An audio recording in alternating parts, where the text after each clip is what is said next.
This is a certified hood classic. Damn, son, where'd you find this?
Marcus Speaks.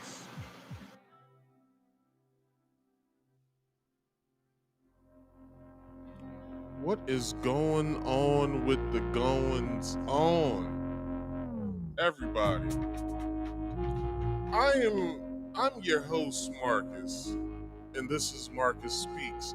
How's everybody doing this evening? You guys tried to catch me yesterday. I was not here.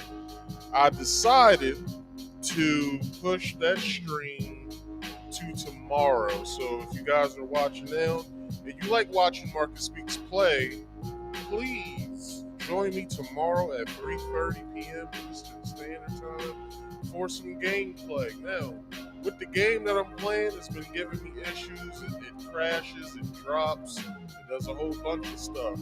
And I've been playing it off camera, so if you guys are waiting for some exciting shit, I believe I did some of that already. So you get what you get, all right? There's plenty of other YouTubers that game stream, so but lock into me because we got a whole bunch of good shit going on. But with that being said, man, I am happy to be back.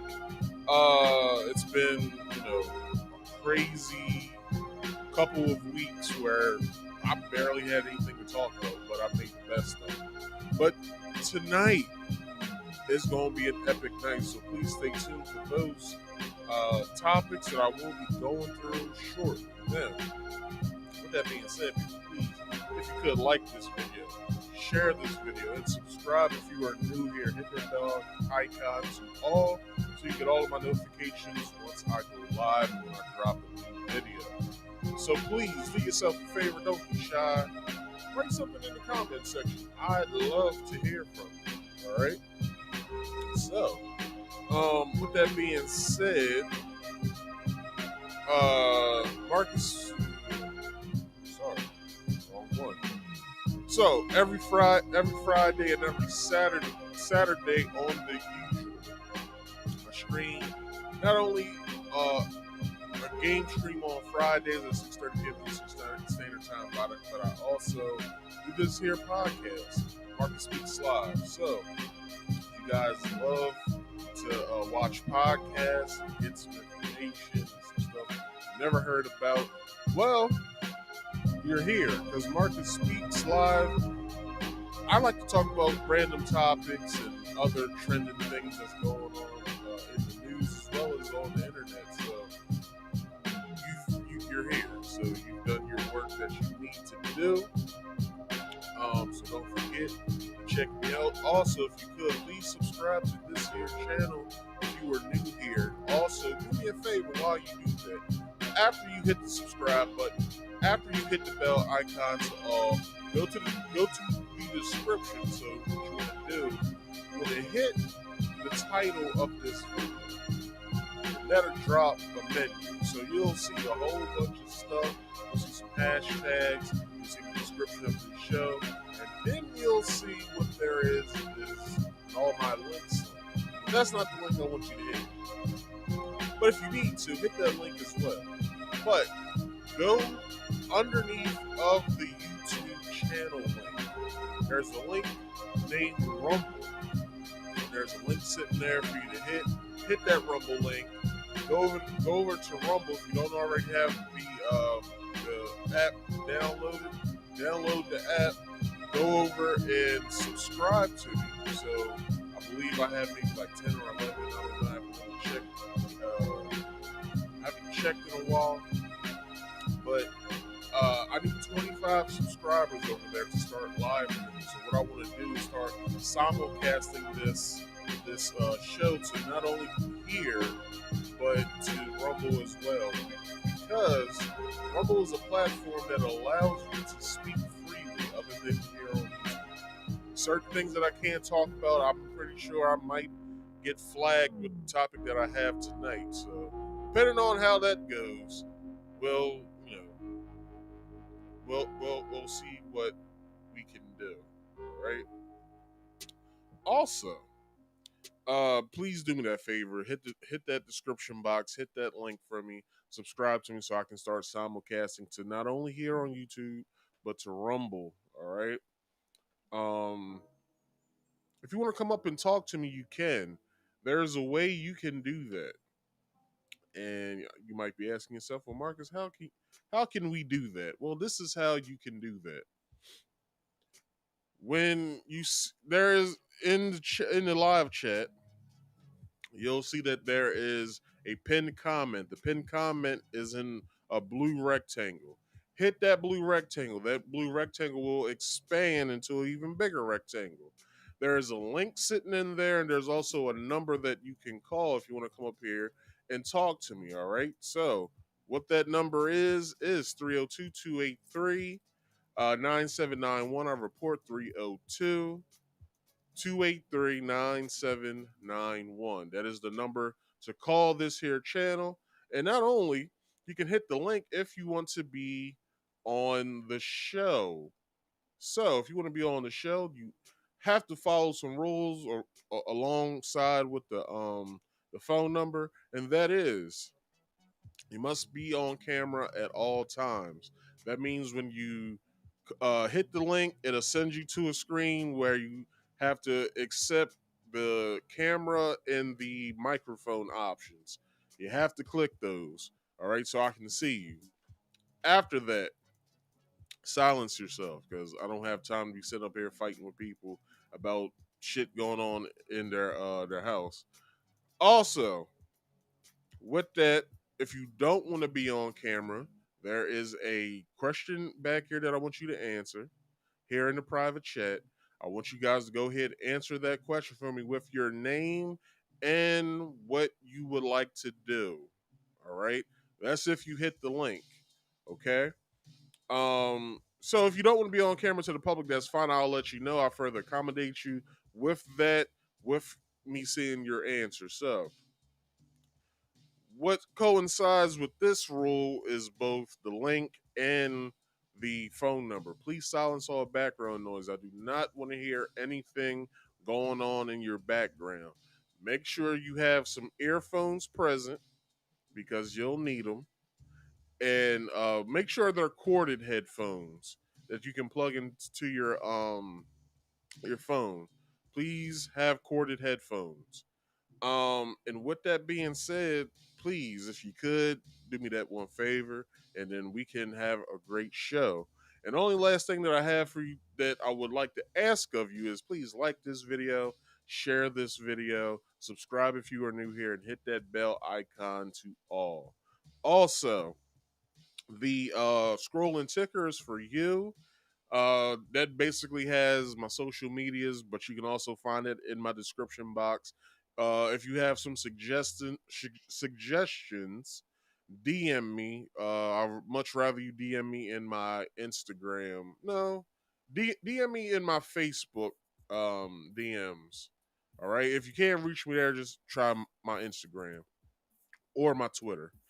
And also, what else does it have in there? I forgot what else it has in there. But if you follow along with the scrolling ticker, it'll give you everything that you need. So please do me a favor, utilize that if you could. It has started over now, and we will get into today's show. So, you guys have never watched my show. What I usually do, I like to play videos that furthers my point of what I'm talking about. It also that helps you better understand what I'm talking about. So the way that I like to structure it, I might play it in the beginning, I might play it during me reading the articles that I have for you guys tonight. Um, or I might play it at the end of the article. You never know, or how I do it. But with that being said, I do want to say that all articles have been changed from its original form. That's to do with copyright and also what's the word I'm looking for that we used to get in trouble for in school? Plagiarism. So yeah, so everything has been altered from its state. I will be using clips, if not the whole video of each video. So depending on how I do it is basically how I have it written down here. But the reason why I do this is because, like I said, it helps me further my point, but also I have to follow a certain law, not only a law, but a YouTube guideline and rule, or policy, I should say. And that's called fair use. Fair use basically is well, this is what fair use is about. Hello, everyone. I'm going to tell you about fair use. It's the law. Warning. Federal law allows citizens to reproduce, distribute, or exhibit portions of copyright motion pictures, videotapes, or video discs under certain circumstances without authorization of the copyright holder. This is called fair use and is allowed for purposes of criticism, news reporting, teaching, and parody, which doesn't infringe of copyright under 17 USC 107. All right, y'all. Now that you guys know what fair use is, let's get into some small banter. It's very small because I want to move along. Um, so this week, like last week, we lost a. Was it last week we lost Harry Belafonte? It was either last week or the week before we lost Harry Belafonte. But this week we have lost Jim Brown, famous football player, actor, and activist, and also singer songwriter uh, Tina Turner, or as everyone else knows her, Anna Mae. So yeah, we lost these two legends. I'm using legend loosely on one of them because videos have came out about of Tina Turner and her using harsh language towards her stint or her run in South Africa. How she was saying that Africa isn't inspiring to her. She goes to Europe is so inspiring because of the fashion and everything. Um, well, be that as it may, whatever. And certain people have issues with Jim Brown. They called him a coon and all types of shit when he met with Trump back in 2015, I want to say. And yeah, they've handed him his ass as well. But we're not going to do that here for the simple fact that, you know, it, we don't speak ill of the dead over here. Also, I barely like talking about death on my channel anymore after one simple show that I did about a little boy from Louisiana. So for me, covering this is a lot. But anyway, I'm pretty sure these two legends will be missed in their own right. So how about we give both of them a round of applause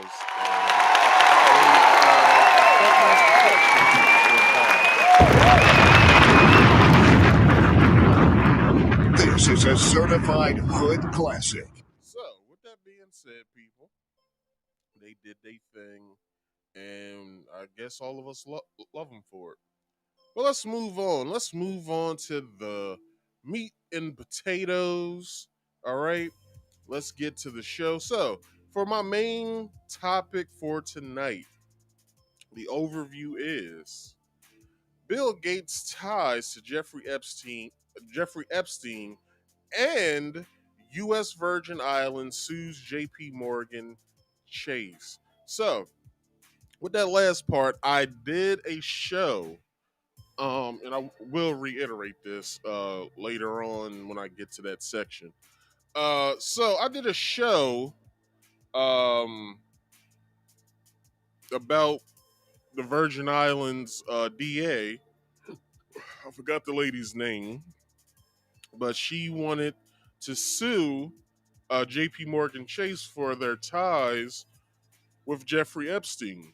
Well, Bill Gates has now been brought up in all of this, and he's been he's been talked about very frequently when it comes to him and his affair that he had back in 2013, I want to say it was. And yeah, it's very telling of what's going on with this. So without further ado, I bring to you this video from Fox News. Fair use.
I guess I guess the girl is a comedian or something.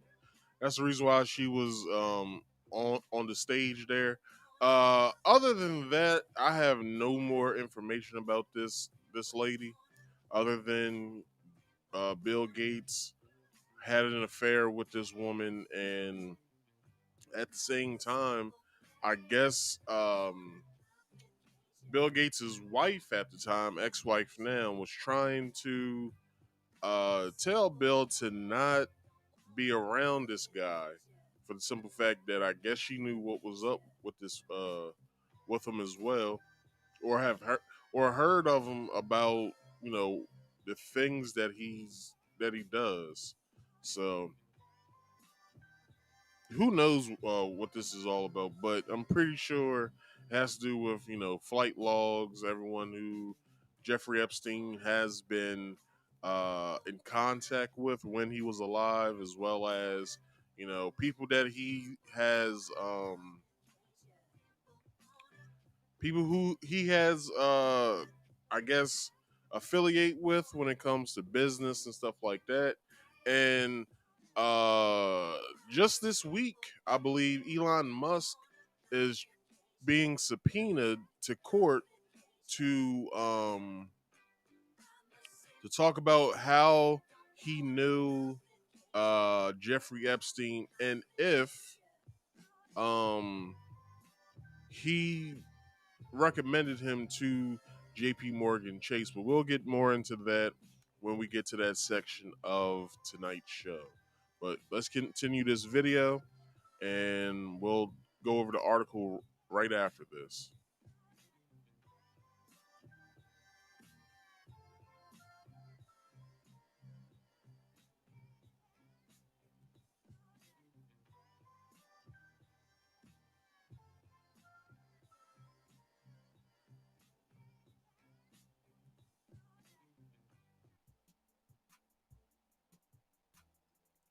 What the hell's going on? All right, 135. Let's see if we go back.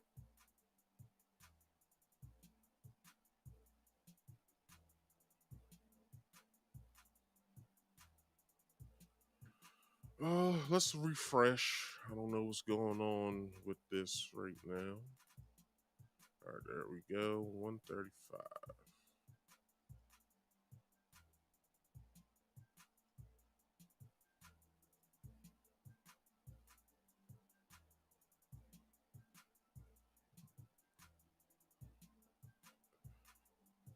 Is it something on their end? Hold on.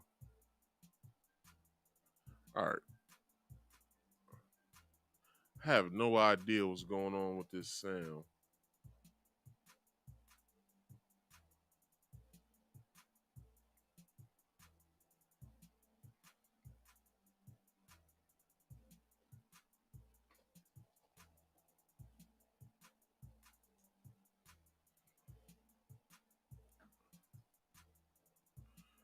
All right, here we go.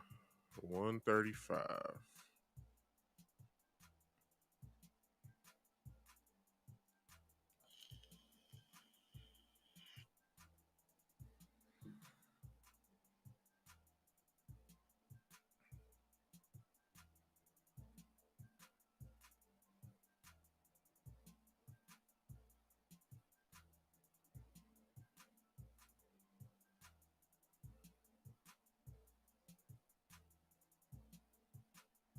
All right.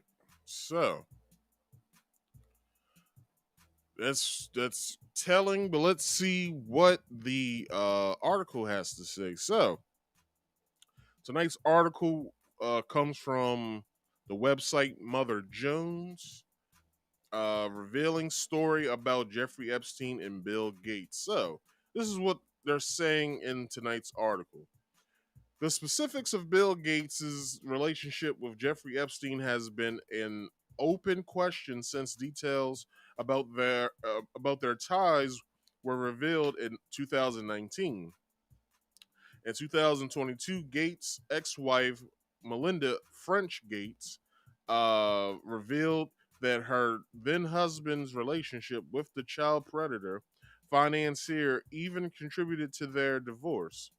On Sunday, the Wall Street Journal shed new light on their dynamic, revealing that Epstein once threatened to reveal Gates' affair with a Russian bridge player named Mila Antonova.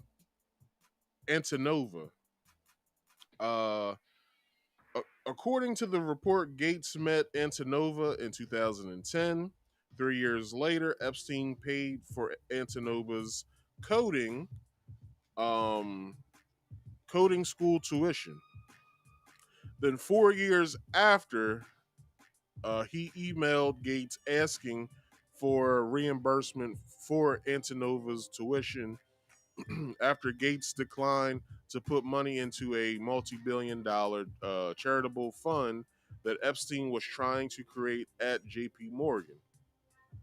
The request for reimbursement implied that if Gates didn't maintain a relationship with Epstein, the registered sex offender would reveal the affair. Oh, hold on, let's stop there. So basically, what Epstein was doing, if this is true, he was trying to not just threaten him, but let's go further.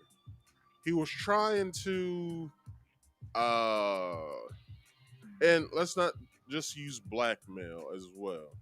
So not only blackmail, not only did he try to threaten, um, he basically was trying to control this man. Like, hey yo, if you don't give me this money for such and such charity, I'm gonna let your wife know about your infidelities. Because let's be honest, man. If you don't give me this money, I'm gonna out you and whoever you've been dealing with as far as your affair, your business dealings and stuff like that. I'm gonna let everybody know. I'll let the tabloids know. Let's say it got that far. So Bill Gates has to be like not only shaken, but it's like if I don't do what this man says, he'll basically out me for anything that I've done in front of him, which we don't know a lot of what you know they've they've done together. Um, Other than that, I think it was told that that Bill not Bill Gates that Jeffrey Epstein had a like a big like painting of Bill Gates in a dress or something like that, and that was used to I guess control the man or something like that. Who knows? It's a lot to this fucking story. Plus, we still haven't gotten any of the people from the list. They said that the list has came out, but the list is nowhere to be found. of everyone who has boarded the plane of Jeffrey Epstein. I forgot the plane's name. I think it's called the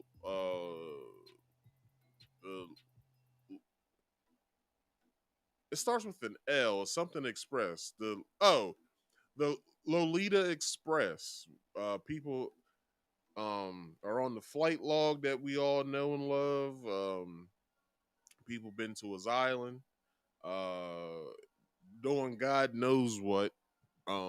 So anyway, uh, I'll just like to say this before we continue. Like for Bill Gates, which I would say he's a powerful man, to be ousted by another powerful man, of which, if you don't know how he got his fortune, the man was a school teacher at first.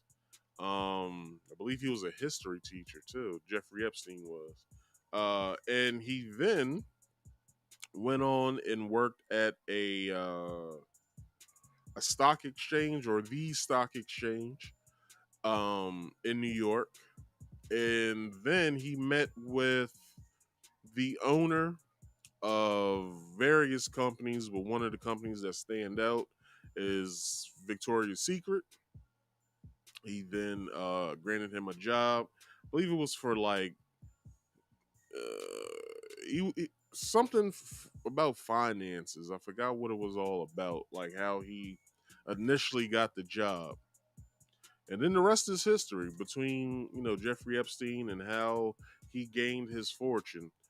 Just off of one dude who owned the parent company of the Victoria's Secret and whatever other companies he had underneath of that umbrella. But with that being said, how is it that one man who's had his fortune for years on out, at that time, to be able to be coerced by a man who, has only been, let's say at the time, he had only been within his fortune, let's say for several years at that point. So my main question for this part, before we finish this part of the article, before we get to the next part, is how can you allow this to happen to you, Bill Gates? Because uh, this man not only had you by the nuts, he also basically held um his or held your nuts in front of you as well. Like, he had you by the nuts and he was holding them in front of you at the same time. Like, how do you allow that to happen? I don't know. But anyway, Antonova explained to the Journal that Epstein paid for her tuition after declining to invest in a bridge business that she was attempting to start.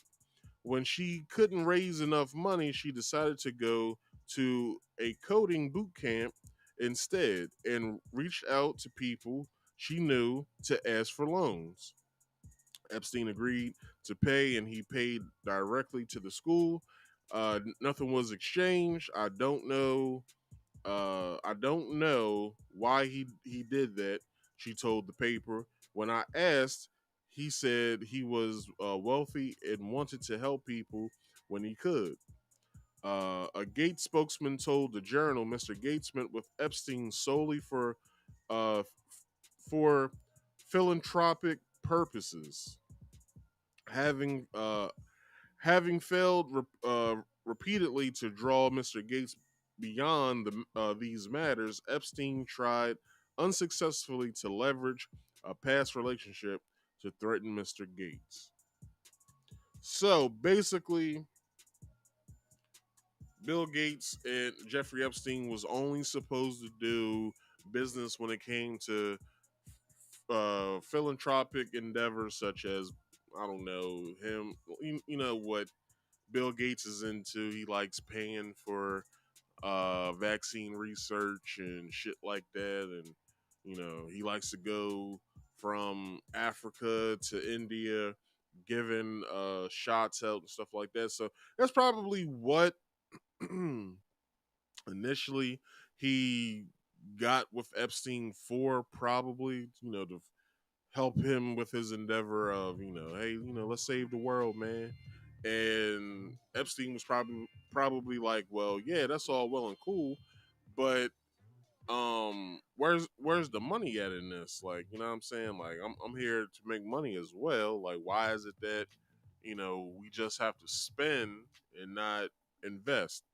So that's probably another reason why Bill Gates was held hostage. Let's say he was held hostage by this man, because from the looks of the picture down below, he looked pretty close to this dude. He's smiling in pictures with him and shit. And then you didn't have the lady, what's her name, Antonova, Mila Antonova. You have that photo as well. But it's like, how can you get yourself in a position like that um where the man basically is threatening the dude, like, if you don't do this, I'll do this and that. And it's like, damn, man, like, what the fuck? But anyway, that's that part. Let's get to this next part, which is JP Morgan claims US Virgin Islands complicit in Jeffrey Epstein crimes. Now, if you guys didn't pay attention to me, the very beginning of this year, my very first show of this year was me talking about how a black woman, I forgot her name, God bless her, I believe she was fired or she stepped down because she was trying to pursue, excuse me, uh the U.S. Virgin Islands DA was trying to pursue a lawsuit against JP Morgan Chase because she had found that, excuse me, she had found that when she went to go and investigate like some inconsistencies I believe it was of Epstein, she found that JP Morgan Chase was part of like this whole scheme. So she then drew the paperwork up to indict JP Morgan Chase. And I believe her, like the head of her department or whatever, basically told her don't do it or else. And I believe they fired her like right afterwards. After they told her, hey, no more. We're not doing this. Like, leave this man alone. This man is not who we want to trifle with. And she basically looked like, man, if you don't get the fuck out of my face. And she went through with it, and then she got fired.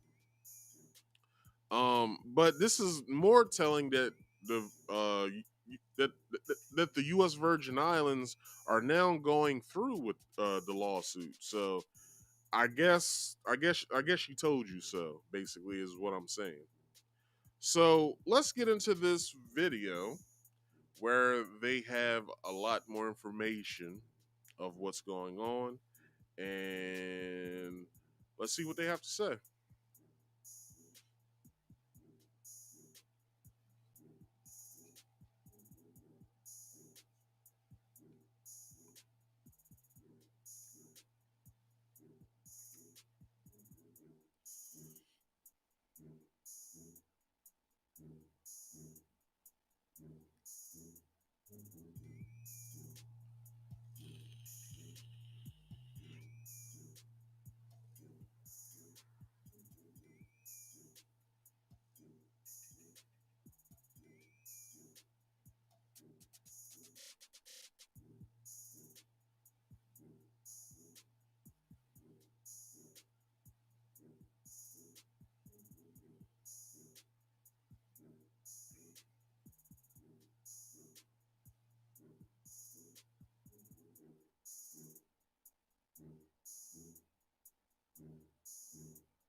All right, so very. I don't think we got into that part of it, like who was, who they tried to claim was the who was like to blame for it, because I think they was trying to get to J.P. Morgan Chase itself. Like they was trying to cut out all the middlemen. They was like, nah, the hell with that. We want J.P. Morgan Chase. The hell with whoever had something to do with this, who was on payroll. No, we want J.P. Morgan Chase. So the article that the place where I got this next article from was the Guardian. It was J.P. Morgan claims U.S. Virgin Islands complicit in Jeffrey Epstein's crimes. So here we go. JP Morgan Chase claimed that the government of the U.S. Virgin Islands is complicit in the crimes of Jeffrey Epstein in a legal filing on Tuesday, saying the convicted sex trafficker maintained a quid pro quo relationship with some of the territory's highest officials over 2 decades. The claim comes as part of an ongoing legal tussle that began with the U.S. Virgin Islands alleging in a New York court that J.P. Morgan facilitated and concealed wire and cash transactions that raised suspicions of were in fact part of a criminal enterprise. So we're talking about the RICO Act at this point. Who whose currency was the sexual servitude of dozens of women and girls. So let's stop there.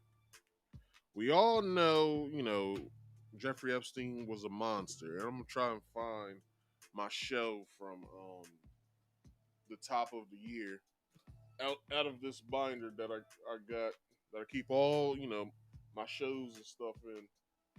So basically, what was going on was the lady wanted to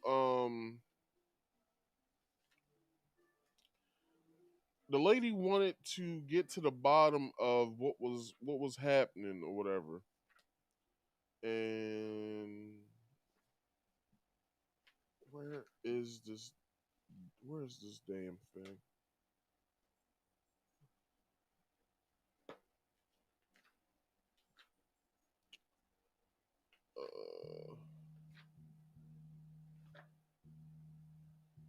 Because I can show you better than I can,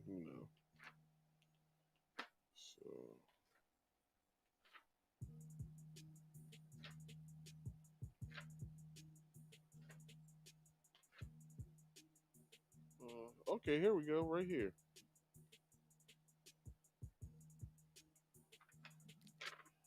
All right, so let me get to it.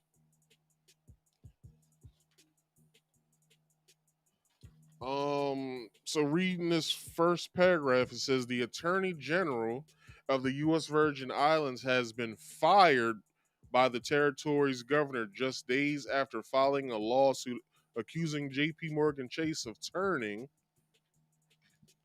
a blind eye to Jeffrey Epstein's prolific sex crimes. U.S. Virgin Islands Governor Albert Bryan Jr. confirmed in a statement on Sunday that he had relieved Denise George, that's the lady's name, that was the DA of the Virgin Islands, of her duties as Attorney General that weekend, without offering further details. George, who had served as the territory's Attorney General for 4 years, on Tuesday filed a massive lawsuit against J.P. Morgan Chase, accusing the bank of knowingly providing and pulling the levers through which Epstein's recruiters and victims were paid. She did not warn Bryan of her intent to file the lawsuit, and the intent was the final straw in the governor's increasingly frustrated relationship with her. The Virgin Islands consortium reported, citing a source familiar with the matter. Bryan's spokesman told DailyMail.com that press reports citing the J.P. Morgan Chase suit as as the reason for George's dismissal were not entirely accurate. The governor's spokesman, Richard Mata Jr., declined to comment further, saying in a statement, "I am Richard Mata Jr. Oh, I'm sorry. I am not a. I'm not at liberty to discuss details on personnel matters." So George did not uh, immediately respond to a request for comment on Monday morning, but Governor Bryan, who is elected by residents of the territory, announced Georgia's removal in a statement on New Year's Day, saying, "I relieved Denise George of her duties as Attorney General this weekend. I thank her for her service to the people of the territory during the past 4 years as Attorney General and wish her the best in her future endeavors," added Bryan. So basically, this is what was going on. George reached a settlement of more than 105 million in sex trafficking cases against the state of Epstein, who owned a private island in the territory where he abused underage girls. So this is what this. So this is why all of this was happening. So this next paragraph says this: last week, which was earlier in the year, George filed a lawsuit in Manhattan District Court alleging that J.P. Morgan ignored the truth surrounding Epstein, such as his 2008 conviction in. I did not know that I was speaking. I'm sorry. Um, So let's see. J.P. Morgan ignored the truth surrounding Epstein, such as his 2008 conviction in Florida for procuring a child for prostitution to keep him as a client. The bank kept Epstein as a client between 1998 and 2013 before finally cutting ties. The bank has yet responded to the allegations in the suit, and a spokesman of JP Morgan declined to comment on the suit when reached by DailyMail.com that Monday. In court filings on Friday responding to a separate lawsuit, JP Morgan said it did not participate in or benefit from sex trafficking by its former client, Jeffrey Epstein. So, as I said earlier, man, with the original with this article that I'm talking about here, like all of this was in the works, but they got rid of the old DA Denise George for some reason. Nobody knows why, because you got to remember, this is Jeffrey Epstein we're talking about, and this is one of the most powerful banks in the United States. So they had to get her the hell out of there. Why they're going after them now, I have no idea. Maybe they needed more evidence. Maybe they needed to see more of what was going on. But if that's the case, then okay. Then I don't have an issue with that. But I do believe they owe Denise, Miss George, I should say, they owe Miss George a hefty apology, because what did they find that she already had found? Because you got to remember, she found that Jeffrey Epstein and J.P. Morgan Chase was doing business with each other.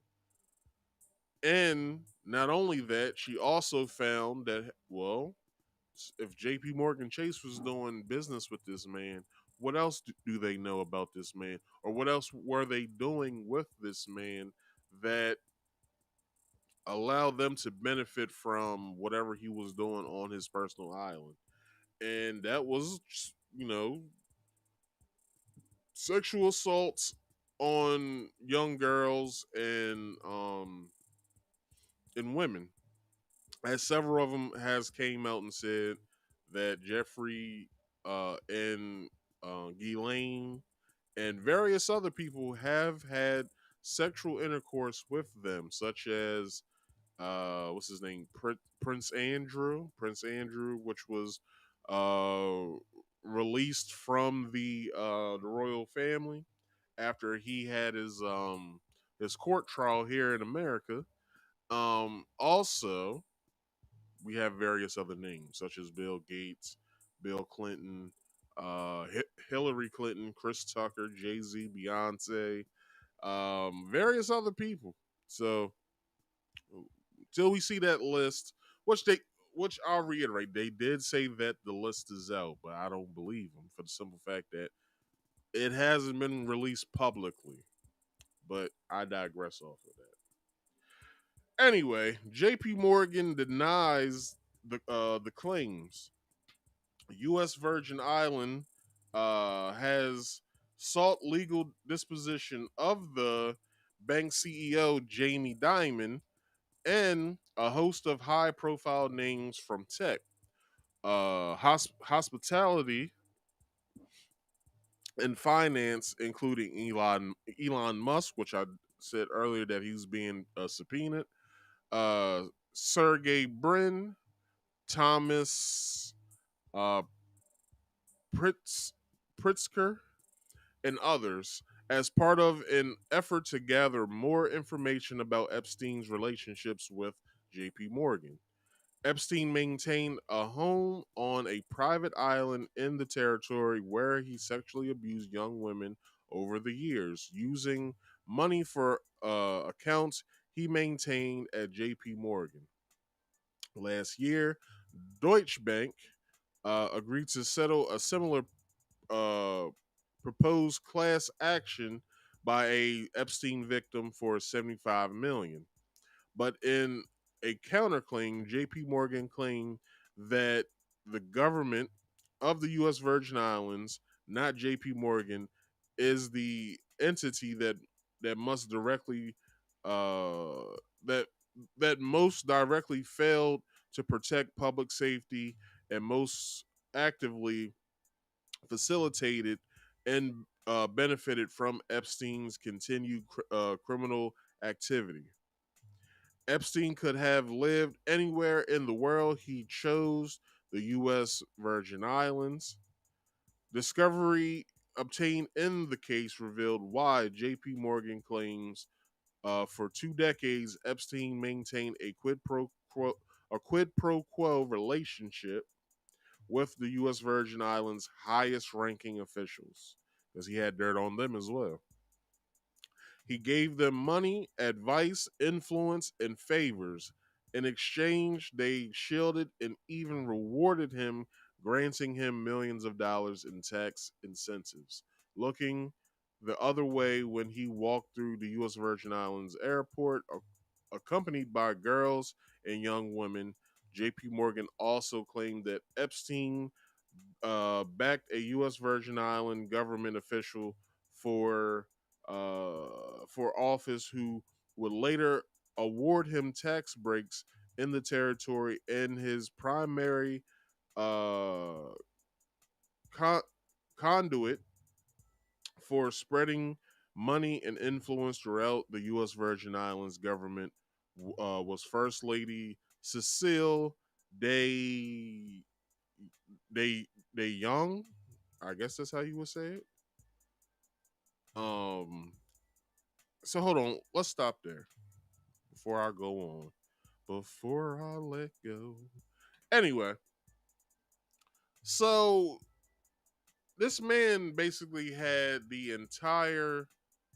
um the entire island locked like in the palm of his hand. Like he could do mostly any fucking thing he wanted to do, basically. So he had his own private island that he paid cash for. He had a house there. He had some people that maintained it, and he also had this weird ass church-like structure, temple, what have you, on his property, of which no one no one knew of what the hell was going on over there from the U.S. Virgin Islands. I'm pretty sure most of those high-ranking officials um, knew about the young girls he was bringing over there, and the women. I'm pretty sure they knew what was going on because I'm pretty sure that they partaked in some of the activity and in some of the action. And for them now to be like, well, we ain't know nothing. It's like, what the fuck do you mean you did know something? If y'all don't know anything, why'd y'all fire Miss Denise George? Why is she fired and sitting at home just chilling? Which she has all right to do so. But all I'm saying is that why is it that now it's such a big deal? What did they find of what J.P. Morgan Chase was doing uh, to accompany the claims of what Miss Denise George found? What was they? So I guess we'll see probably within the next couple weeks maybe of what's going on with this whole thing. Let's continue. Epstein further uh, exerted influence over U.S. Virgin Islands sex offender legislation and received lax monitoring, according to the filing, and maintained such close connections with government officials that he was able to pass through the U.S. Virgin Islands airport accompanied by a young woman as a registered sex offender. Wow. Earlier on Wednesday, it was reported that the governor of the U.S. Virgin Island, Albert Bryan, is scheduled to be deposed next month as part of the lawsuit. J.P. Morgan is is believed to have requested Bryan's deposition. The U.S. Virgin Islands J.P. Morgan lawsuit was filed last year by then Virgin Islands Attorney General Denise George. But days after filing the claim, she was fired by the governor, reportedly because she failed to alert him that she planned to sue the bank. Oh, well, that's why. Like, come on now. I'm pretty sure DAs don't have to go through their bosses and be like, well, this is what I'm doing. I'm pretty sure they can do what they're doing and then tell them what's going on. The continuing swirl of allegations comes days after it was claimed that Epstein had reportedly threatened to blackmail Bill Gates over his extramarital affair with a Russian bridge player. So that's what's going on. Or let's see what really was going on. So where did I leave off at?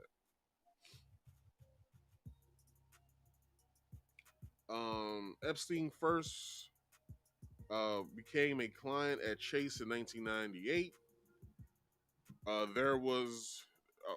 There have been numerous reports since his death that the bank's executives sought to keep Epstein as a client due to his connections with some of the richest people in the world.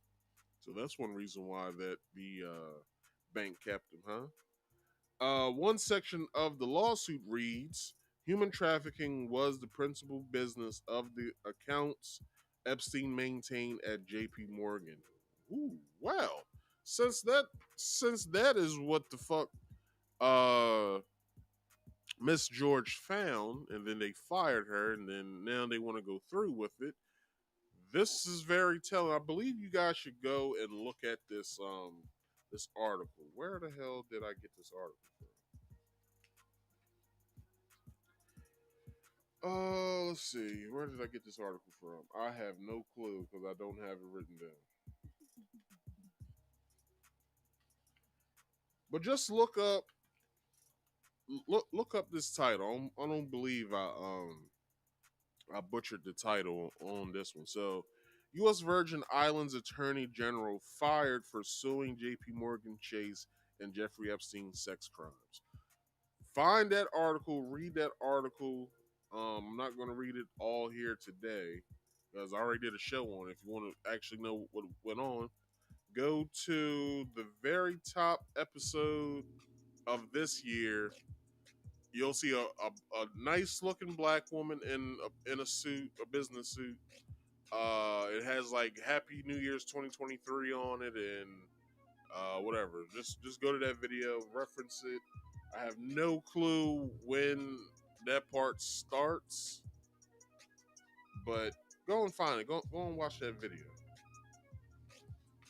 Anyway, um,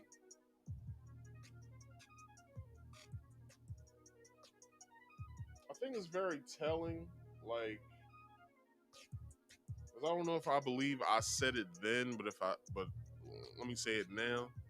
Uh, Something's gonna come out about this shit that is gonna shock us, probably, maybe, but we all know what the hell was going on at that damn island. Like, come on, y'all. Like, we ain't stupid. Like, really, we're not stupid.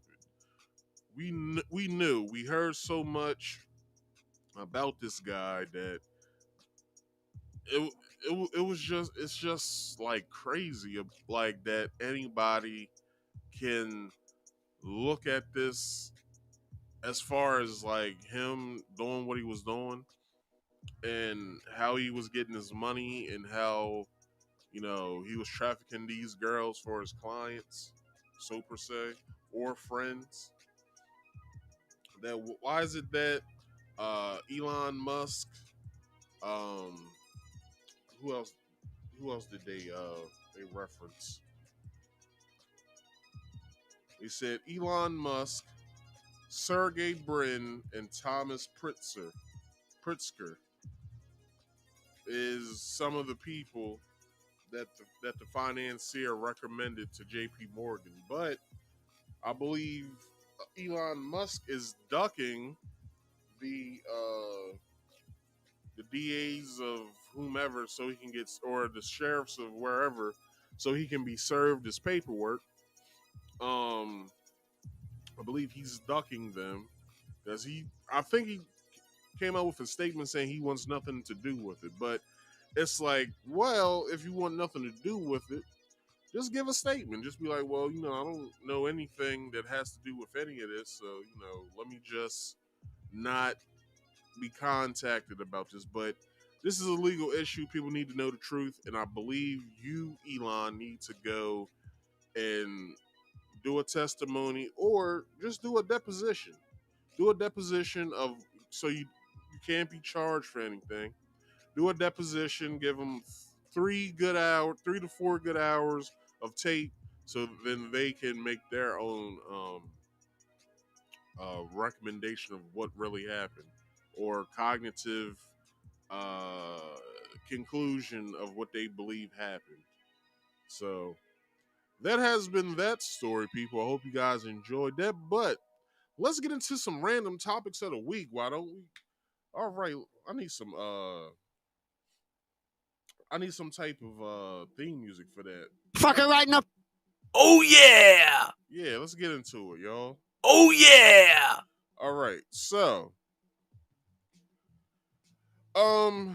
what I have for today's overview for random topics of the week is shaky future for BLM and the ex-wife of relationship guru Derrick Jaxn speaks out about relationship with Derrick Jaxn. So how about we get to this first part of how our beloved BLM is going bankrupt.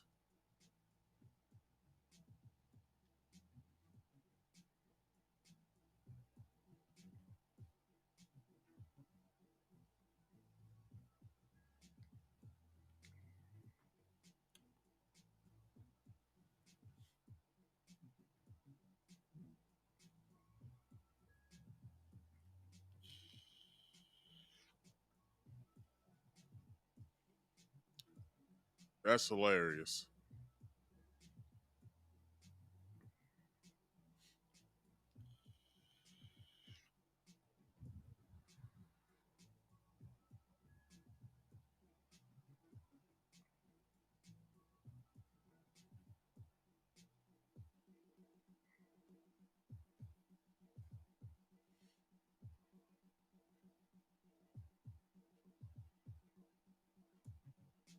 It's not.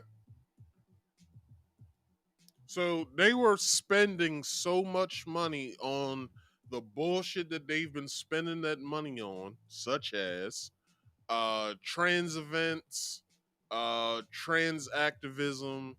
What else have they been? Houses for content creation, of which we have yet to see any content come out of that. That was a Studio City home that they bought. What else did they buy? You gotta remember, Patrice Cullors stepped down back in 2002. She stepped down permanently in 2022.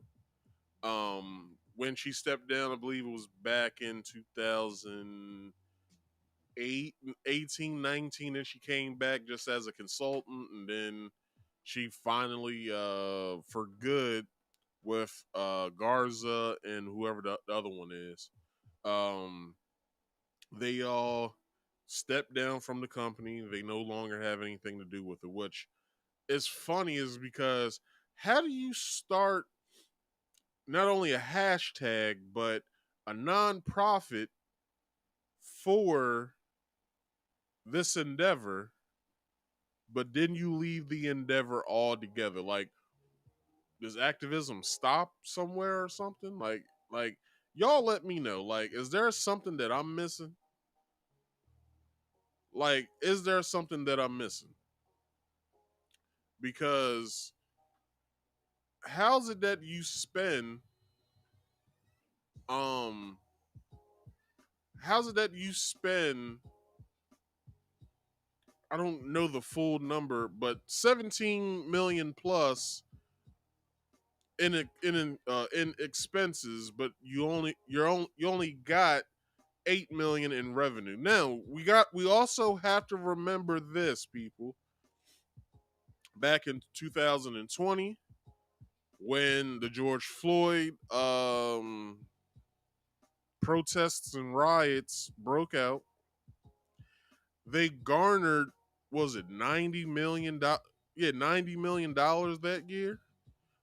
When the following year, or the money on hand that they had prior before that, was 60 million, which brings us to a grand total of 150 million. So you're saying from 2020 until now, you guys have been operating in the red,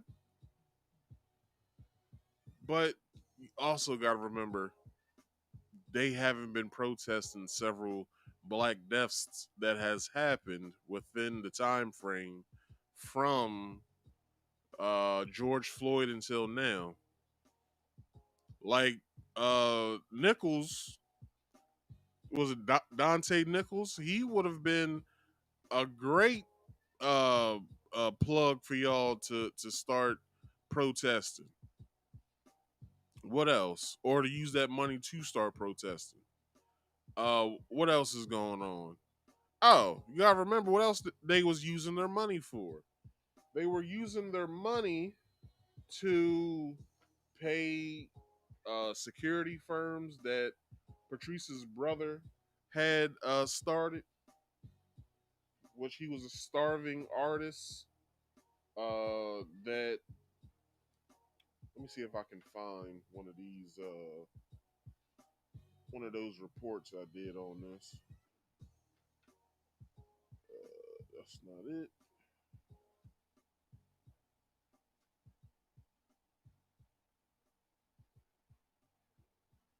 It's not it either.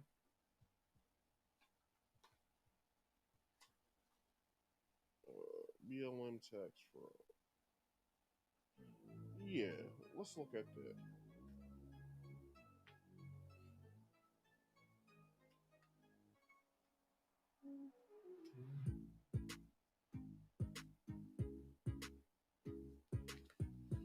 Okay, so BLM went through some tax fraud. Let me see if I can find it in here.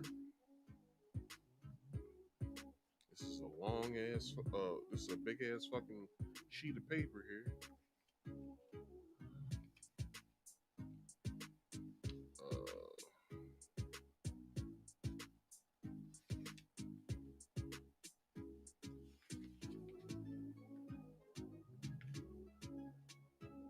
Okay.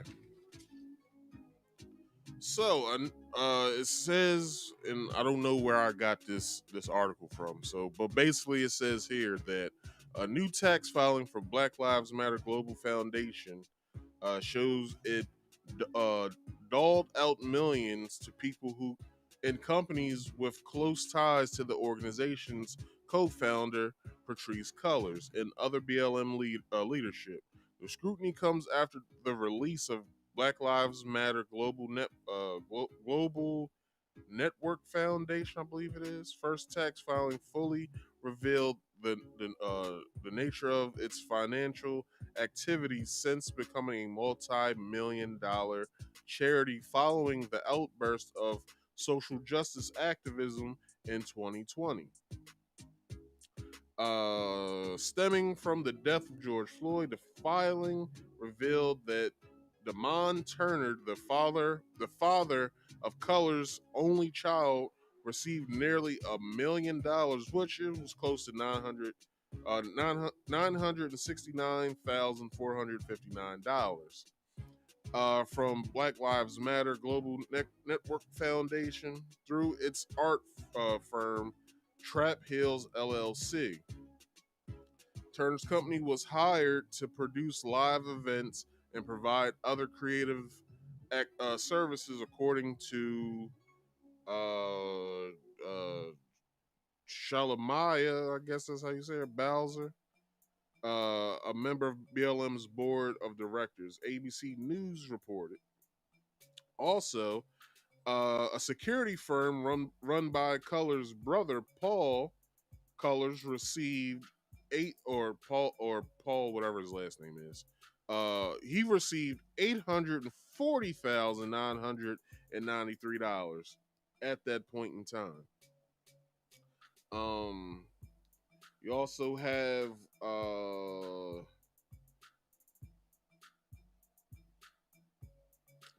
deputy executive director and is reportedly a close associate to Cullors, which where's the name?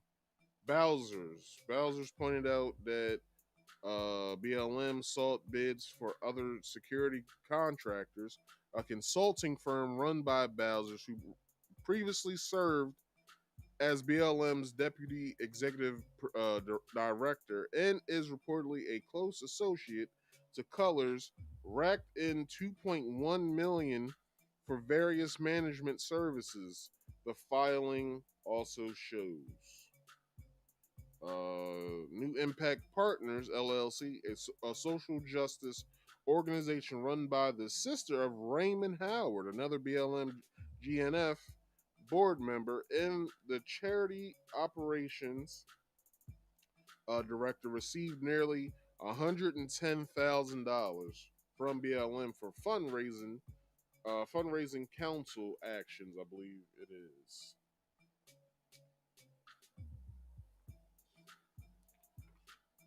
Activities, sorry. But yeah, man, that's where most of their money went. But we also got to remember, BLM shows several other suspect payments, as well as its purchase of a nearly $6 million mansion near Malibu, California, which has come under question since New York Magazine released an investigation into the donor-funded purchase and why it was made. Well, that was that, and we can now see that they're operating in the red now because they bit off more than they could chew, and that's wild that they are Their total revenue of last year was 8 million, but their total expenses exceeded 8 million, of which that would say to me that they had the money, or they had money beforehand while making these purchases. You gotta remember, 2020, they had upwards of $90 million donated to them. That's when the whole world was like, we got to stand behind Black Lives Matter. We need to do this, right? And then that following year, it was crickets. It basically was crickets. So, What?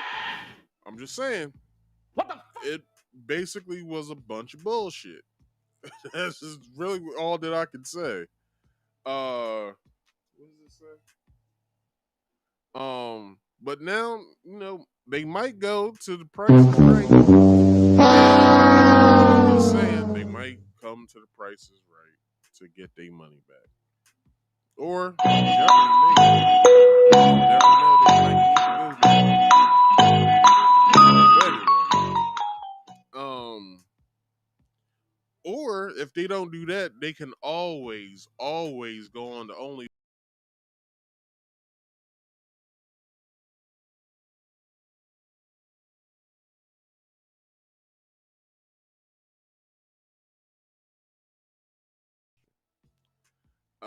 Anyway, but we all know this shit is not material in any fucking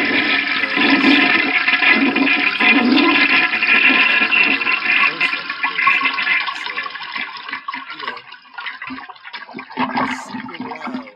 I can't change it right now, but I'll do so afterwards. But anyway, let's get back into this this video.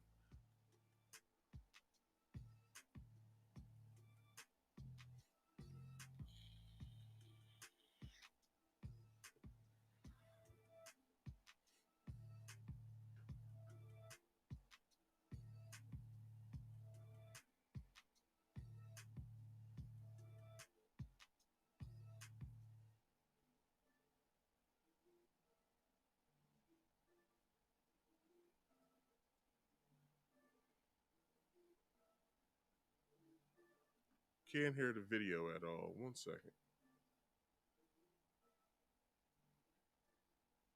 All right. Let me do this. Let me scale it back to say there, and let me refresh this page.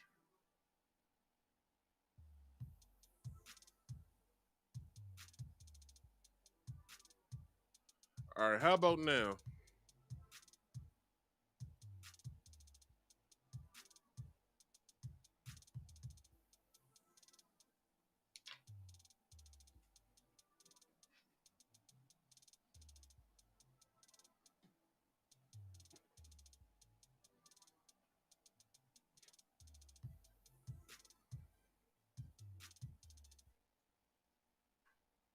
Nope. All right. Um.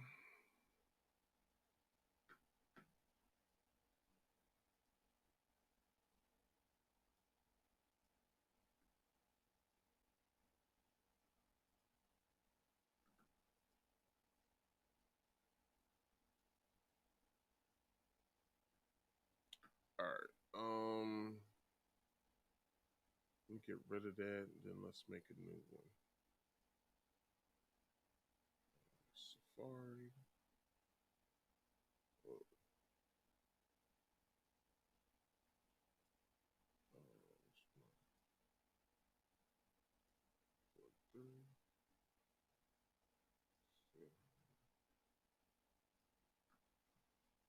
All right, work with me. Hold on.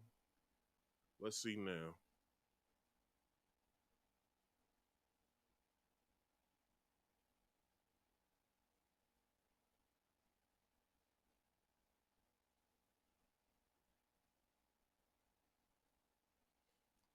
Still nothing. Okay.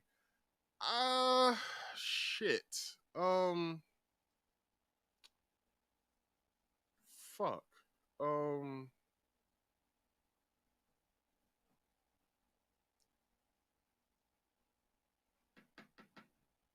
Oh, well, maybe if I get rid of this. Let's see. Let's see now. Hold on.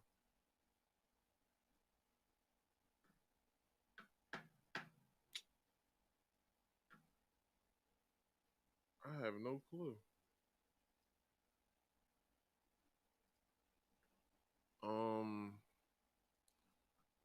I'm gonna get rid of this.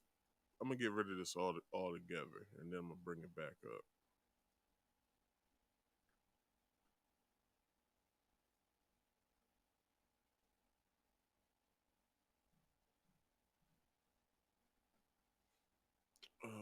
Let's see.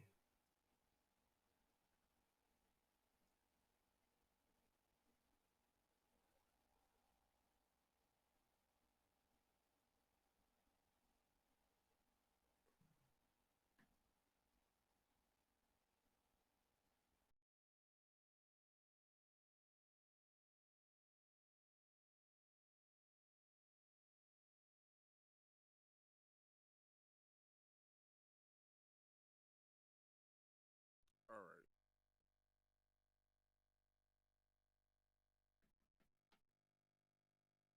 Let's see now. All right, let me close this down all together. So, give me like 2 seconds. All right, I'll be right back.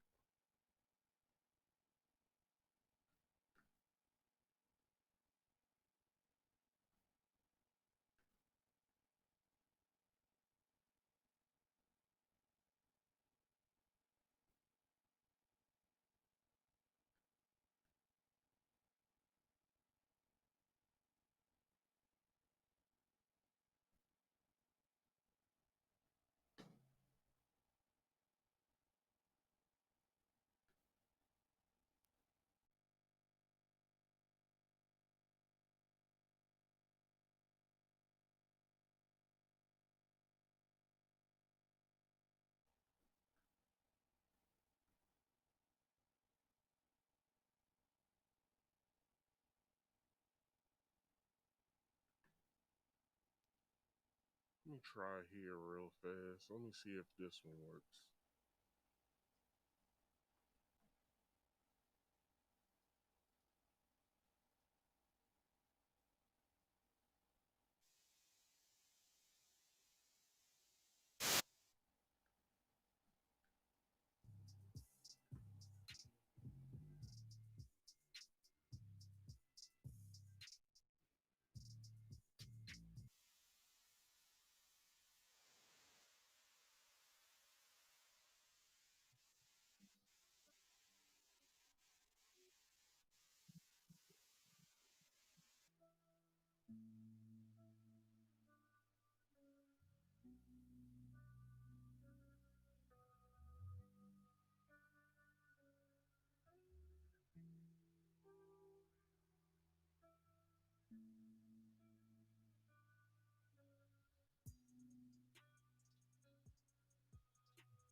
Yeah, give me like 2 minutes and uh I should be able to get this back up and running.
All right, do you guys see me now?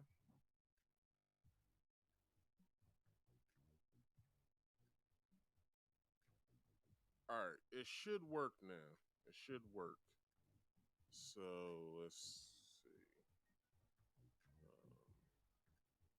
The receiving end of all this white guilt money, all of this corporate money. And in the year after George Floyd, they received $90 million. How did it get this bad in the red? Just like any other organization where it gets this bad, they never had a plan. I think truly Black Lives Matter had no concept of having this much influx of money coming into them.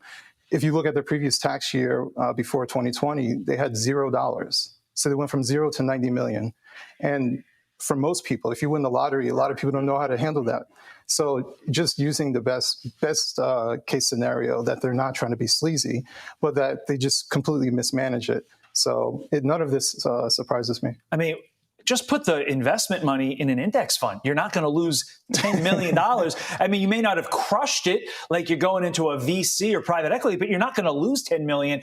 To your point, though, are they giving this money to family members to sort of funnel it to them and sort of be like, hey, we're hiring them as employees? One example, apparently, of that is Patrisse Culler's brother. And let's pop that up on the screen. Paul Culler's financial records. $1.6 million given to his security company, and then he received a yearly salary of $126,000 as head of security. Maybe it's me, but Adam, that seems like a lot of security to me. Yes, that's a lot of security.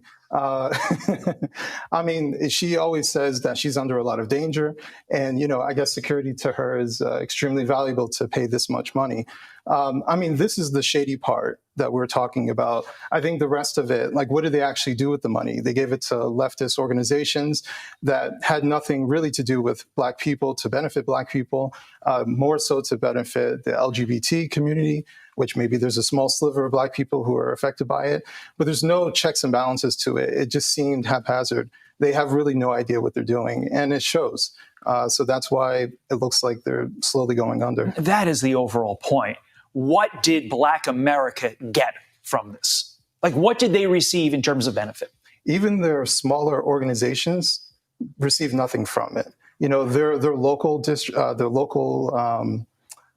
Black Lives Matter chapters, right, they always complain about where are the resources, how do we manage this, and basically no one benefited from it except for the people at the very top. For me, the most telling thing was when Breonna Taylor's family came out and said, we've gotten absolutely nothing. And that was a case that BLM used to fundraise, and those individuals got nothing. Adam, this is a really fascinating insight into the grift that... All right, so that was very telling.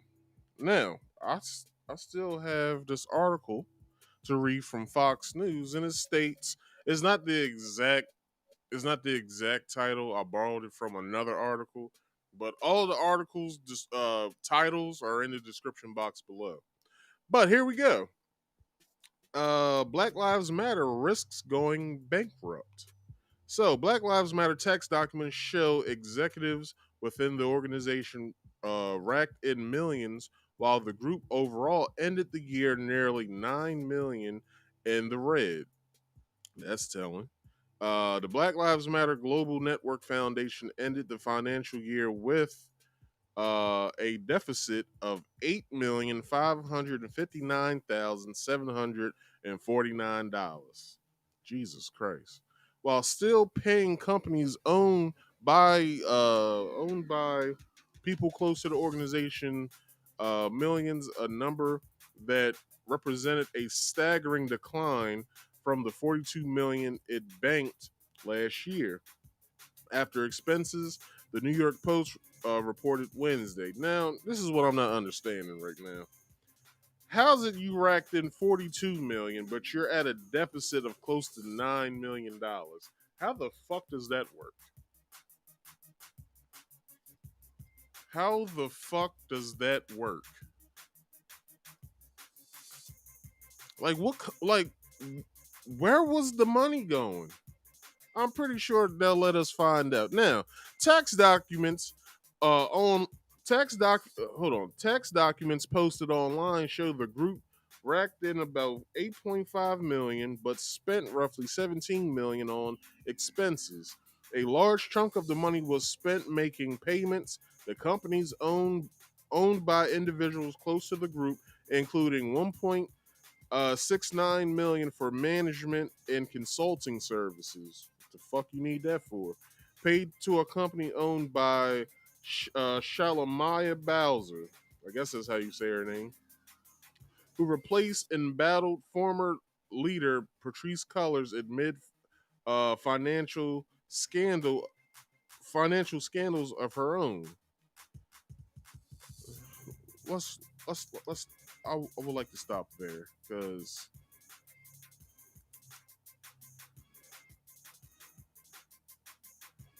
you gave 1.69 million to a management and consulting firm,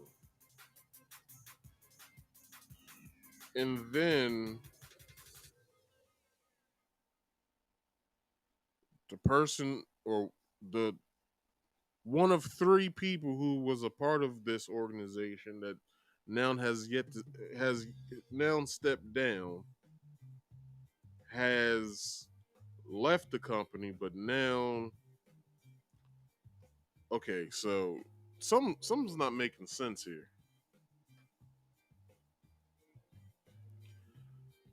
Because if you ended last year with 42 million, you did your taxes. I'm pretty sure that maybe they had to give a good chunk of it up. Maybe I'm just making I'm just sitting here just spitballing right now. So it's like, okay, you ended last year with 42 million.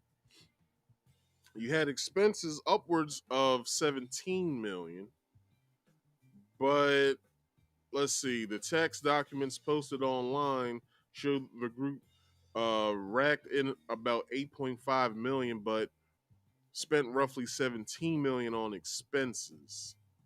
So where the fuck did the 8.5 million go? A large chunk of money was spent making payments to companies owned by individuals close to the group.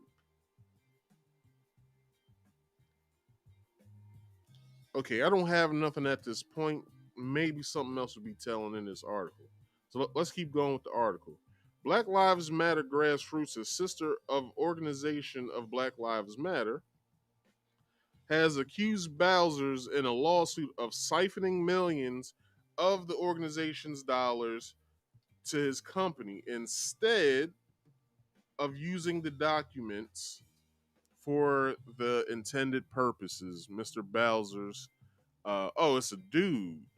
I didn't know that person was a dude. Okay, so uh, Mr. Bowser's diverted these donations to his own coffers, the lawsuit states. Now, I believe I have another believe I have another thing that I did on that somewhere in my binder. Let me find it.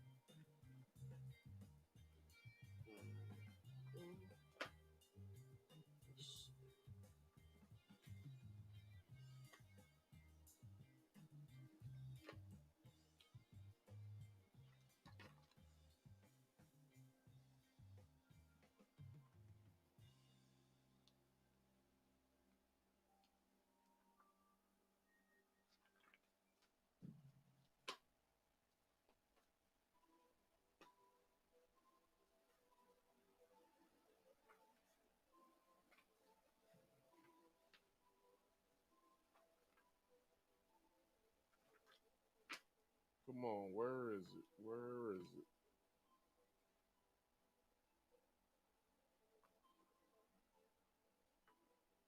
Here we go.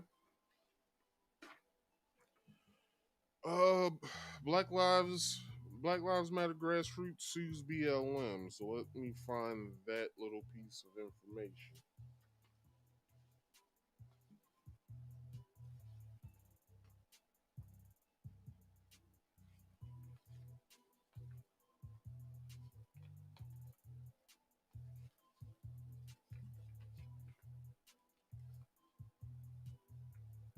There's a Tiffany Haddish thing.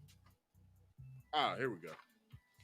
So this article states, and I'm gonna be jumping around with this one. A few days ago, the Vulnerable Pew Research Center released a report summing up the opinions of Black Americans. That's not important. Let's see. And instead, they alleged he went rogue and helped steal more. Okay, here we go. Let's see what the sentence is before that. The lawsuit filed in Los Angeles County Superior Court specifically names Shalimaya Bowers on an Oakland-based policy advocate and consultant who joined the board of directors of the Black Lives Matter Global Network Foundation earlier that year. The chapters organized under the umbrella organization Black Lives Matter Grassroots alleged that he was a middleman turned usurper who refused to abide by transition plans to wind down the foundation and transfer its power back to the activists. Instead, they allege he went rogue and helped steal more than $10 million in donations. While Black Lives Matter leaders and movement workers were on the streets risking their lives, the lawsuit claims Mr. Bowser's remain in custody. In his cushy office, devising a scheme of fraud and misrepresentation to break the implied in fact contract between donors and Black Lives Matter. Instead, Bowser's and the rest of the three-person board called the accusations slanderous and devoid of reality. Yep. And you also stole money though.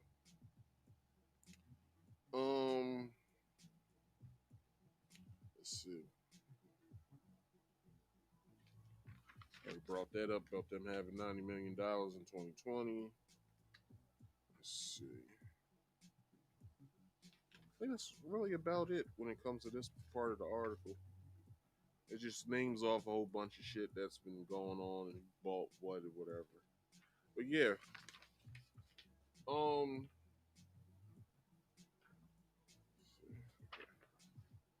But yeah, that's basically what the hell was going on with that. But still, this whole 15, like everything's not adding up for some reason. That's just me speaking.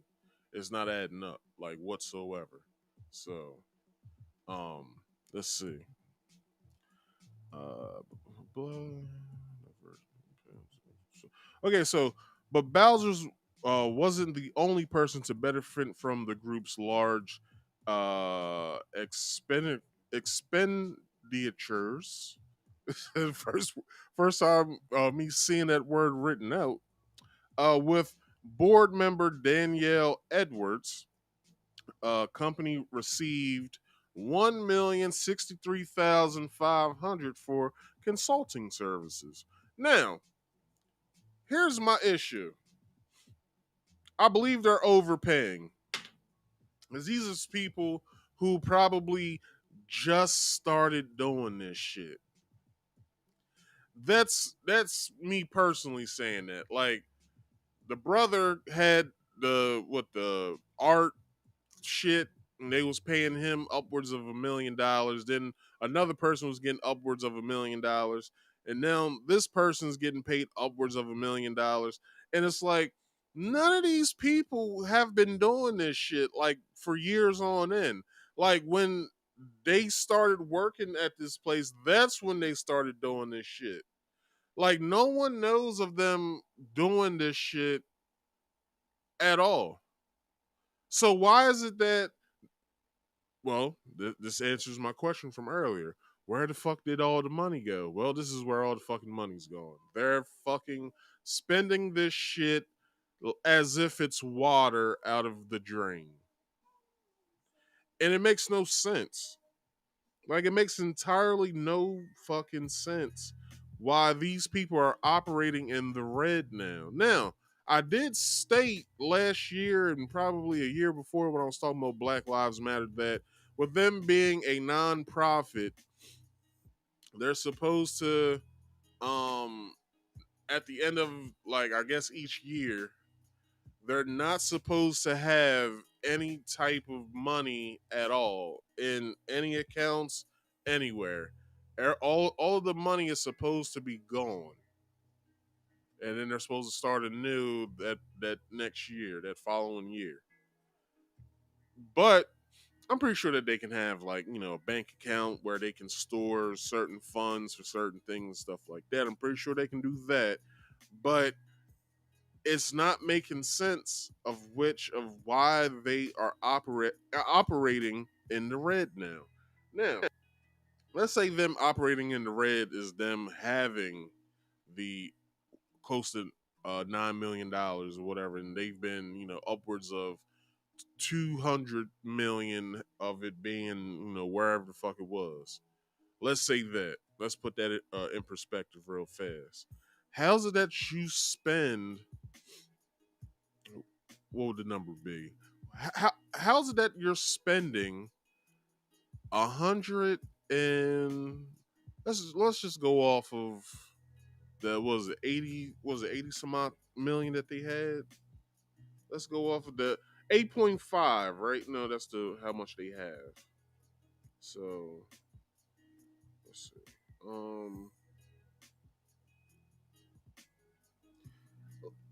Let's just say that they have 60 mil, right?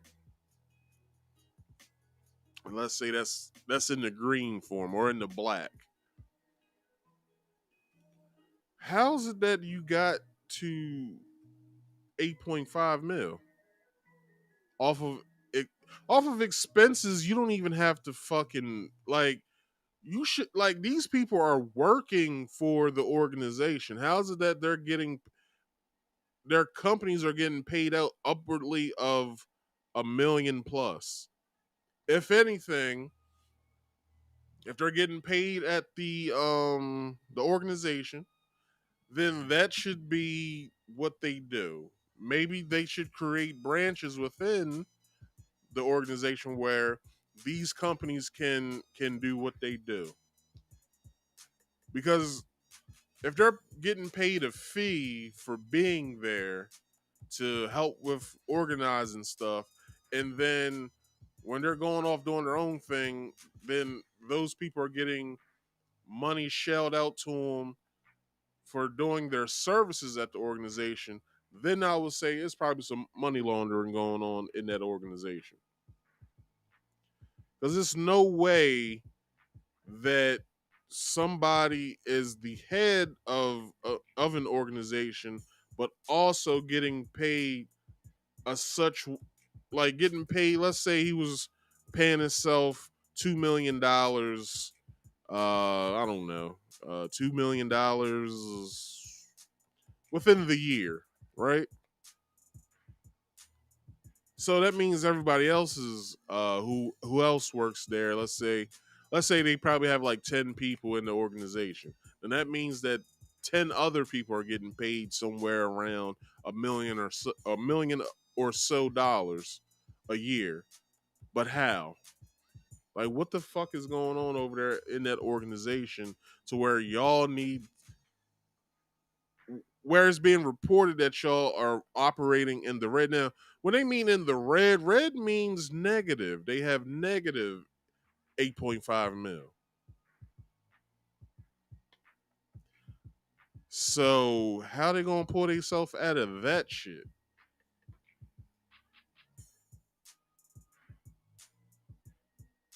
We we might very well be looking at Black Lives Matter's demise at this point. Like, seriously, we're really looking at their demise right now. But we also have to put this in perspective.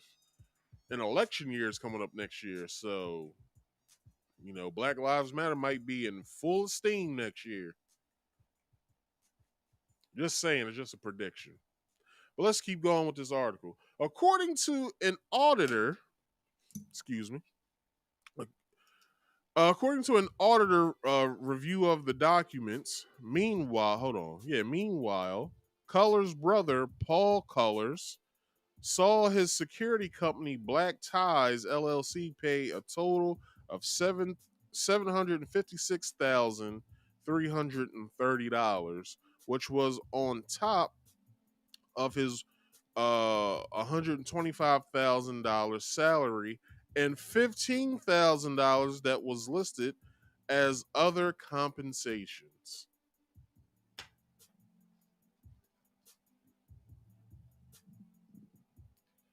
You gotta be fucking kidding me.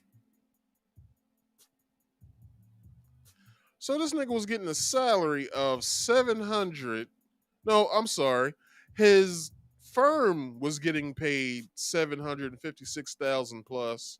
His salary at Black Lives Matter was 125, but then got compensated for 15,000 for other compensations. What was the compensations? His main duty is to secure properties of Black Lives Matter. That should be within his salary of what he's being paid. His company should be where he's paying his workers 750 plus. That should go to whatever security guards that he hired for his company, and they should even be making upon thousands of dollars every year.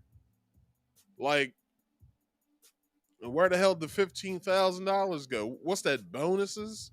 What the fuck is going on over there at Black Lives or BLMNGF or GNF, whatever the fuck the acronym is? Like, this is ridiculous. Like, it really is. And it shows that they don't know what they doing over there.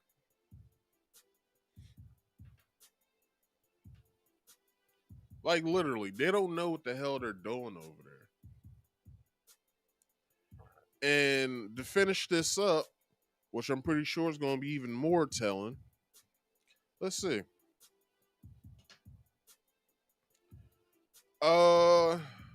A sibling of the former executive director, right, owned a security and protection company, which was paid $1,602,185 for security services. An auditor pointed out that Paul Cullors' security firm was paid a similar amount the previous year. Black Lives Matter also paid $600,000 to an unidentified former board member's consulting firm in connection with the contract dispute. The large financial hit left the organization only with 30 million in assets, down 11.75 million from the start of the year. Overall, Black Lives Matter has spent about 60 million of the 90 million it raised back in 2020.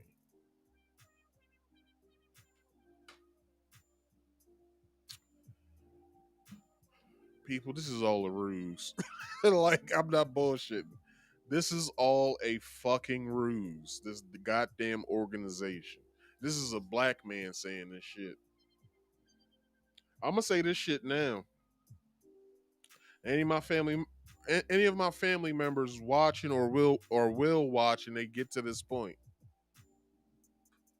and I'm not saying that I will, so I'm knocking on wood. If I get gunned down in the streets of the town I live in or elsewhere, do yourself a favor. Tell anybody shouting Black Lives Matter for protesting for me. Tell them to go home. Because my family will not receive any of the money that they raise. My family will not see a fucking dime. And I don't want a perverted fucking organization who gives their money elsewhere to other organizations that has nothing to do with black lives at all. I want you guys to tell them to go the fuck home and get the fuck out of the picketing line. I only want real shit being said, and I only want real shit on the signs if you protest for me. Like burn this motherfucker down. That's what I want to see on those signs. Or I want y'all to put on there, fuck no justice, no peace. We want our reparations increased. That's what the fuck I want to see on your picketing signs.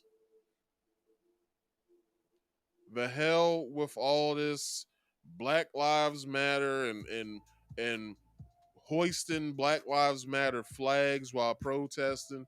Don't do that shit with me. I will come back and haunt every single last motherfucker out there who's talking about Black Lives. Y'all better create another fucking saying if I get shot down in the streets by some police or even my own fellow man. Better come up with something else. Because I will haunt every single last one of y'all motherfuckers if y'all are screaming Black Lives Matter at my shit.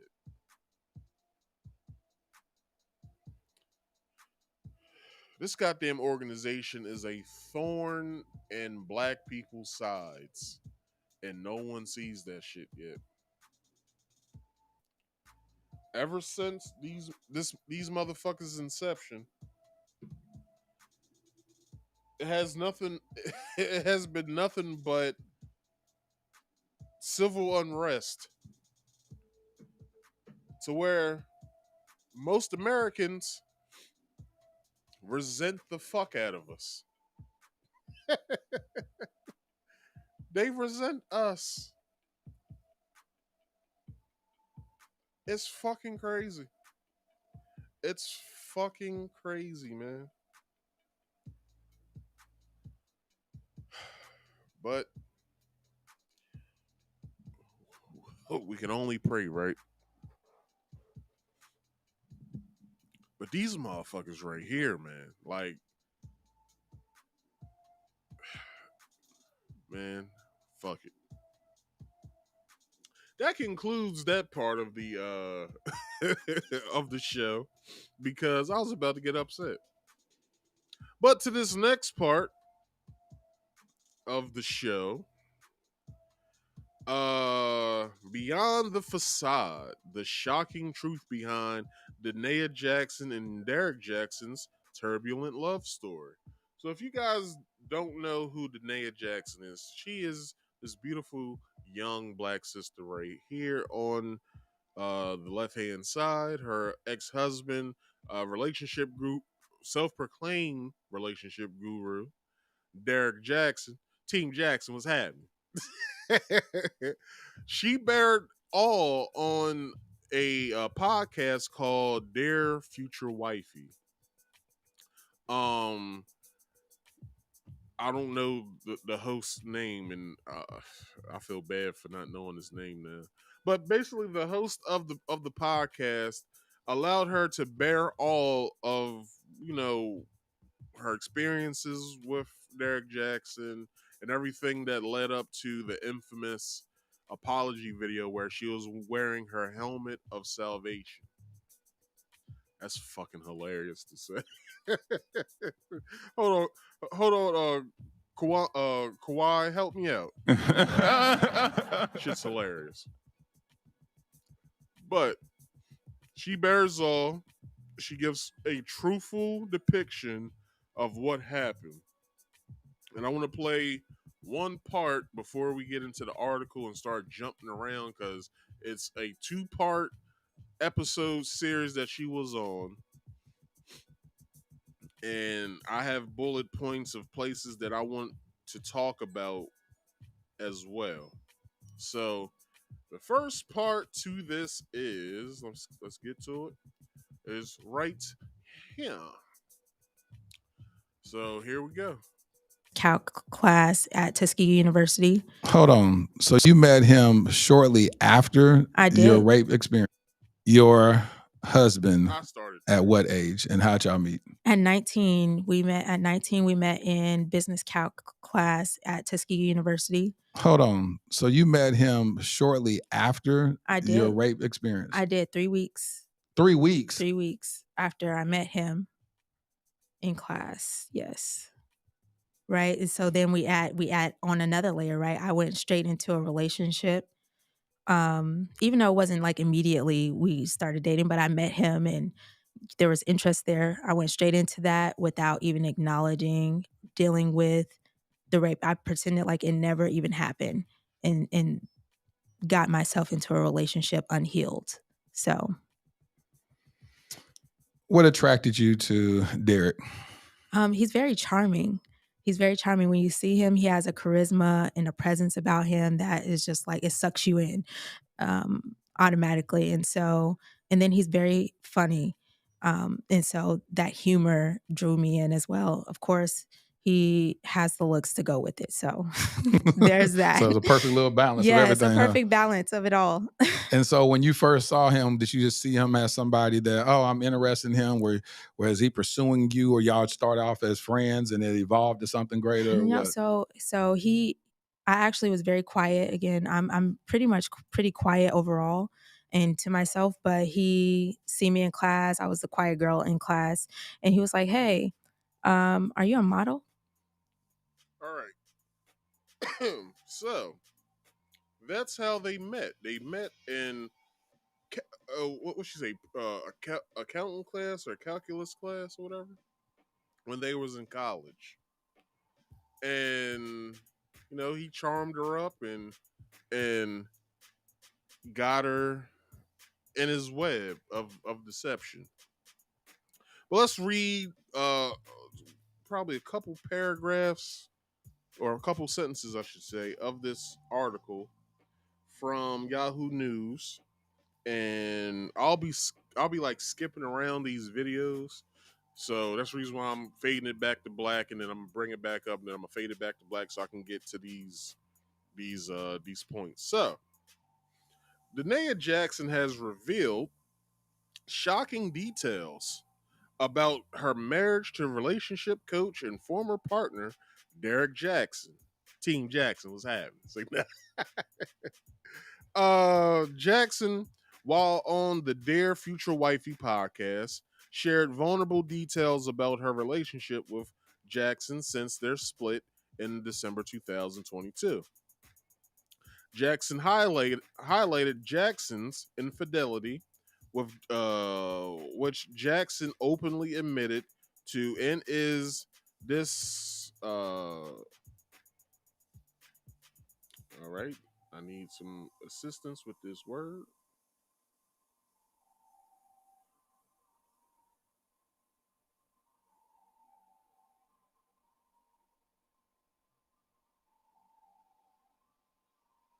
This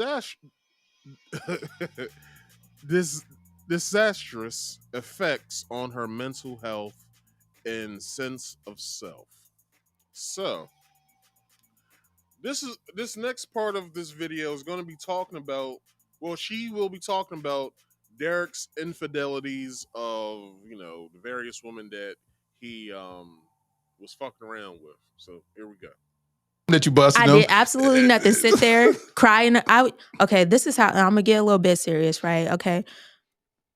I would seek and I would sit in closets and cry, and I would be in there wanting him to find me in the closet crying. And when he would come and find me in the closet crying, then I would say, I'm just crying because I miss my dad. I would blame it on something else. And it would always mostly be about my dad. Like, oh, I'm crying. But it's really because I just sat here and watched you have sex with, or. Whoa, hold the phone. Wait a minute. Hold the fuck up. Do I got a tire screeching sound effect? Shit. I don't. I got that. I don't have the tire screeching on here anymore.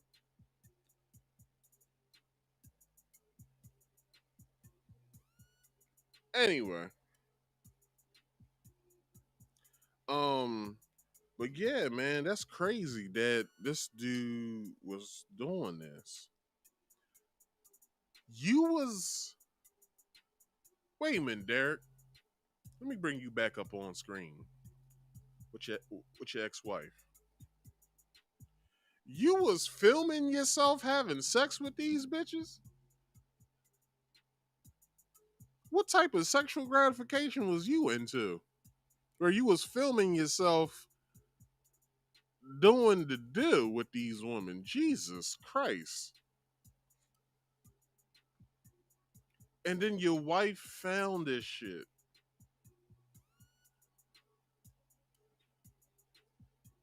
Your wife saw you in the buff with these women, my friend. You just out here just willy-nilly, just out here all just crazy and doing shit. This shit is crazy. And you had your wife, my friend. You had your wife crying about this shit in closets. And y'all's she will bring it up.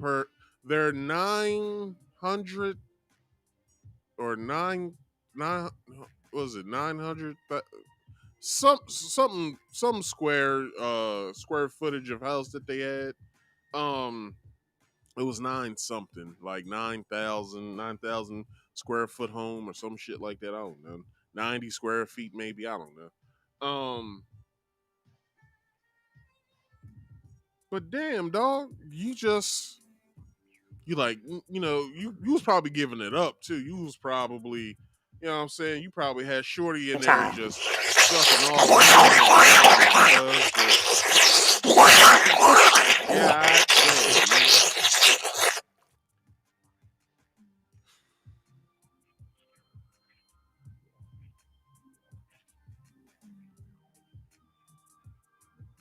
This shit's crazy. But dog, like, you didn't once, like, you finding your wife in the closet. You didn't like just once be like, I'm sorry.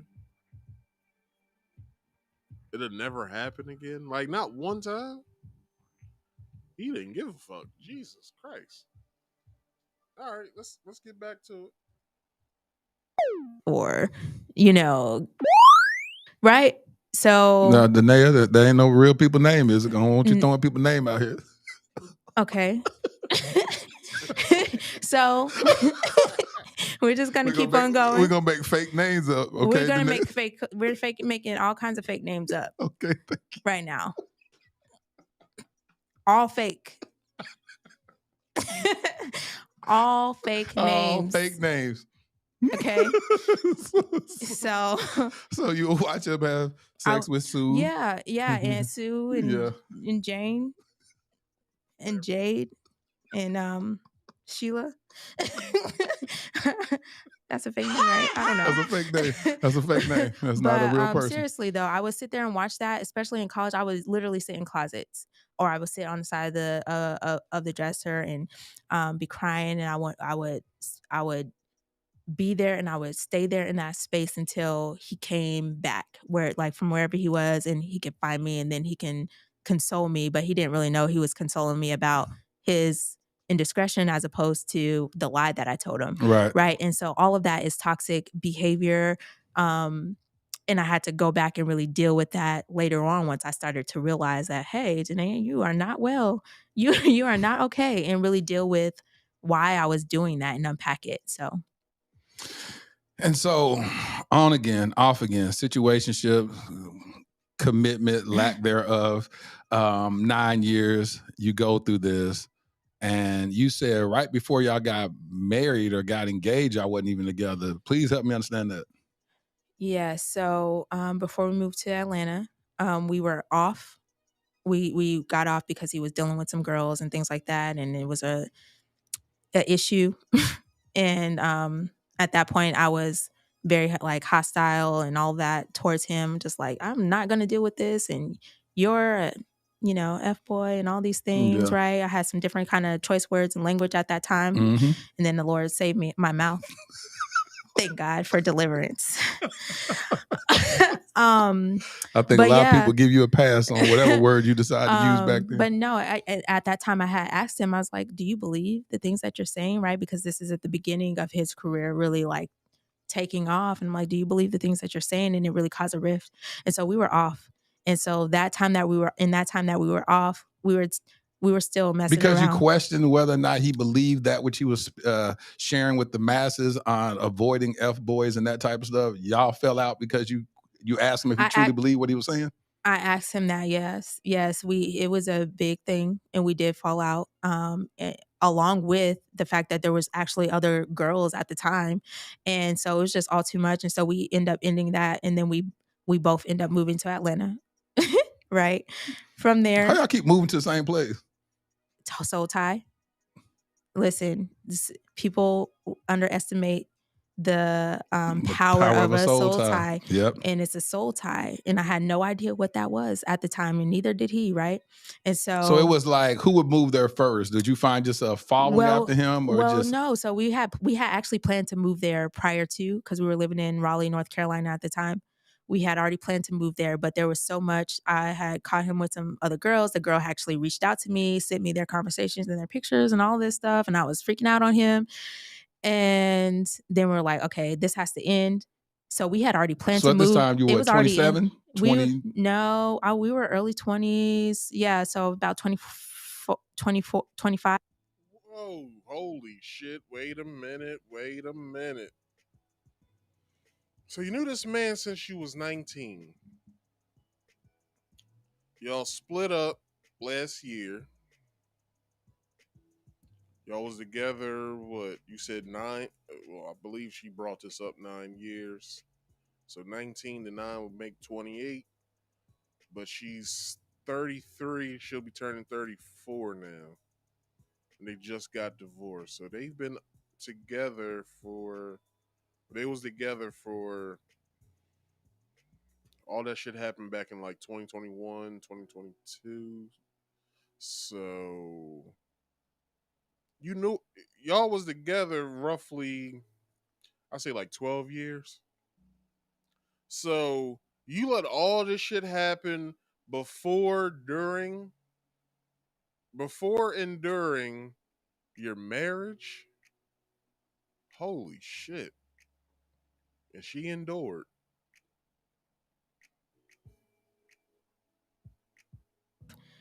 25. All right. So y'all lived in Raleigh around Yeah. that time, moved to Atlanta. Yeah, we moved to Atlanta, and we had already had that in the works. I had already transferred jobs. We just hadn't made the move yet. So it was just, it Y'all happened. gonna move together at Right, first. right. Even though y'all not in a committed, we're gonna use that word loosely again. Were y'all in the We were in technically a committed relationship when we were in Raleigh, North Carolina, Okay. living together. when y'all was making the plan to move together. Right, when we were making a plan to move together, we were moving together like as a unit. As a couple. But we ended up falling out before then. And so while the plans were still on to move, I had already transferred jobs. You know, he already had whatever he had going on. And so made the move. My mom came down and she helped me drive down to Atlanta. I had my own little space. Anyway, we were still engaging sexually, even though we were off, right? And so it was in this time where there was a lineup of us. We was passing each other on the stairway in and out. No, y'all wasn't.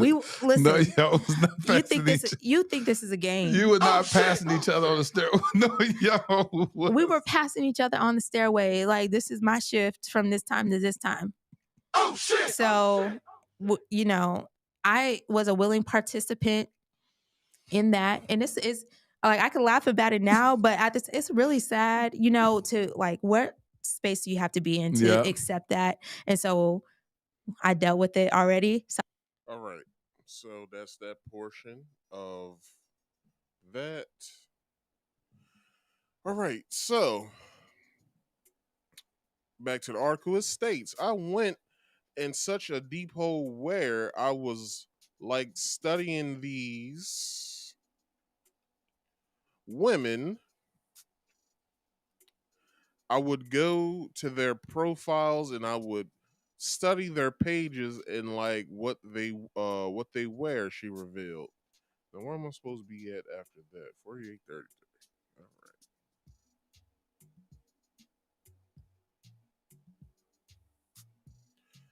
And what's that one? Okay. And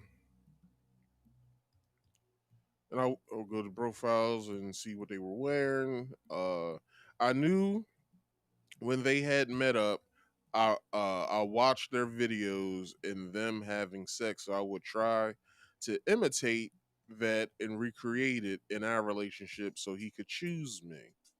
So this is what she had to say to that.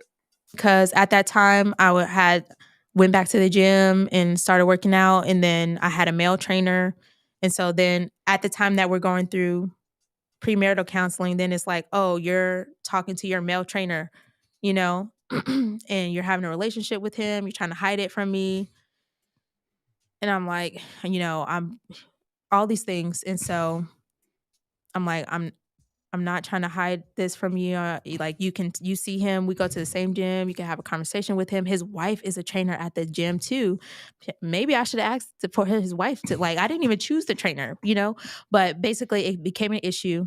And so then that became the focus, as opposed like me having a male trainer and what I'm doing over here became the focus of the conversation. And be clear, did you have anything inappropriate with the trainer? I did not. And did he ever like say, well, you need to have a female trainer then? He did not, but I took it upon myself. I went to the little desk and was like, hey, I need to change trainers. And then the trainer was like, did I do something wrong? Whatever. Can we have a conversation? I was like, it's nothing that you did wrong. It's just, I got to do what I need to do. And I need a woman. And so then I got another trainer, Serena, and she got my whole life together after that. But yes, that became the focus. There was a lot of issues that came from that, and pretty much triggered the toxic behavior in him, triggered the toxic behavior in him to where now we have all these things going on in our marriage. So, such as, you said triggered what? You said that triggered what? To accuse you of infidelity, to give him a pass to cheat on you? Essentially. Like, so me bringing up all these things and then him feeling or accusing me of having this relationship with the trainer, which I did not have, but allowed him basically like, okay, I'm being like in his mind, I'm being disrespectful, I'm being unappreciative. He's done all this changing and actually asked for me to marry him, and here I go. It was at this moment that he knew. He fucked up. You know, just bringing up all this stuff from the past, you know, and Would you say he was on his best behavior during that time? define best behavior. Okay. So if we're talking about, yeah, so we have to define best behavior. Okay, we're going to define say, it as not messing with other women at this point. Okay, we're going to have to define that too. Okay, so listen, I'll put it this way. Were there women that he had still had contact with in some way that he's had a sexual relationship with or some sort? Those people were always there. That he was always constantly having at least a minimum a dialogue with them. Okay. Like if they were friends. And was it discussed that he would no longer have those conversations with people in whom he had sexual relationships with? No, so that wasn't discussed until after I left the marriage for 8 months. That wasn't discussed until after that. So, but going into marriage, no, there was not really a dialogue about like, hey, all these people that you've had a relationship with or whatever in the past, like all of them need to cut out. You ain't no friends. Excuse me, bitch. There was no dialogue about that. I didn't have any boundaries or barriers. I didn't even know what that was. I didn't even know what a boundary was. Exactly. Like, what is that? I didn't have any standard or like, I didn't even know that was a thing that you can actually request or not even request, that you implement, you know? So, yeah, there was none of that. So was there people that he had at least at minimums conversation with that he has had sex with or has some type of dealings with? Those people had always been there at minimum in conversation form. As far as having a sexual encounter, to my knowledge, there wasn't a whole lot going on. But then again, not too long after our marriage counseling, premarital counseling failed, he met up with Don't be saying no names, a relative. I wasn't. Okay. I was bridling. I was thinking. Met up with Shaniqua Thomas, right? and, a relative, and supposed to like a distant relative. It's like one, like, you know, their cousin married my dad, so that's my cousin type of thing situation. But like a relative, essentially claiming as a relative, they met up, but this is somebody that he had a conversation or like sexual conversations with and things like that in the past. Sexual conversations. They ain't had sex. He says that they had never had sex. It didn't go past their sexual conversations and things like that, but they did meet up not too long after the marital counseling. The premarital counseling that we had. So you don't know what happened. If anything happened, they just met up to just... Right. So outside of that, I don't know. When something did happen, let's see, that was like a couple weeks before we got married. And I didn't even think we were going to get married because it was such a big blow up. And so he got his hair cut by a girl that he used to have sex with, and she posted a picture on Instagram with hearts. He was standing behind her, and there's hearts surrounding them, and I lost it on him. I lost it. I did not use any kind of biblical words at all. And I didn't even know biblical words at that time. So I lost it. And, you know, at that point, it kind of triggered, like, he was like, you don't trust me. Like, you're supposed to be able to trust me. Like, I'm not even I needed my haircut because I'm trying to make a living for us. Like, this is important. There was nobody else available. And I'm like, you didn't even tell me about this.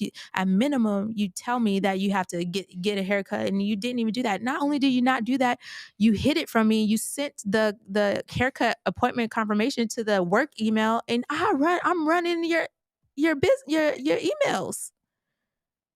What kind of...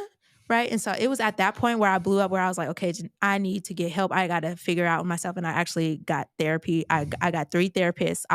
You got 3? Why you need 3? I needed all 3.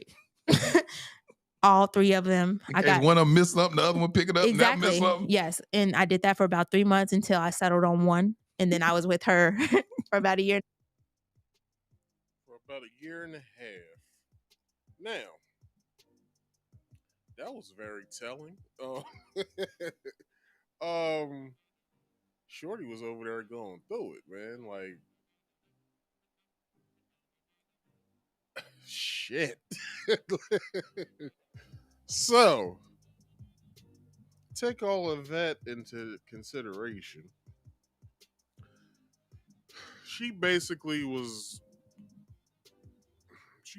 going through what Kevin Samuels would say is a high valued man, wherever the fuck that means. So he was taking his cake and eating it too. So the man basically was lying to his audience about being a good, well, matter of fact, if you look at it, if you look at any of his videos,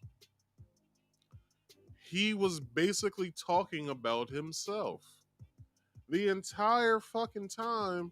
When you watch his videos, he's talking about himself. He talks about jealousy, right? There was a point in time where he got jealous that his wife had, or ex-wife had, a male trainer. So now he's getting jealous. Oh, well, why you got a male trainer for? Because I did bring up in a past episode that I did like a little segment on it where I showed a video of a dude talking about a couple trainer buddies of his. He asked the question, "Do you fuck any of your clients?" And his homeboy said, "Yeah, I do." And he was like, "So none of these men's or none of the husbands of these wives that you're training know about this, right?" He said, "Nah, they don't know about it." He said, "Because after the gym, she'll give a text like, 'Hey, I'm going to get, whatever, a smoothie or whatever, and I'm going to do a little bit of shopping, and then we're either at my house or a hotel room getting it on.'" And I also brought up how with that, when a woman or a man, whomever, has a trainer of the opposite sex, there's a chemical within the body called oxytocin that is distributed to the brain, of which whoever the trainee is starting to fall in love with their trainer, or gain a great deal of like to them or whatever. And or you know I don't know how that looks when a male trainer is training his male trainee. I don't know how that looks. Maybe they start hanging out or something, like, yo, we should hang out, we should be friends or whatever. Like, I don't, maybe that's where that goes. But within women trainees to their trainer, half the time they start fucking them because they start becoming more attracted to them. So that's that. But the man was jealous because his wife started to try to look as great as the women that he was fucking. It's all a reason why she was doing what she was doing. She basically, after numerous times looking at her husband fuck various women on camera, and fuck around and seeing them, and she's trying to redo what she saw her husband do with the women that he was with. She wanted to create the same type of, I guess you would say, environment that he was used to. Now, as far as what I believe Derrick Jaxn played football in college. So he has a jock's mentality. The cheerleader is always going to go after the jock. So, or everybody, if you play sports either in high school, college, you got fans. You also got groupies. So him transitioning from football to real life, he wanted the attention still. This is just my prognosis. He still wanted that attention that he garnered in high school and in school. So with that in college, so with that being said, he then becomes a self-proclaimed relationship guru. And he starts to spew rhetoric of, girl, if he ain't doing this, then he don't love you because of A, B, C, and D. But at the same time, he's treating the woman that he is in a relationship with like shit, which is also telling. Which also goes to show that Derrick Jaxn really didn't believe his own fucking rhetoric to begin with. He basically he basically has been shitting where he sleeps. Because how the fuck are you with somebody and cheating? How are you married to somebody and cheating? Now, the place where he was cheating at, which you guys will hear later on, y'all gonna be like, that's not true. And she will confirm that it was true. So this this is too much for a Saturday, man. Let's continue. So um so this was particularly of note as he is a self-described relationship expert who has authored several books on the subject of cheating in healthy relationships. Jaxn regularly received criticism from other men who claimed the YouTuber pandered to women. I've said that several times about him when I spoke about it. The scandal made the internet frenzy, with many pointing out his hypocrisy. Now, the hypocrisy is this. The man basically will be in his car. He was known for doing car videos. He'll be driving in his truck like, yeah, ladies, if your man ain't doing this for you and but he don't love you because A, B, C, and D and this and that, Team Jaxn was happy. And it's like, what? But,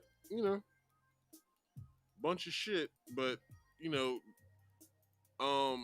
this particular clip I'm about to show here talks about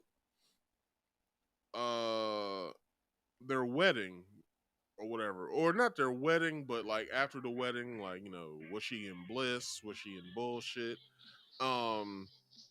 Because you know the man finally got off his ass and was like, I'm treating this woman fucked up, let me go ahead and make an honest woman out of her. And this is what happened. I got caught up in like, oh, look at I never experienced anything like this before. Explain what that, because people don't understand what you mean by that life. What life were you living? Okay, so there is a life of glam and riches and fame. Like when you have some status, it comes with stuff. Mm-hmm. It comes with access to stuff.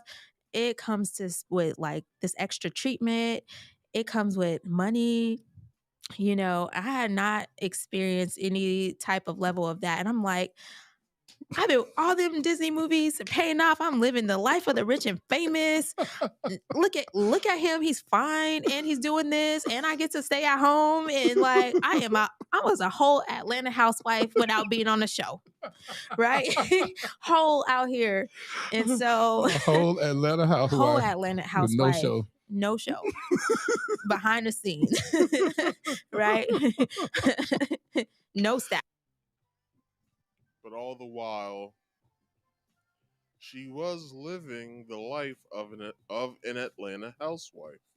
Because what do we see on all of these housewife shows, none of the women on there have a husband. Now, I won't say that she didn't have a husband. Her husband wasn't around. So just like most of the women on Atlanta Housewives, Housewives of New York, Housewives of New Jersey, Housewives of the Potomac, Housewives of whatever the hell.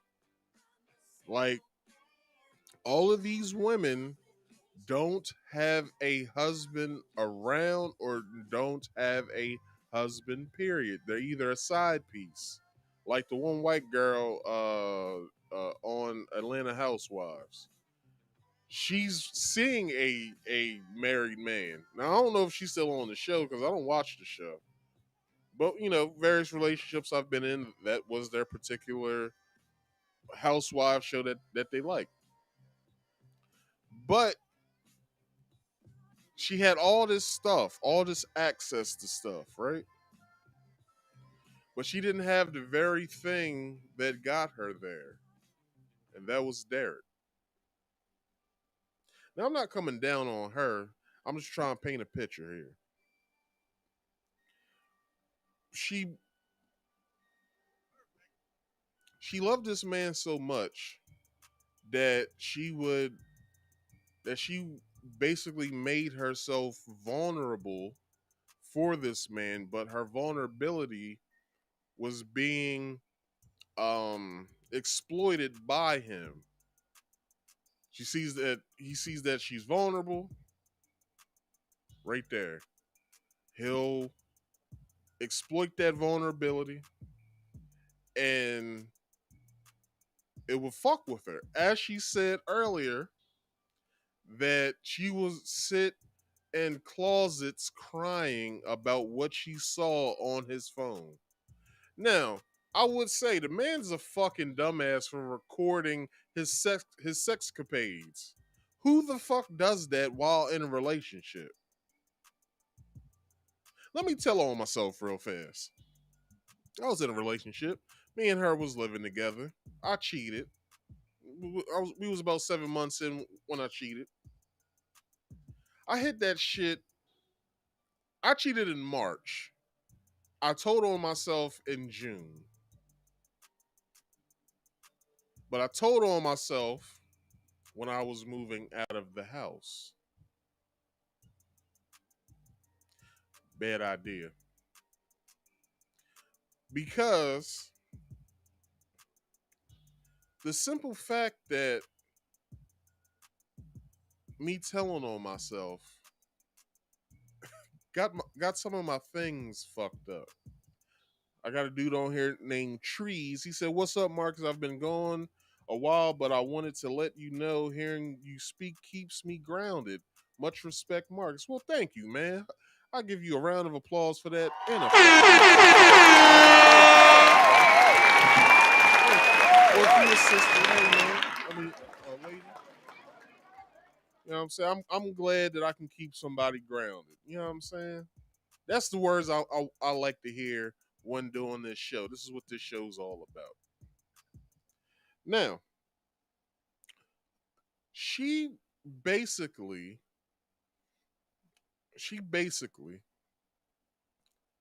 made herself a whole ass for fucking with this dude in the place.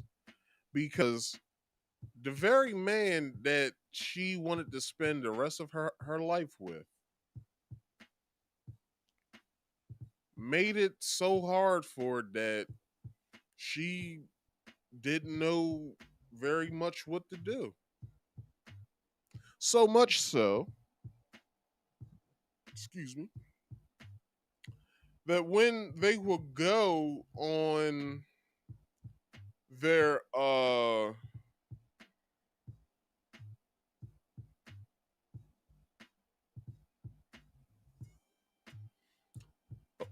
on, Big Dicky. This for some reason your comment ain't coming up, but I see it though. It's just not showing up. It's on hold for review from you. I don't know why, but I see what you said. You said that it's you, so Everybody shout out to Big Dicky. Anyway,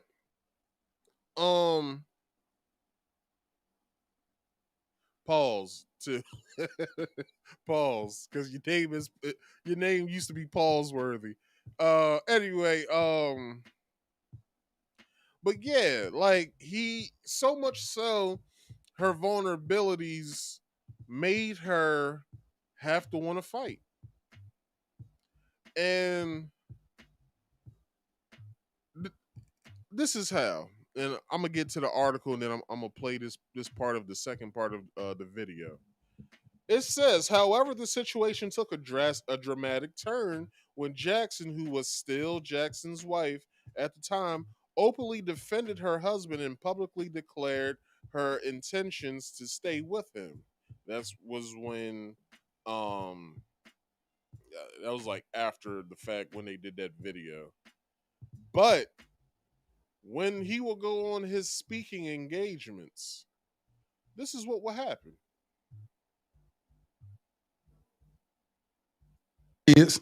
2 whole Yeah. kids. I'm Yeah. looking fine, okay? And then it was at that point I'm like, I want to start traveling with you. I'm going on tour with you. So then he did the self-love tour with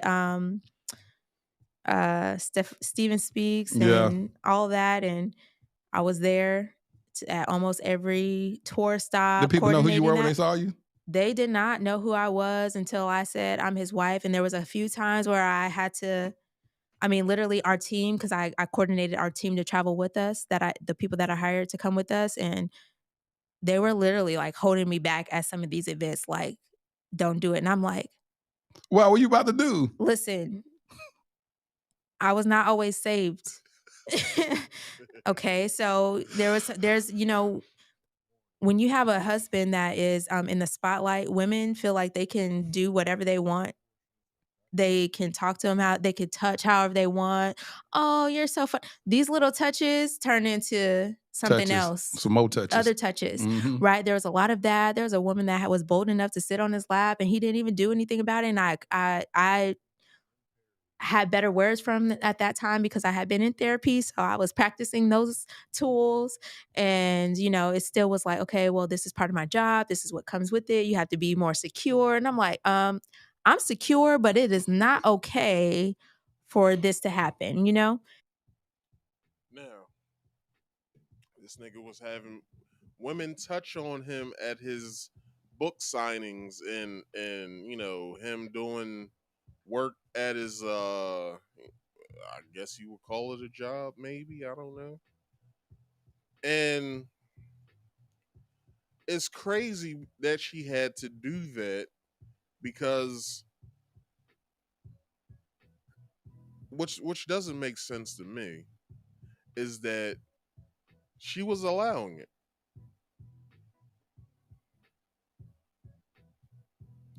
Like for him to say, it's all a part of the job, like, I gotta do this stuff, you want to be successful, right?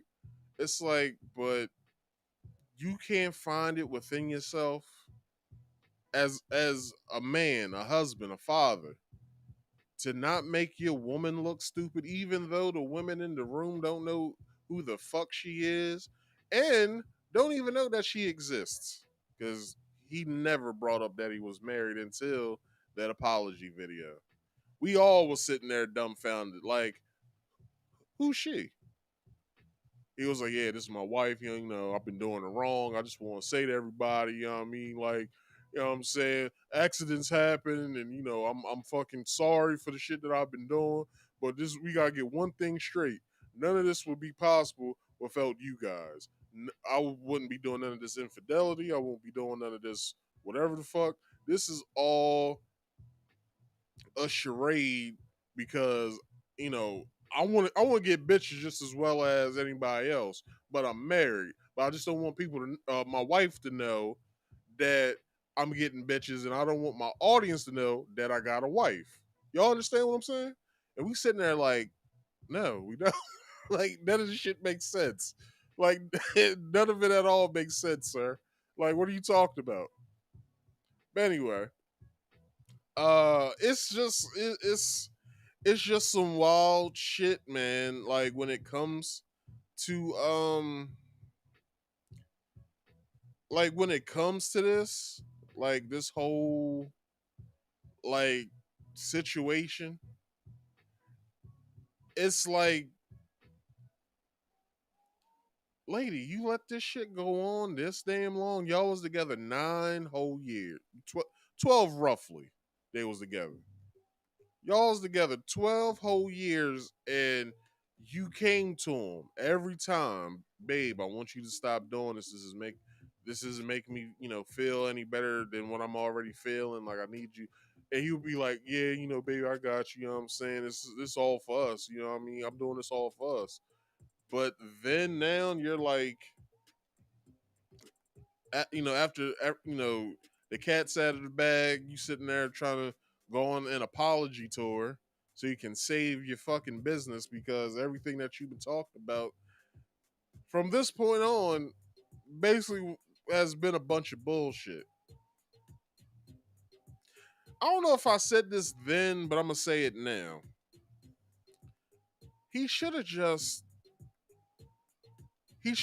went the Kevin Samuels route. After everything was all said and done, he should have just went the Kevin Samuels route. This is why. Because all of the dudes that was out there like saying how much of a simp he would have really he would have saved his career. Now he's probably in obscurity now. He still probably has his niche followers, but as far as like the masses seeing his videos anymore, nobody pays attention to Derrick Jaxn no more. But anyway, so where am I at in this? So okay, so let's get to the article. Maybe I'll have to repeat something that I've already said. So, however, the situation took a. Okay, I said that already. Decision by Jaxn prompted numerous threads on Twitter, op-eds, cultural analyses, and memes, parody skits, and upending conversations or unending conversations.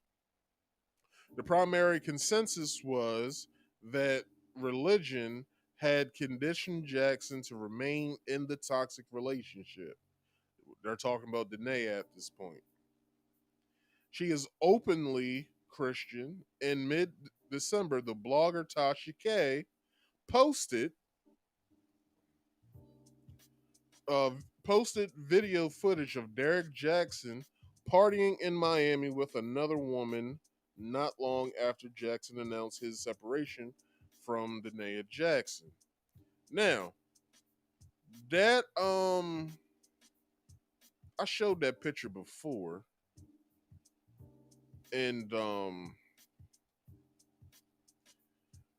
I showed that picture before on something else that I was doing about Derrick Jaxn, and it showed, he was behind some light-skinned girl that I guess he was with, or that he met at some rooftop party in Miami, and he, basically it was just a picture floating around of him. Now, what was the event? No one knows. Why was he there? No one knows.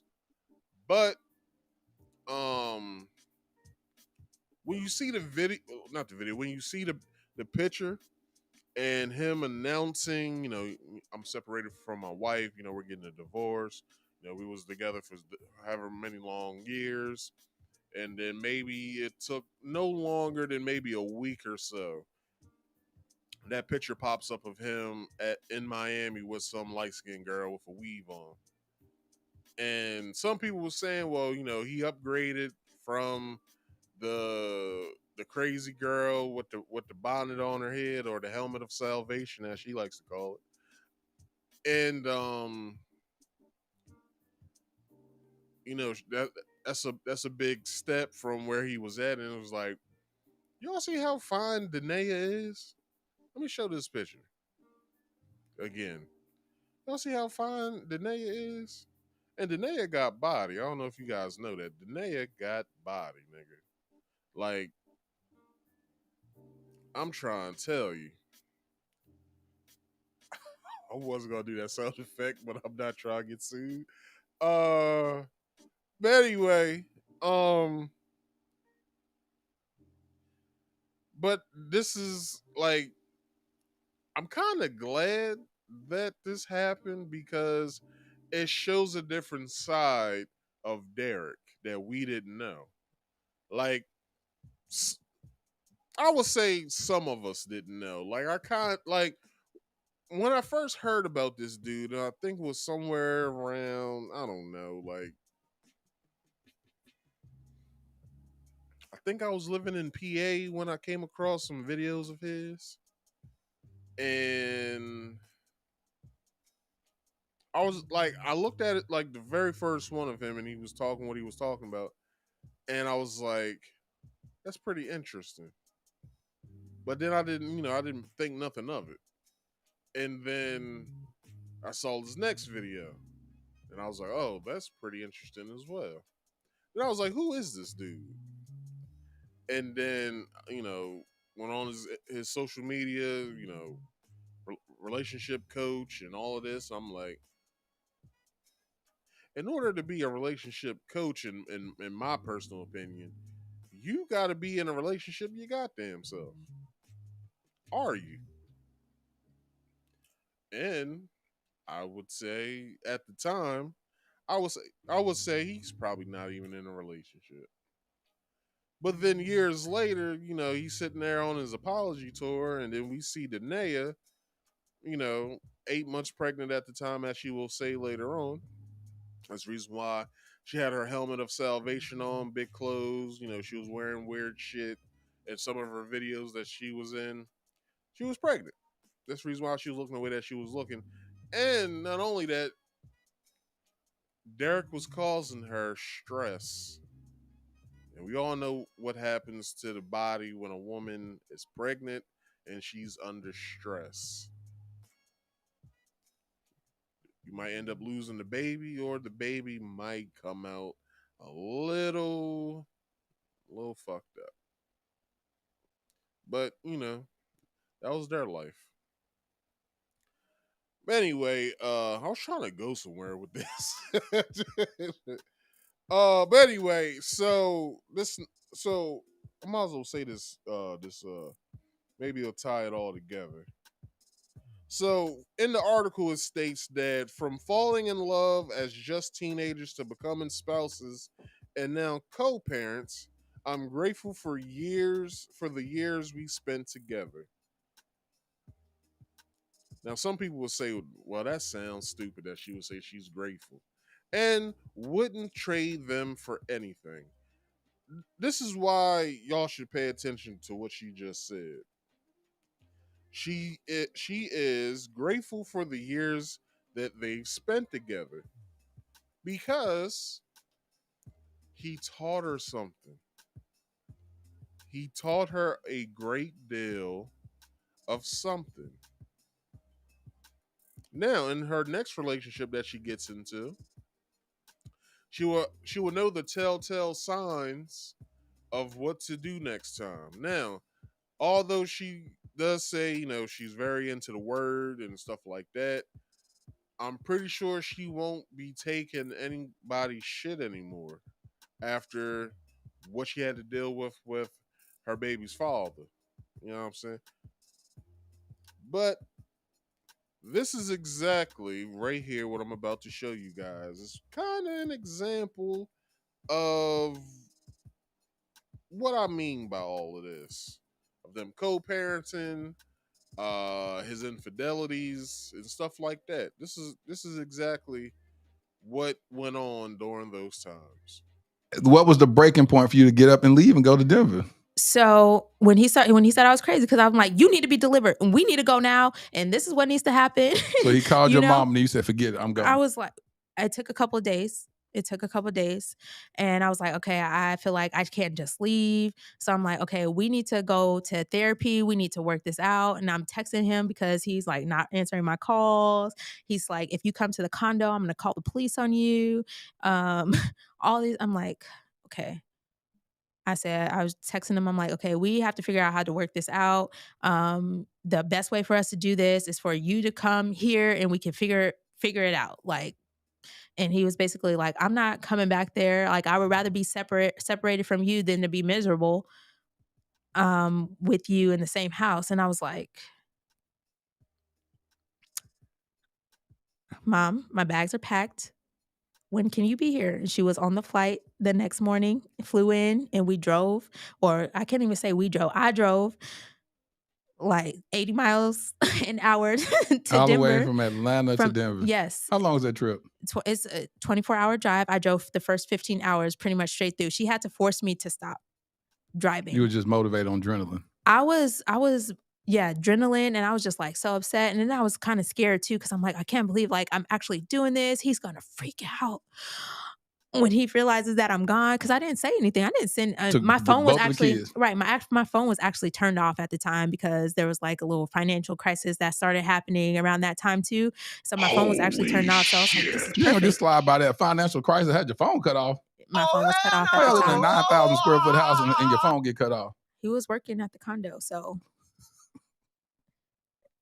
Couldn't have been a financial crisis, just oversight of the bill being paid. Yeah.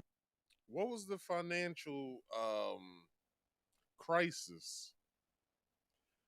You gotta remember, if you guys don't know shit about Derrick Jaxn, let me sit up for this. Not only was Derrick Jaxn a YouTuber, Derrick Jaxn also was an author. He made up a game called what's the game called? It's a card game, sort of like Cards Against Humanity. I'm trying to figure out the name because I actually bought the card game and some of the expansion packs.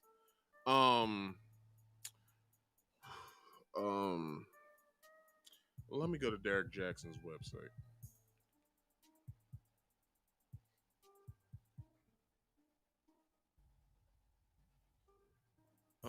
Let's see if they have his website listed on there somewhere.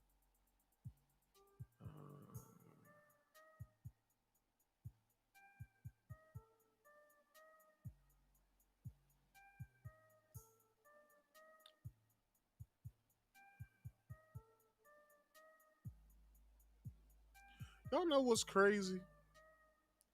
His Heal Together Without Hurting Each Other book that he wrote has a picture of him and Danae on the cover. This y'all see it. This book right here.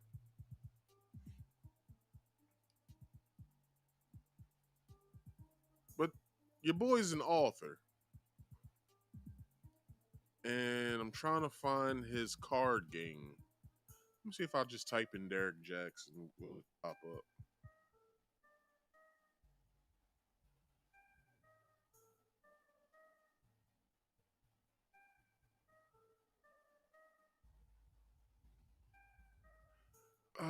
Let's see.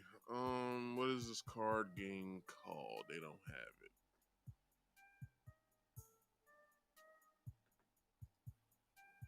Oh, right there, card game. It's not Let's Get Deep. It's not that. Unless he made more. Shit, it ain't none of these. Mentally Stimulate Me. That's what it's called. Mentally Stimulate Me. So I bought those cards because I was listening to one of his shows and he was like, this card game will spark conversation about stuff. If you want to get to know somebody. I said, okay, let me buy it. I'll buy the card game. Let me see where it goes. And God damn it, if it doesn't open up fucking floodgates when you're talking to somebody. Let's like I usually bring those out when I first start talking to a girl, and basically the card game goes like this. So you get a deck of cards. Well, there's sets of cards of questions, and then there's answer cards. Answer cards from A through D. And depending on if the card has A through D or if it just has A and B, or if it's a true false, you answer the question truthfully. And when you do answer the question, you're supposed to expound upon your answer to the person or people that you're playing with. And y'all could stay on that card for probably a whole hour, sparking up because a conversation might spark up because of that. And I kind of like that concept. I was like, that's a cool concept. Because let's say, you're on a date, you're nervous, and you really don't have anything to talk about with the person. So I would bring these cards out. I'll be like, okay, let me bring these cards out. So bring the cards out, give her answer cards. I get my answer cards. I set the decks down. I'm like, go ahead, pick one. Then she pick one, read it off, A through D. This is the reason why I would do B and expound upon. She will go, well, I pick C because of this, blah blah blah blah, this and that. And it is a good icebreaker, I would say that. But this man is worth, I don't know, couple 100,000 maybe. Because you know what I'm saying. You saw all the novels that he wrote about relationships. It's kind of like those Zane books that used to come out back in the day. Y'all remember those Zane books? It was, what was that, like sexual stuff in there? So I don't know what he would write about. Probably about like whatever his videos would be about. Like, girl, if he ain't doing this, read my book that talks about this, right? And it's like, come on, dude. You're lying to us. Like, why are you lying? Now, I will say this interview probably is setting the nail in the coffin. Because of this reason. We're learning shit that we didn't know before. And, Derrick talks about infidelity a lot. Like, girl, if he's cheating on you, he don't love you, because a real man, blah, blah, blah, blah, blah, blah. And he's doing the same shit. Like, as I said earlier, the motherfucker been telling on himself for years. And we just now caught on. It's just crazy. Let's continue this video. Because you can't have a 9,000 square foot house. I don't know. I wasn't even involved with the finances, so that's what I've been told. So you've been told? Yeah, because I wasn't involved in it. He just told you what? It's a financial crisis. It was a financial crisis from what I understand. Define financial crisis. Define it. Define it, because there was sure a Lamborghini. That's what I'm saying. And Bentley's sitting up here doing car videos with a Bentley. There was a lot of stuff. So I don't Wait a minute. This nigga had a Lamborghini and a Bentley in the fucking garage. So he had a Lamborghini, a Bentley. I believe one of the pictures show like one of those like real nice Mercedes Jeep looking things. So it's like, you got all this money, but y'all having a financial crisis? A financial crisis in what? What the hell y'all got a financial crisis in? It looked like y'all had all the money. All the money. I mean, dollars, buku amounts of money. So what the hell are y'all on hard times for? That's all I want to know. Anyway, let's continue. where it all went, but we had a financial crisis and my phone was turned off. So at that time, it was turned off, and Well, how so- long was it cut off? About a couple hours. days. See, I don't understand that. Days, and so it kind of worked out because then he can immediately call me, and my mom's not answering the phone, so there's that. But by the time I actually got to Denver, he was already there. So He was. he was. He flew down there while y'all was driving. He flew, and he was at my mom's old address because he had looked her stuff up online and went to her old address. Didn't realize that she had moved, and so he was at the wrong address. And I called him when I got there. I was like, okay, at minimum, I could call him when I'm actually there. Yeah. Let him know. He's like, I need let's talk. He's out standing outside. I'm outside. I'm like, outside where? And it's snowing, and he's like, I'm outside, let's talk. And I'm like, she doesn't even live there anymore. And I'm like, I don't think I should be coming out right now. Like, I just got off the road. We just got off the road. And my mom is in the background, like, you just got off the road. You are not going anywhere. And then she's on the phone with someone and shit. They're like, you get off that phone. He can wait. Right. And which then brought in a whole nother dynamic, because it's like, your mom is controlling your behavior and your actions, and she's keeping you away and telling you what to say. She's keeping her away from you. That's what she's doing. Because it shows that you had bad intent towards her daughter in the first place. Like, that's the telling sign of a parent getting involved into their children's relationship. Because what does a parent not want their child to be? Hurt. And when it comes to them being grown-ups, it's like, well, I don't really have full reign on your life anymore, but I can give you some pointers. I can tell you now, girl, get the fuck away from this man, because he's only going to drive you to the grave, if not worse. And with that being said, by her mother saying, no, you're not going nowhere. You just got off the road. You got to get these babies settled. You just got off the road. Why would you want to walk outside, talk to somebody for hours on end about some shit that he was doing if you don't know if this motherfucker gonna do it again? Just cut your losses for the night. Stay in the house, get some food, and you will probably stay up, have some, watch a movie, eat some snacks, and then you can deal with that shit tomorrow. Don't deal with that right now. And you know what I'm saying? It's like, your parents not gonna lead you. Like your parent isn't gonna lead you in the wrong direction. Like, they want your life to be just as good as you want your life to be. So it's like, why would a parent tell you, I think you should talk to him. You should go ahead and talk. No, her mother was right in that instance. Danae was upset to the point to where she's being lied to almost every day by this dude, and she can't catch a break for anything. And it's like, what is she supposed to do at that point? Is she supposed to just roll over and die and just allow this motherfucker to walk all over? Or is she going to dust off her boots, take a stand, and be like, I'm not dealing with this shit no more?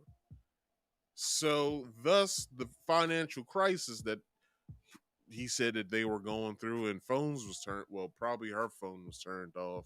He still had his phone on because he called her. So I don't know, man. Like, he really seems like a piece of shit. Like, I can understand a man being married because he was forced to be in that marriage, and he's then now, doing whatever the fuck he wants to do while being, married. But he purposely did this shit because he didn't think he would get caught. And if he doesn't think he would have got caught, or let's just say he didn't give a fuck to begin with. Let's just lay that out. let's say he didn't give a damn in the beginning when he married this woman. He probably only married her because he's like, well, she got my kids, and I don't really see any other reason not to marry her. Let me just marry her, and then I'll just do whatever the fuck I want to do on the side. Like, I'll make sure that my house, that my home life is, you know, bar none, probably the best thing that anybody can look at. But I'm gonna be over here in this condo in Midtown Atlanta doing business with all these other women. Like, what? Anyway, I'm gonna let her continue so we can get into the last part of the article. What to do? So then that became a whole nother dynamic, and I'm just like head spin. So how long did it take for you to connect with him while he was in Denver? We met the next day. We met at IHOP, and with the kids. My mom dropped me and the kids off. And he was like, "How long are you going to be here?" And I was like, "I don't know, a couple weeks." You know, still not saying like I know, you know, about all this stuff that's going on. And he was like, "Well, like you just gonna leave? Like, how do you just gonna leave like that and not say anything?" And I'm like, "Yeah." Hold on, Danae, because I did the same fucking thing. I saw some shit not going my way. Not saying that shit's supposed to go my way, but you know, it wasn't a compromise. So I said, "Fuck it, I'm just gonna leave unannounced." I packed all my shit within shit what 2 hours, and that's packing and you know shuttling my shit to where I was gonna be living at, and then going back to get the rest of my shit and shuttling it to where I was gonna be at. I even took my fucking TV stand, and that was hard as fuck to get in my car because I had to break that bitch down along with the TV on the motherfucker. So, but I don't blame Danae for doing that. Like, if you don't feel respected and loved, get the fuck out of there, man. Like, it's no use of allowing somebody to walk all over you. Like, don't even do it. Like, don't even allow somebody to do that. Like, once you see the signs of that going on, I suggest everybody get the fuck away from somebody like that because they're only gonna be your downfall. They're only gonna be your downfall. Like, they don't give a fuck about you to the point to where they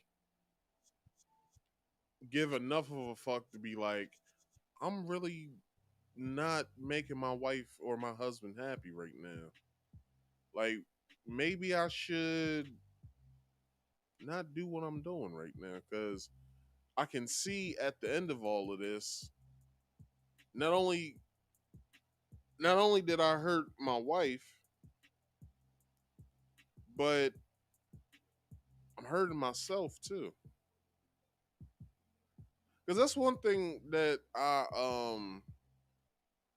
realized when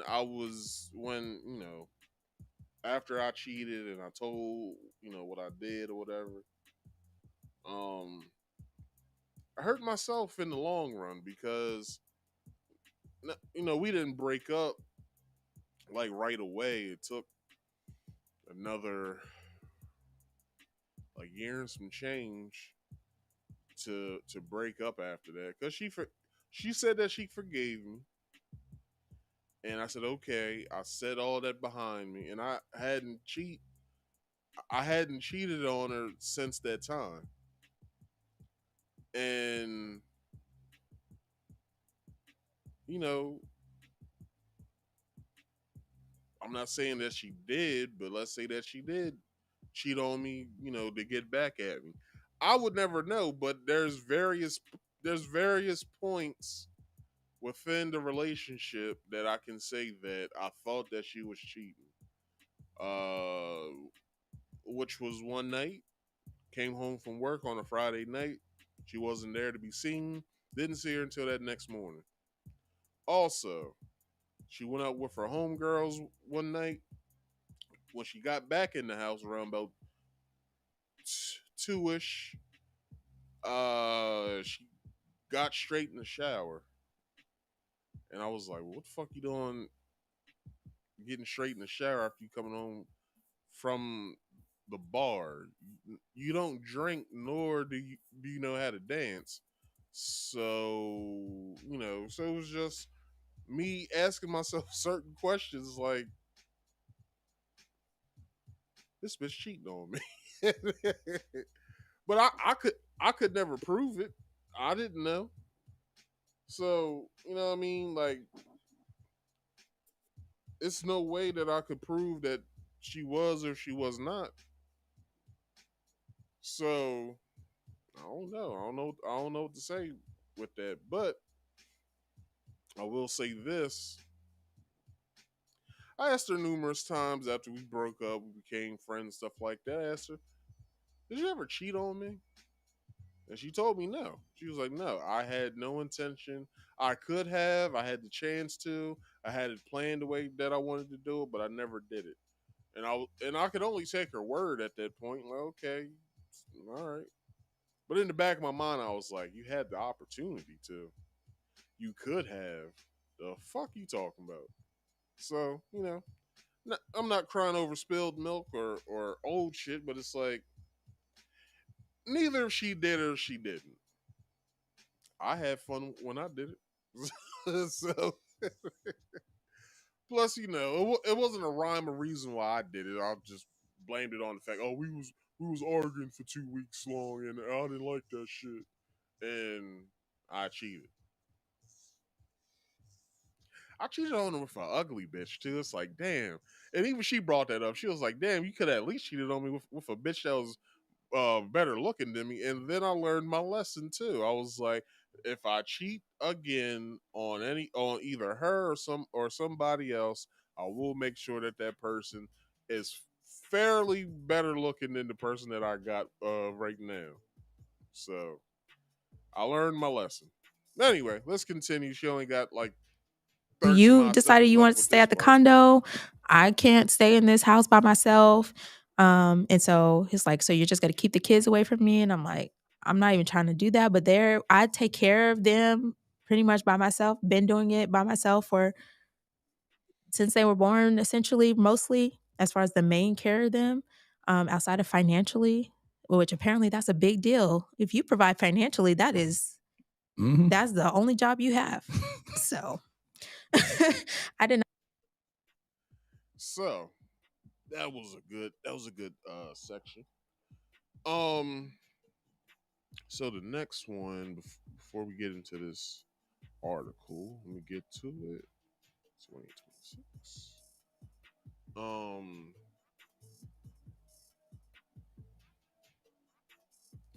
So yeah, man, like I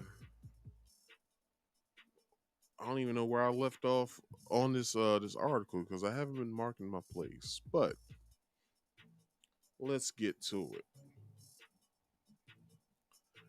Um I was blessed to have such an amazing person in my life and will forever be thankful for all she's meant to our family, Jaxn mused in his official divorce statement. Which it wasn't really a divorce statement if you actually listen to what he said. It was a coming out party. He basically was stating to all of the women who he hadn't slept with, who he wanted to sleep with, as ladies, I'm currently back on the market. And everybody just, all the women just cheered.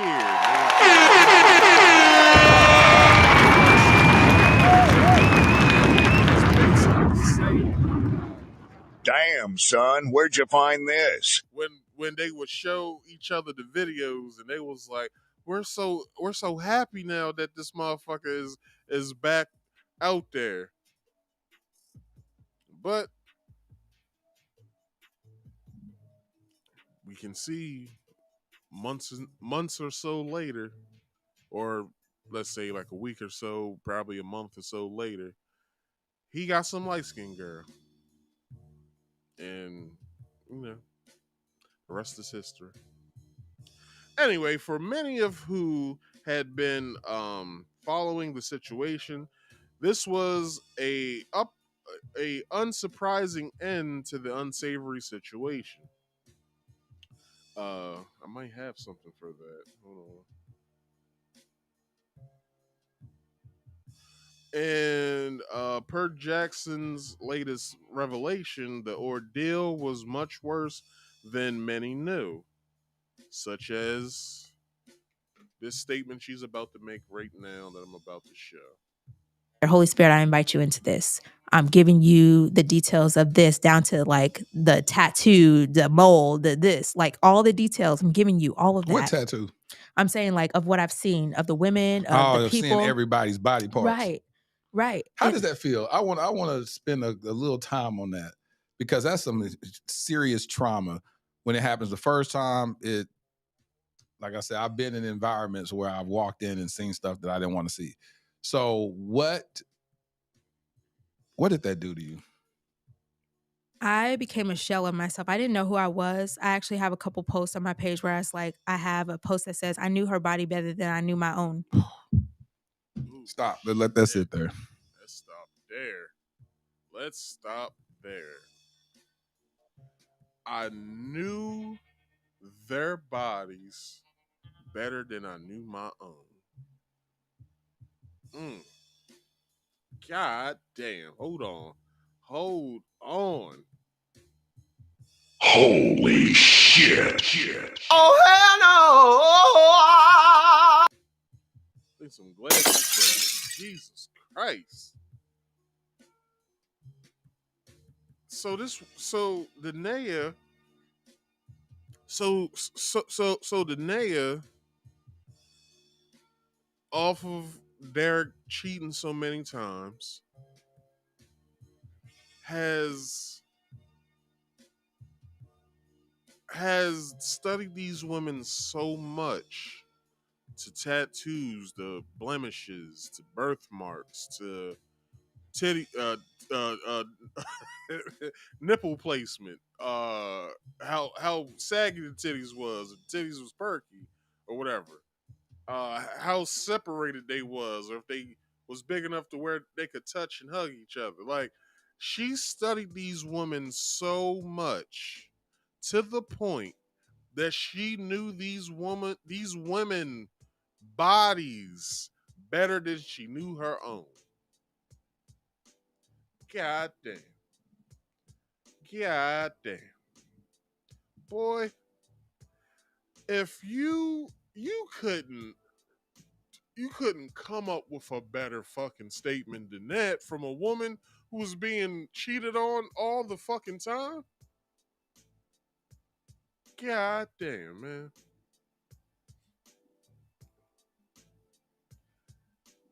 Danae had to study the women's bodies of which she would sneak on his phone and watch his sexcapades right in front of her eyes.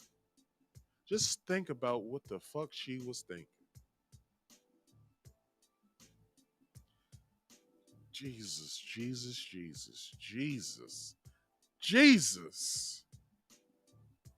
Whew. Finish him.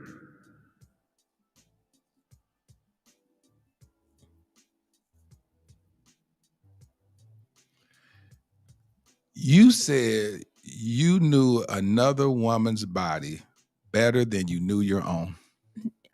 Yes, several women. I knew several other women's bodies better than I knew my own.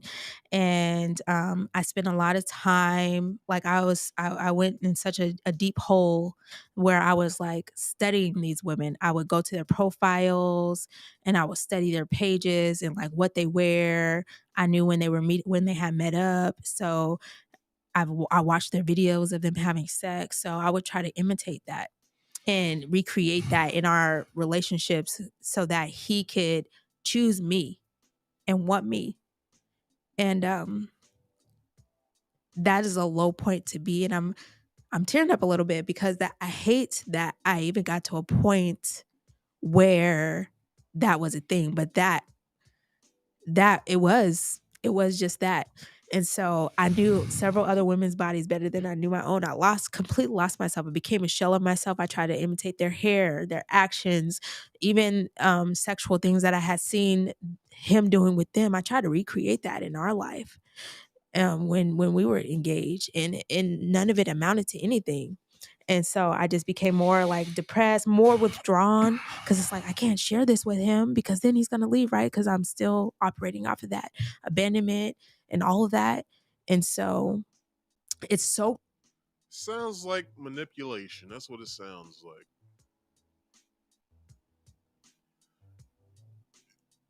You talking about somebody who basically was, you know, messing with somebody, and then they get married, and then you thinking that, you know, all these other women ain't gonna be a part of this anymore. It's all about me now. And, you know, I'm at my wedding, and we both told each other how much we love each other, and, you know, we said it in front of our families, and so I know it's real, and nothing can stop us now, and all of this shit. And then you turn around to your husband still doing the same shit that he was doing when y'all was dating, and now you have to make yourself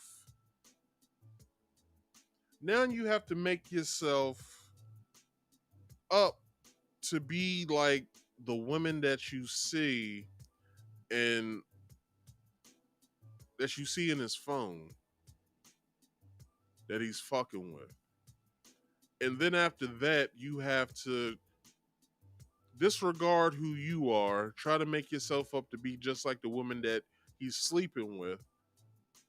And then after that, you then don't know yourself anymore, because this man has taken such a toll on your life because of what he's done to you.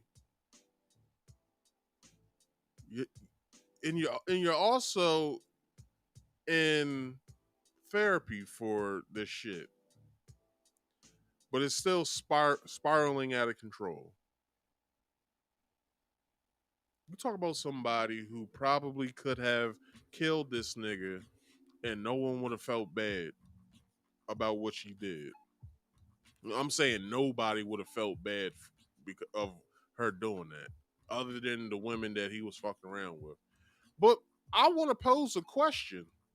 Did these women know he was married? Would he tell them before sleeping with them, you know, I just want to let you know before we do this, I do have a wife. I don't want to get you pregnant because, you know what I mean? Like, that's going to cause issues at my house. So I got 3 boxes of Plan Bs right there on the dresser. So if you would like to partake in one after we do this, I won't oblige. Or, you know, do you want to use protection or not? Whatever he was doing at that damn condo. The crazy thing was the way that we found out about the condo was about somebody that that I despise, and that is Tasha K. Tasha K told us that this nigga had a condo in Midtown, Atlanta, and she confirmed it. Not only did we have was it not a 9,000 square foot house, or wherever how many square feet that they had, he also had a condo in Midtown of Atlanta that he would do business out of. Well, nigga, what business are you doing?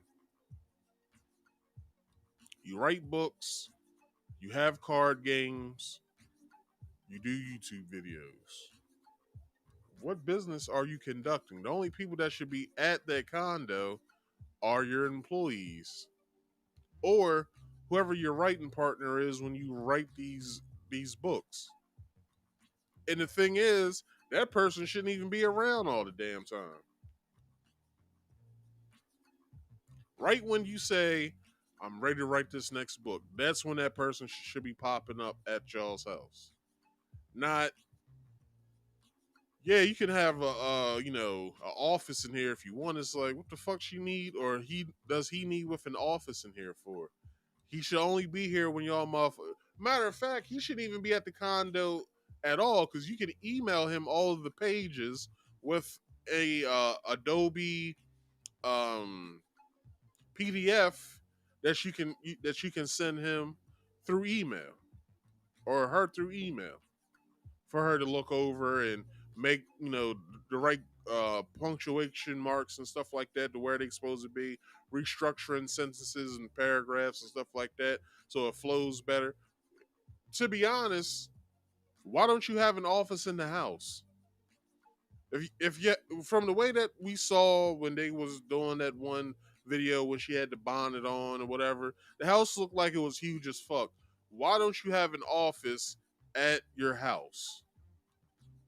Or why isn't it there an office somewhere on your property? Makes no sense. But you're having a woman that is the mother of your kids go through hell while you get to be in bliss. This shit's crazy.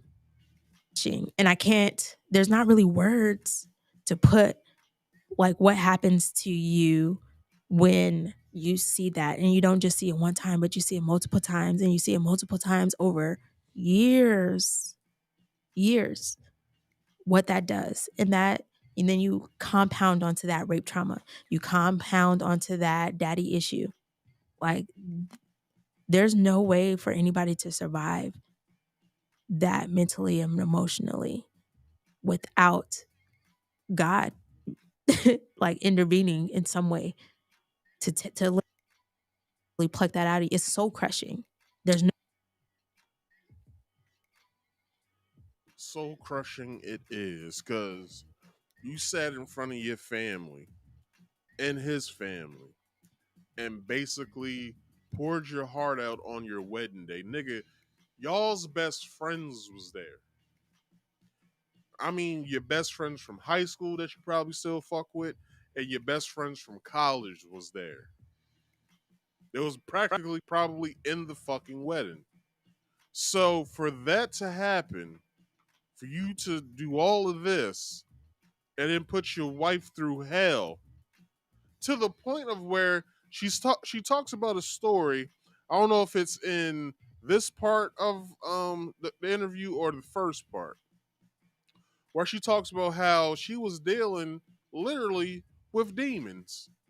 And I mean literally with demons. She said that her daughter, their oldest child, was, how old did she say she was? Like 3-4 years old or something like that. And she saw her because they was new parents, young parents. She said she looked at a video. I don't know how true this is, but people see strange shit when kids are asleep, when they got cameras in their room so they can monitor their behavior and their sleep cycles and stuff. She said that she saw her daughter get lifted out of the bed onto the floor. Now, the only way I know that shit happens is through paranormal activity in your home. Now, anybody can be a skeptic when it comes to paranormal activity, like are ghosts real, are ghosts not real, are demons real, are demons not real. But when you see anomalies like that, and you can go anywhere, YouTube, Facebook, Twitter, where you can see shit happen like that. So she was literally dealing with some sort of negative spirit in her house, and it was taking a toll on her because she was seeing their daughter be a part of all of this. And then on top of that, this nigga, he's doing whatever the fuck he's doing, not paying attention to what's going on in the house.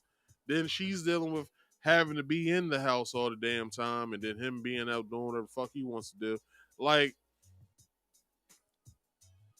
I can see it. I can see it took a toll on her. Like, although it doesn't show, and it didn't show in that one video, when he was doing his apology, I just thank God that she can look past all of that shit. Although there's still trauma there, as you can see, because she did cry at a certain point. It's like you're making your wife think that she's not worthy of you, and he was fine with that.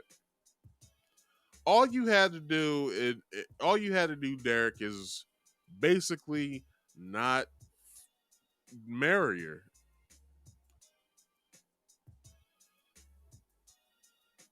That's all you had to do was not marry her, because that's where he fucked up, when he got down on one knee and basically told her, "Will you marry me?" And she said yes, and he was like, "Good, because now I don't have to give a fuck about what she feels, because I can just throw in her face now that we're married. Like, why are you complaining? You got this nice big ass house and shit. You over here complaining all the fucking time. You got money. You got nice cars you can drive. Like, why the fuck you complaining for?" She's complaining because she doesn't have you, goddammit. That's why. And everyone else can. Go figure, right? Anyway. In Jaxn's sit down with the podcast host, the mother of two shared that she regrets comparing herself to the women her husband was cheating with. "I hate that I even got to a point where that was a thing. I became a shell of myself," Jaxn revealed, referring to her statement that she knew other women's bodies better than her own. Since their divorce, Jaxn has shared her healing journey on her Instagram account. But before we end this, I got some more parts of this video that I want you guys to see. And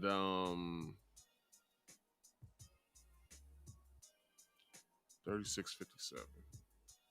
So, we gonna go through these pieces of this video because I believe that they're very telling. I said 3657.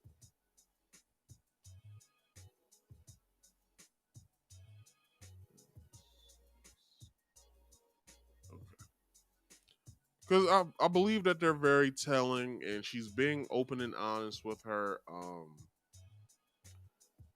with the questions she's being asked and stuff like that, because she feels as though that this should be shared, because she has to take those, what is it, 9 steps of grief that you have. You have to take those 9 steps. So, talking about, I believe, is one of them. So let's look that up. Let's see what the 9 steps of grief are.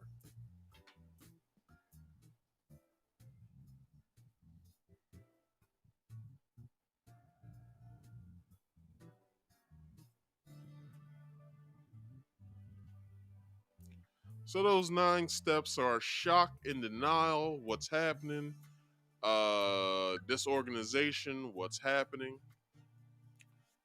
anger, what's happening, guilt and bargaining, physical or emotional distress, depression, loss and loneliness, and withdrawal.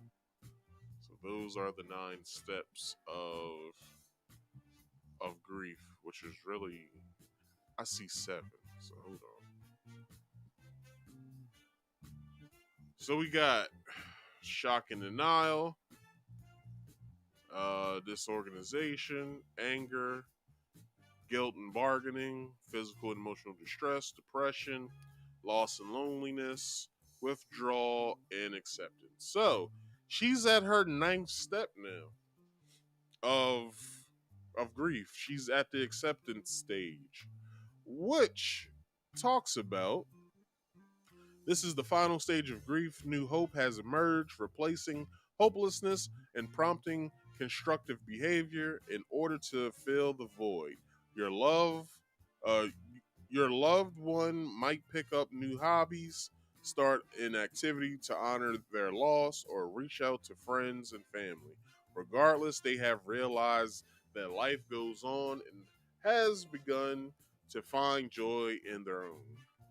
What can you do? Encourage constructive behavior, play to their interests into their interests, and suggest activities that will bring them joy. This might be something as simple as seeing a new movie starring one of their favorite actors. Recognize that this experience has likely changed them as a person, and welcome those changes to their outlook on life. As you help your parents navigate grief, or this can be for a spouse as well. Don't forget to think about yourself.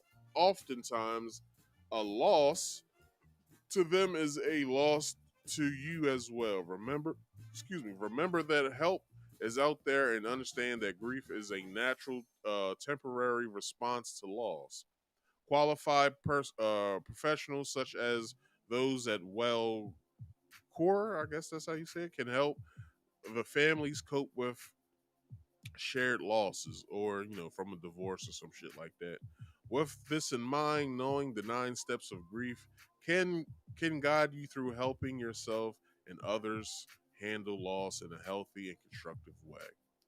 So, 9 steps of grief. She's at the acceptance stage, or she's probably in the 8th stage, which is withdrawal, and she's just now coming into the 9th stage, which is acceptance. So, you know, do I got this at the right point so I can play it? All right, so this next part that I have, and I have all of these names, I just haven't been saying the names, which is entitled "The Bonnet Video Derrick's Public Apology." These things that I couldn't have asked like for more of, so. And then when did the infamous Bonnet video, when did that take place? When was he outed? That was 2021.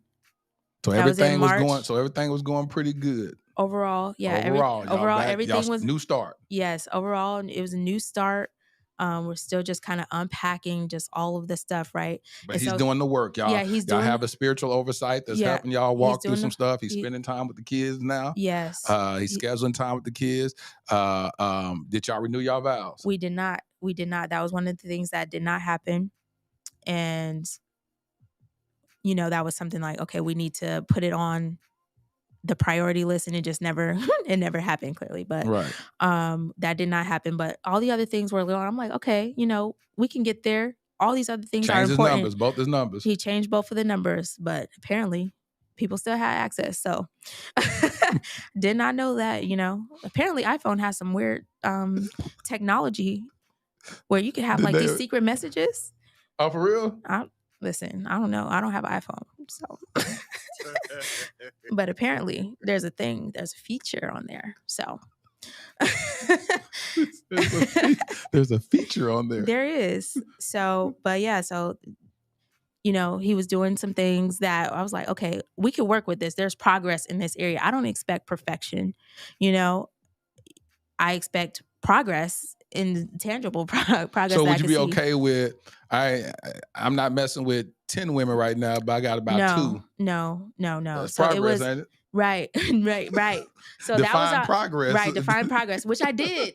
Surprisingly, I was very specific. I said there 0, none. Right? Because we do have to be very specific here. We cannot leave any blurred lines or nothing like that. I did actually clarify to him directly. I said, when I say 0, I mean 0, right? Because then we have to define. Oh, my bad. Wait a minute. Right. So define that was progress. Right, define progress, which I did. Surprisingly, I was very specific. I said there 0, none.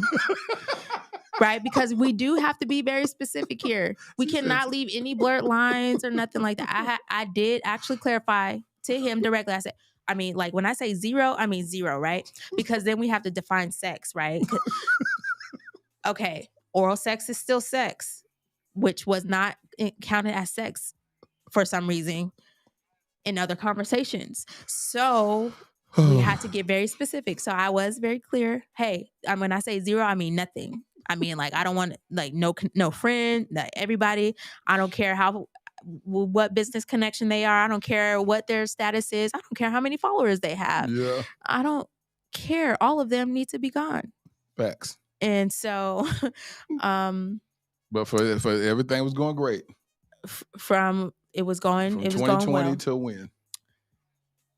Well, everything was going well until the Tasha K came out with all the stuff, and that was in March of 2021. And so from there, it was just like everything just came back up to the surface again, like was fresh, that new to open you? wounds. But when she revealed in 2021, was you blindsided by that? No, because he had already confessed to the 11 women that he had been with, which the 2 that were on there, or the 3 that were on there, had already been on his list of people that he gave me. And we had already been working on dealing with it and all of that. And so that information wasn't new. But what happens is that, it uncovers that wound all over again, right? Yeah. Because now not only on a private level, but now on a public level. And so now it's like open wound all over again. And then at that time, just 2 days before that, we found out we were expecting our 3rd child. Literally the day it was released on that platform, we were at his stepfather's wake. And so we're dealing with grief, we're dealing with expecting our next child, and now we're dealing with this all at the same time. And then it's like that following Monday, we're on camera, and I'm like, it's a helmet of salvation. Yes, this is what's needed right now. That's all I got. Right? All I know is it's a spiritual attack. Helmet of salvation. That's all I got. It's protect your mind. Right now, my mind is being attacked, and I need something. All right. So she went through a spiritual attack, and I guess it was showing at home, because 49. And it's just, I feel as though that Derrick did Danae a disservice by asking for her hand in marriage and then doing what he did or whatever. She has to go through all this shit with him, and it's just a shit show. Anyway, let me finish out this article, and then we can just pay attention to the video. So,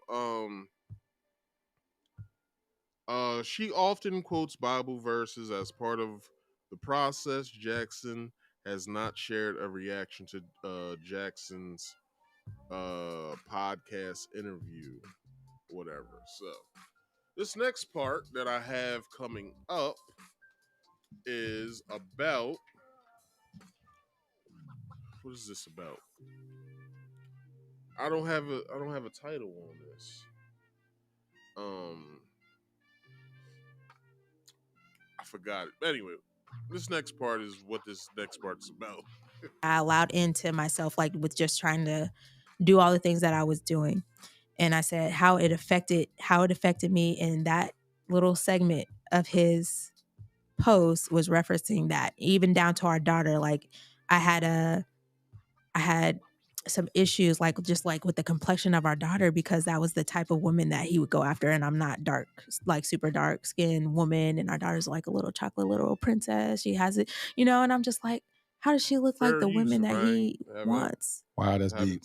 How does she look like the women that he wants and he desires and he loves? Like, like, I don't understand. It's like they had her even though I carried her. You know what I'm saying? And so Hold I had to on, work Danae, out. you gotta let that sit. You can't, Lord Jesus. You said they had her even though you had her? They had her even though I carried her. That's what I felt like for a long time. I had to really sit down and Because she her skin tone represents the type of women that he would cheat on you with? Yes. Yes. And so then it just played on the rejection and the abandonment and the not like, choose me. What is there about me? Right? Our daughter even has everything that you like search for, or at least preference Yeah. in a woman. Now, every woman wasn't dark skinned, clearly, but there's a preference and a type. And Okay, so Derrick would cheat on her with other dark skinned women, but as well as, light skinned women as well. But his main type was dark skinned women, which I hate to do it. But I gotta get this nigga a round of applause.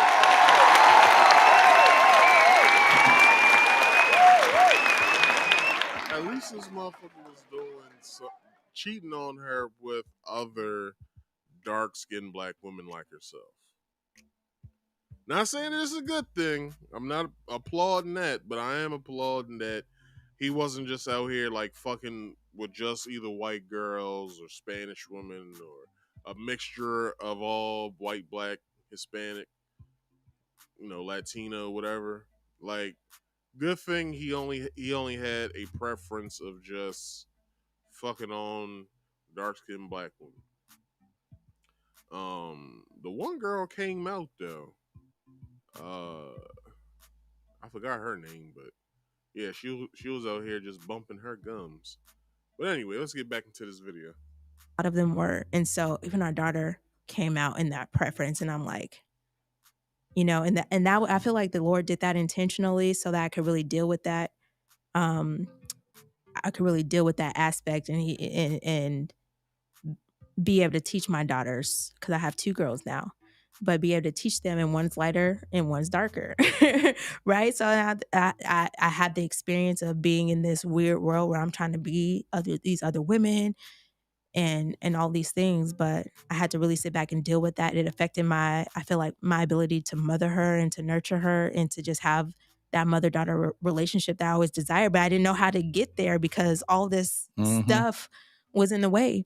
And so I had started telling him about that and trying to be vulnerable, because when you decide to come back, you got to be vulnerable still, even though it's scary. And so I had started telling him that. So he referenced that in his Mother's Day post. And so I'm like, I don't know how to I really don't know how to respond to this. I don't know that it was for me per se, as much as it may have been for, image. Like, that's how I feel. Like, this is me working it out. This is me working it out. And he did, behind the scenes, he did give me a big thing of flowers and a card. But he didn't say any of those things to me directly. So I'm like, I don't understand. And he gave that to you at your son's birthday party. Yeah, at our son. Damn. That's wild. Well, that's crazy, yeah.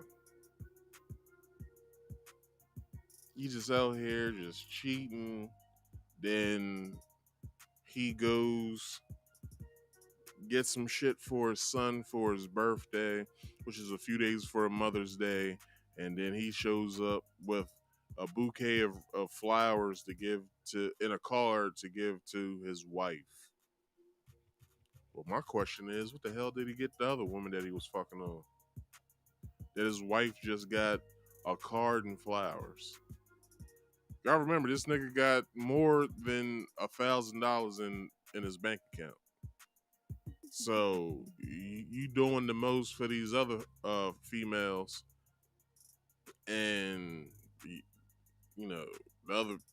woman that has your kids gets a flower and card. It's a fucking shame. Let's get to this next part. This is relatively like 5 minutes or so. birthday The party. day before Mother's Day. Yeah. Oh, Lord Jesus. So let's go back.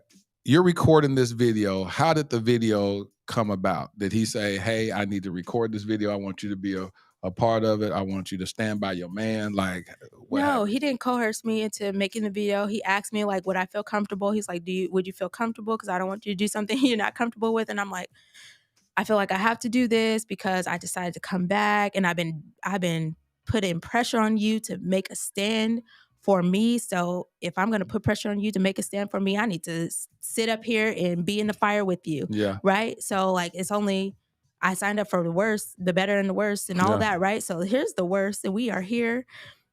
And do I like it? No, but he didn't coerce me to do it. I made the decision like, okay, I'm going to do it, especially since I've been putting this pressure on you to make a stand for me. So if this is the way we're making a stand, this is how we're doing it.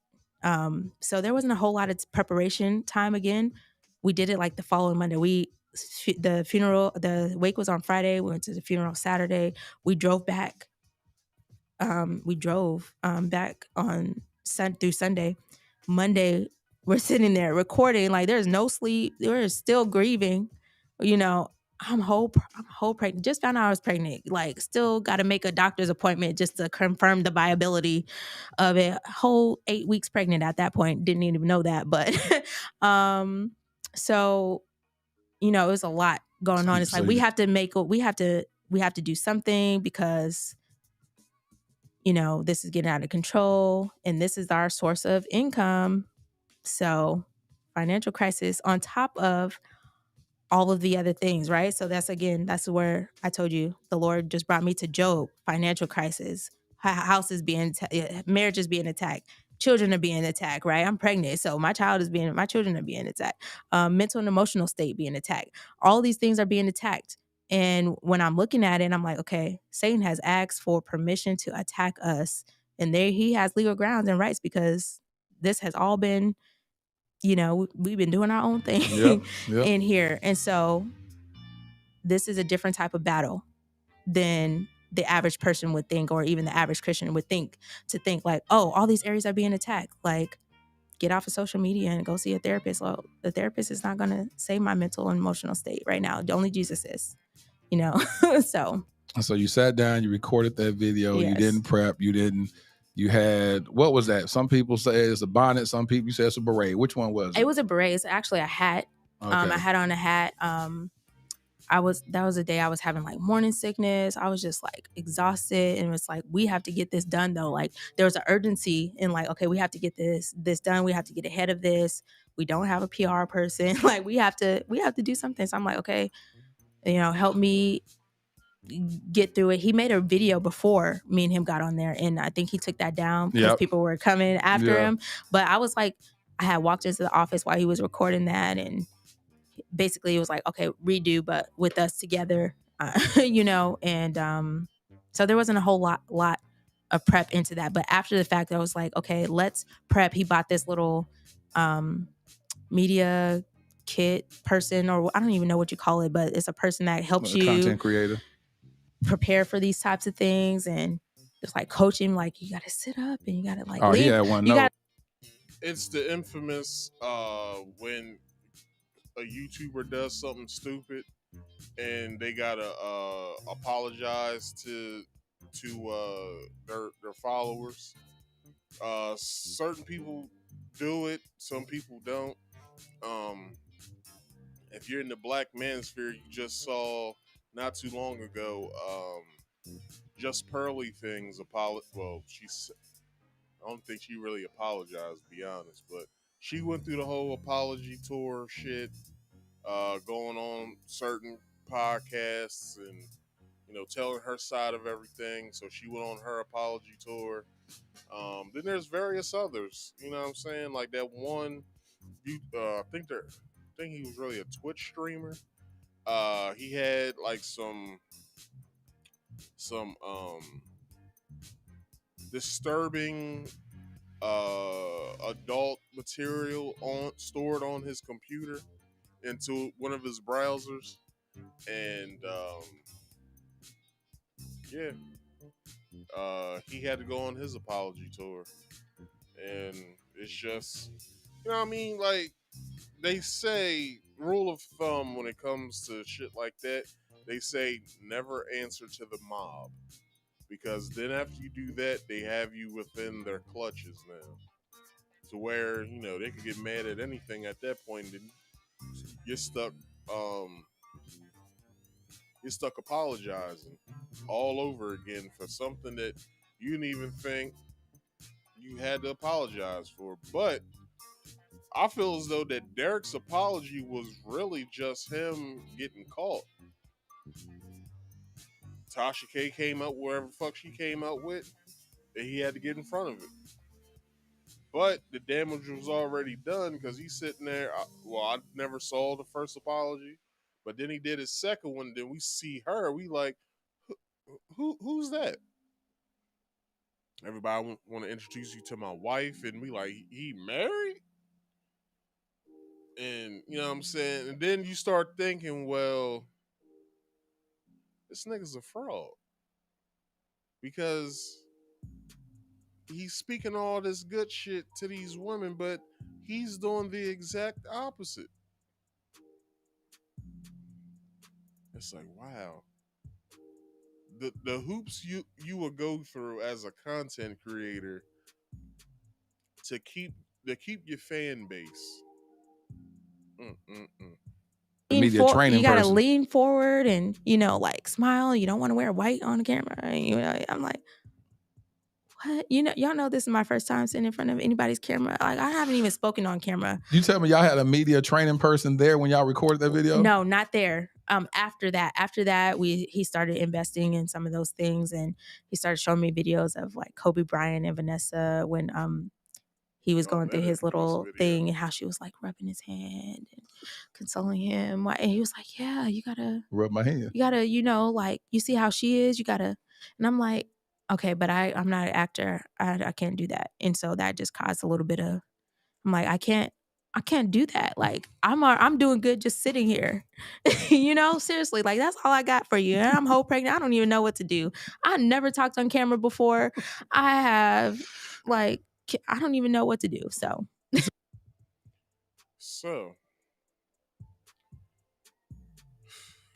man, let me skip to this next part. 10304.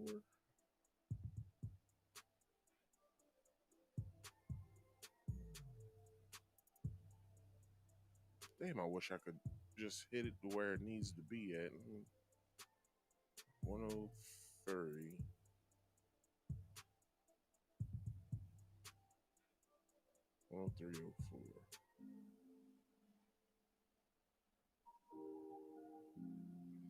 Shit, that's good enough. Anyway, let's get to this next part. And this helmet of salvation is going to do something for me. I don't know what it's going to do yet. Yeah, but it's going to do something, because he said his word cannot lie and it will not return to him void. And that's all I know. So answer this. How did you become this woman that was afraid to get in front of the camera, and then after all that happened, then you felt the need to respond, and now you're over here saying the helmet of salvation stuff, and now you're cursing people out, saying they gonna go to hell, and anybody come against you and your husband, you speaking curses on them. What happened? Well, so there is a process that everybody goes through when they're, everybody has to go through a process, and it's about how you respond to the process, especially when you're called into ministry. And I don't claim by any means to have done everything perfectly and in the right order. I'm learning through it and growing into the ministry. So there's a lot. I'm like, dang, all right, Lord, I didn't know. Like, I'm trying to figure it out. I'm still trying to figure it out. I just learned this yesterday. I'm trying to use practical application, right? So, so Rihanna, you can't be laughing over there. So practical application is like, you're teaching us this, you want us to use it. I'm using it. I don't know what I'm doing. So again, I don't claim to have done everything right, but as I'm learning it, I'm doing it. I'm demonstrating it. And this is how the Lord is refining me, right? Because we all have to go through a refining process. We're being tested. I'm being tested in this time. Not only is the world coming against me, but now I'm being tested for the call that He's called me to. There it is.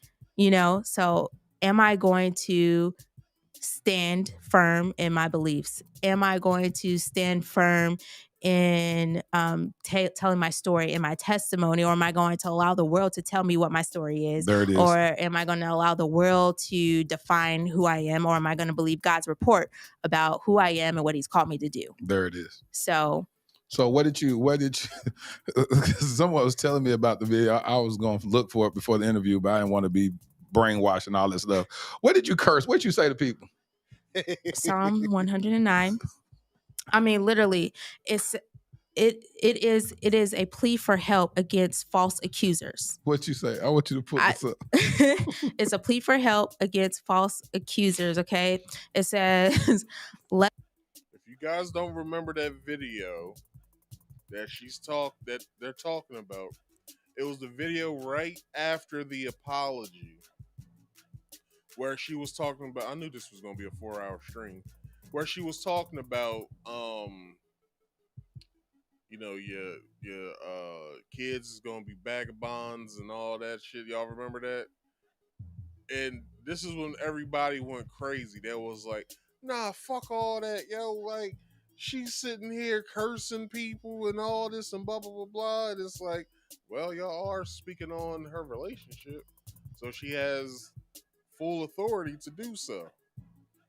So, y'all, I believe I took offense to it as well, and I said some things about it. But that was just at the time. That was before I knew the story. But I know the story. children be vagabonds on the earth. Let the mercy of God be withdrawn from them. Right? Where's my Bible at? I didn't bring my physical Bible in here. Psalm 109. Go to verse it's like 9, 10, 11. Okay. You said you found that. Let their children be fatherless. Let their I'm quoting the scripture. It's a plea for help against false accusers. Now, many people, for the mouth of the wicked. Where you want me to start on verse 2? It's like what I actually said is like verse 9, 10, 11. Like, oh, this is good though. For the mouth of the wicked and the mouth of the deceitful are open against me. Yes. They have spoken against me with a lying tongue. They compassed me about also with the words of hatred and fought against me without a cause. For my love, they are my adversaries, but I give myself unto prayer, and they have rewarded me evil for good and hatred for my love. Set thou a wicked man over me, and let Satan stand at his right hand. When he shall be judged, let him be condemned, and let his prayer become sin. Let his days be few, and let another take his office. Let his children be fatherless, and his wife of a widow. Let his children be continually vagabonds and beg. Let them see. He said, that's what I said. That's what I said. Now, was she wrong for that? Everybody accused her for using scripture wrong. But you got to remember, the world was coming for her. What did you expect her to do? She only did what she knew what to do. And that was say all this shit. Say all this shit through scripture. That's all. That's it, and that's all. Basically, say how she feels through scripture. And we all fell for the bait. We all got upset, and we all cursed her out.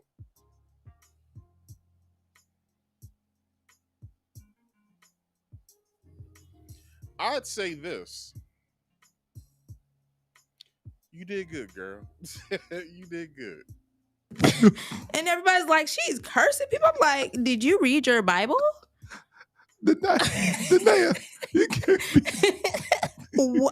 You mad because I know how to pray and you don't? Like, that is not a me problem. That's a you problem at this point. Why you gonna curse their kids? Why you gonna say their kids gonna be vagabonds? Why you gonna do that? He said, let their children be continually vagabonds and beg. Let them seek their bread also out of their desolate places. Let the extortioner catch all that he hath, and let the stranger spoil his labor. Let there be none to extend mercy unto him, neither let there be any to favor his fatherless children. Let his posterity be cut off. I'm quoting the word of God.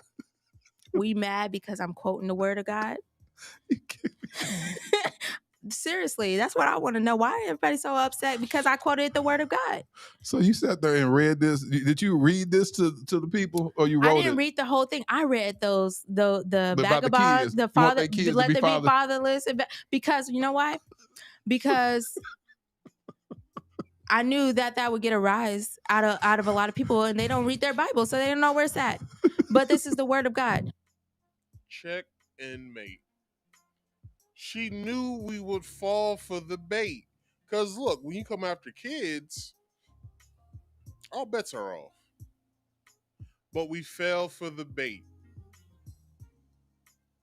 She casted her nice little prayer rod right into Jesus' holy water and just let that bait sit.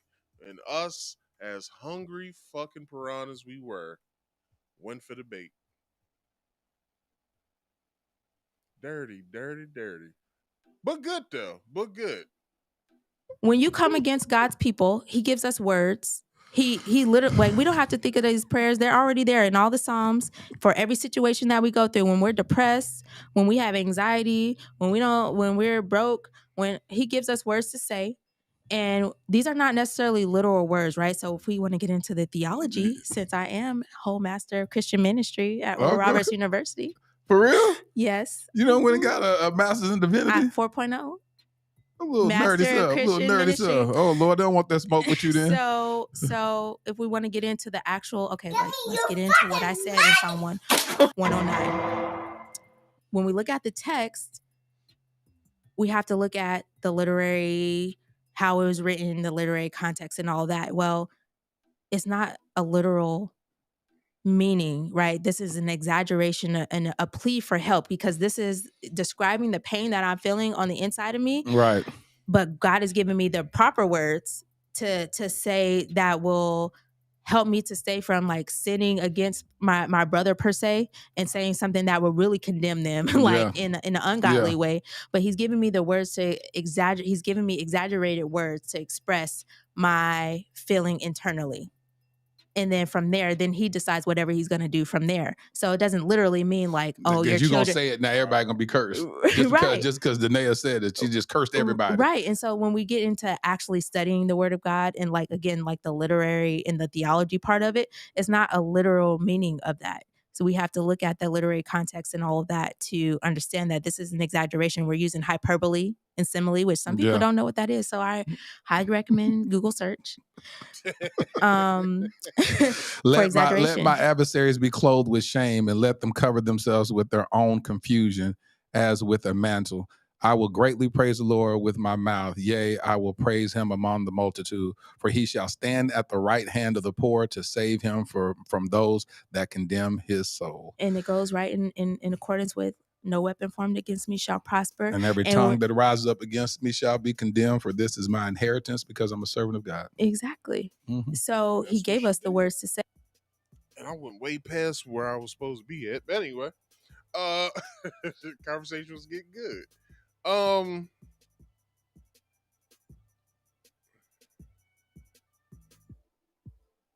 So yeah, let's unpack that a little bit for about a minute. So yeah, we basically went for the bait because, you know, as she said, and I do agree, most people don't know scripture. So they thinking that she probably pulled that out of her ass and cursing people or whatever, and thinking that, you know, that she's better than all of us. That's what most of us thought. And, you know, basically people made countless fucking videos about that. Like, how she gonna sit there and say that and blah, blah, blah, blah. Fuck you. And it's like, do you understand what the hell she was going through? Like, and I like saying this all the time because I know people don't do this. I've seen countless videos, and I haven't watched them, but I've seen countless people, content creators at that, make videos about this, but it was only that one part. And I know most of these content creators don't take the time out to listen and look at shit to gain a better understanding. They just out there making shit up, which I'm pretty sure that's what they're doing with their videos. They're just taking that little snippet of what everyone saw of her saying, you know, I was a shell of myself, and you know, I knew their bodies better than I knew my own, and everybody's going, "Oh my gosh, that's so shocking!" And it's like, shut up! You didn't watch the full fucking episode of either part. I myself have sat and watched this damn both episodes 3 times so I can get a better understanding of what's going on. And what's the big picture in all of this before we even end this tonight is she was led astray by a man that she loved, and she tried to seek counsel out of him, and try to barter with him, like, yo, like, what is it gonna take for you to just want to be with me? Like, why are you out here sleeping with them, that, and the other, and you never want to be home? And when I ask you to come home, it's an issue. Like,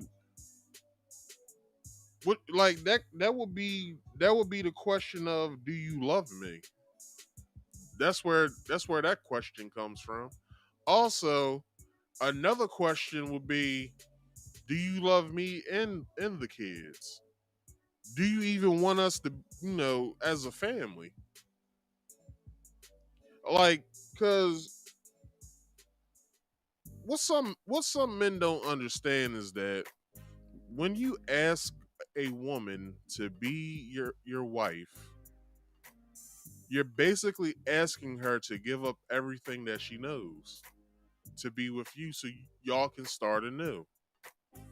That's what it is. Because if you read scripture, it states in there, when it comes to man, it's like once you're married, you don't have a mother anymore. You don't have a father. Although they, are your mother and father, but you don't have them anymore. The person you have to console with is your wife and or husband. That's the person. And a lot of us would say, well, that's what counseling's for. That's what we need black people to start understanding, is we need more counseling in the black community. And it's like, yeah, but you have a mouth. You can speak to the person. If you guys aren't on a level where you're understanding each other, then what's the point of y'all even being married?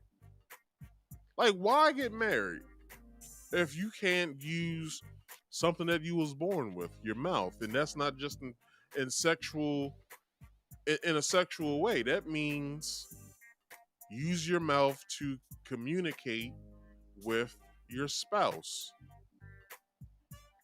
And I kind of was hard on that therapist chick that was talking about, what I'm saying, y'all niggas don't want to have speak to y'all's girlfriends or whatever, like y'all don't love them and shit. Like, I was hard on that girl, but I did understand what the fuck she was talking about at the same time. What she was basically saying was, men in general have an issue with talking to their girlfriends or wives, because when we get in a relationship, is I'm the man. Like, I'm supposed to be the dominant person in this relationship. I'm masculine. I got the whatever. Whoa, bang on your chest. And it's one thing that you're fucking up, and that is,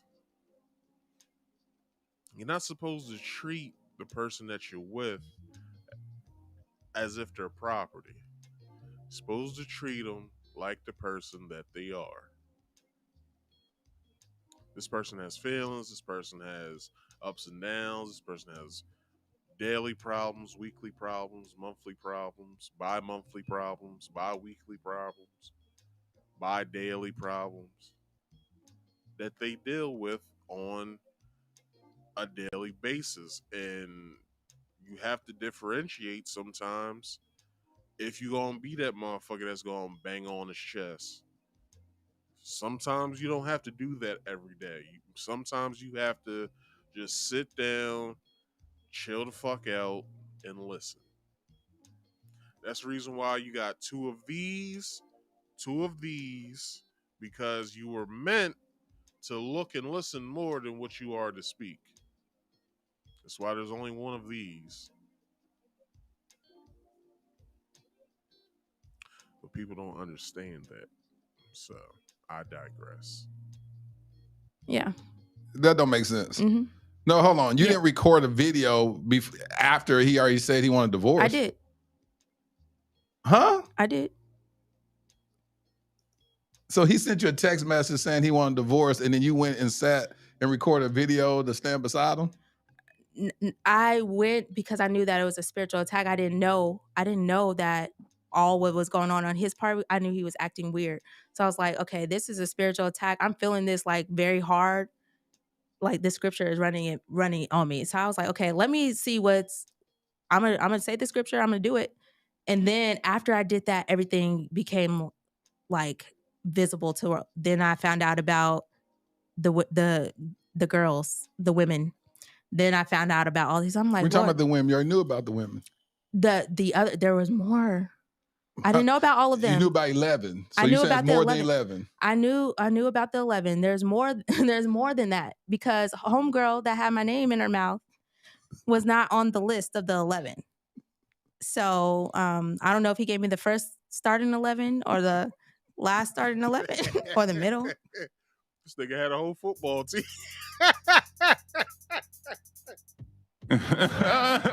Man, Derrick's a dirty motherfucker, yo. But her name wasn't on it, so. So he told you wanted a divorce when? And how did he tell you that? September 29th, 2022. He sent me a text message saying that he was done with the marriage. So 2022, but the video was recorded in 2021. No, the video was recorded in 2022. The what's known as the Helmet of Salvation video? Oh no, that was in 2021. Oh, you talking about the cursing video? The cursing video, yeah. Okay, so we done passed that. Yeah. I want to go back to how did y'all, after you recorded that video, we're gonna call it the Helmet of Salvation video, what did the marriage start looking like? Oh, after that, we leaned in. I feel like we leaned into each other. We had our spiritual counsel actually came closer. They were making house calls to us, bringing us stuff, talking to us individually, and then there was some. He started asking me questions like, when's the last time you were in love, or in love with me? And I was like 2 years ago. Like, I love you, but I'm not in love with you right now. And in my mind, it makes sense why I'm not necessarily in love, but I do love you. And so that created a huge wedge between us. And that was about June 2021. Now, to any of the fellas who's watching, who's ever heard those words like myself, you know that shit stings. That shit stings. When you ask your girlfriend who you've done wrong, do you still love me? And they go, I got love for you. I don't know if I'm in love with you anymore. I can find a way to be in love with you again, but as of right now, I'm not in love with you. I have love for you. I love you, but I'm not in love with you. That shit fucking stings. Like, they say, scientists say that mental or emotional trauma is no different to the body than physical trauma. Because you feel, and I'll say this, you feel pain, but you can't get to it. Like you will have to cut yourself in order to get to the pain that you're feeling.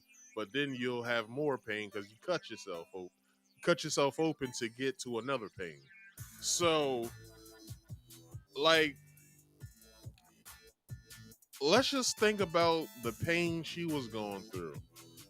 Countless headaches, probably migraines, sleepless nights, worrying, not knowing what he's doing, not trusting him, shit like that. And, you know, she's already gone through a mental and emotional toll. And, she's fucking around and, allowing this dude to do what he's doing and continuously breaking her heart, patching it up again, breaking it all over again, patching it up, breaking it all over again. And then it's like, for you to fix your mouth to say, I got love for do you love me anymore? It's like, nigga, is what the fuck you been smoking before you got into this room? It's like, like I said, I cheated on somebody and I had to ask certain questions to see where I stood with her. One of those questions was, are you still in love with me? She said what she said, nah. I love you, got love for you, but I'm not in love with you. And it stung, and I'm like, well, what the fuck can I do to get her to be in love with me again? And now you're on a constant carousel of emotions and all kinds of other shit. You're just sitting there going in a circle. And you got to be there for the ride, because the moment you show signs of getting the fuck off, that's when the relationship's done. Because I like that I made this video. I made this. This is one of Marcus Speaks' earlier videos. It was mentally leaving before physically leaving. I believe that's what it's called, but I'm pretty sure it's a play on of what I did. And in the video, I basically talked about how you mentally prepare yourself to leave a relationship way before you physically go. In most cases, it could be you mentally prepare yourself today, but you won't leave probably 3 years down the line. Because you have to be secure within yourself to understand that, is this what I really want to do? And if I do this, do I really, or would I really be okay with it? And will I care about what this person thinks? I had to go through it. Now, the relationship that I'm speaking of, I didn't have time to do that because there was certain other things intertwined in that.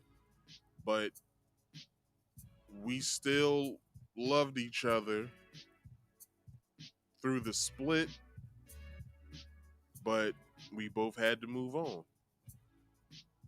And it kind of still like bothers me sometimes that she's in other relationships.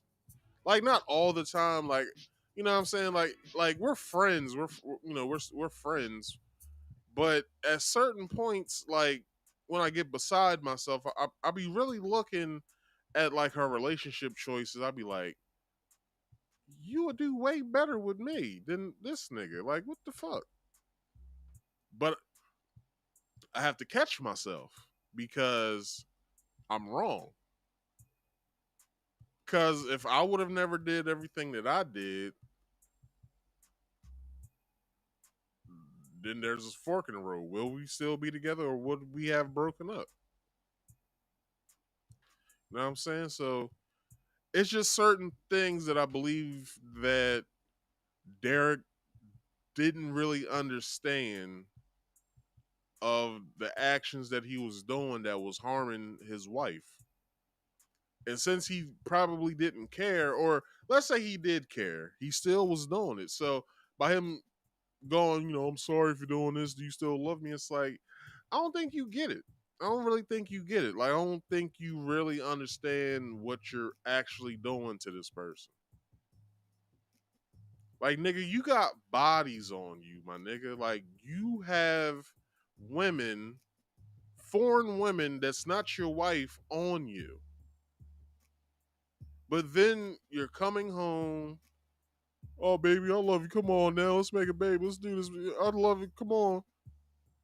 And she falls for it.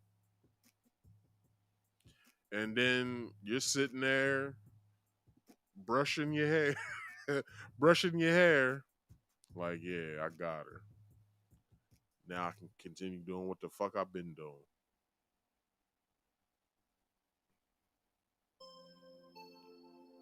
And then he's like, well, fuck it. I didn't hurt this girl too many damn times. I want a divorce. Excuse me? Hold on, what you talking about, homie? But that's what it is. During that time, y'all was there ever a season where you were just like, I'm withholding sex from my husband? Yes, there was. There absolutely was. And that was like right after that June, July, when he asked me if I loved him. I said, I'm not in love with you, but I do love you. And then like that created a wound in him. And so then there was just like, I can't trust him, like with my body. It was just like a lot of like bickering back and forth between us. That was the only time that happened in your marriage? No. Way in 2021? No, like, but clearly we weren't having a whole lot of sex before then because he was at the condo. So I mean, but when come through and run through and then go back. Okay. Did he do that? Sure. We're gonna go with that. Yes. There was occasions and like towards the end before I even left and all that when I knew I would start showing up to the condo randomly and like let's do it, and he was like, no, I just want to talk and I want to, so you want to talk. So he wants to talk to me, but he is smashing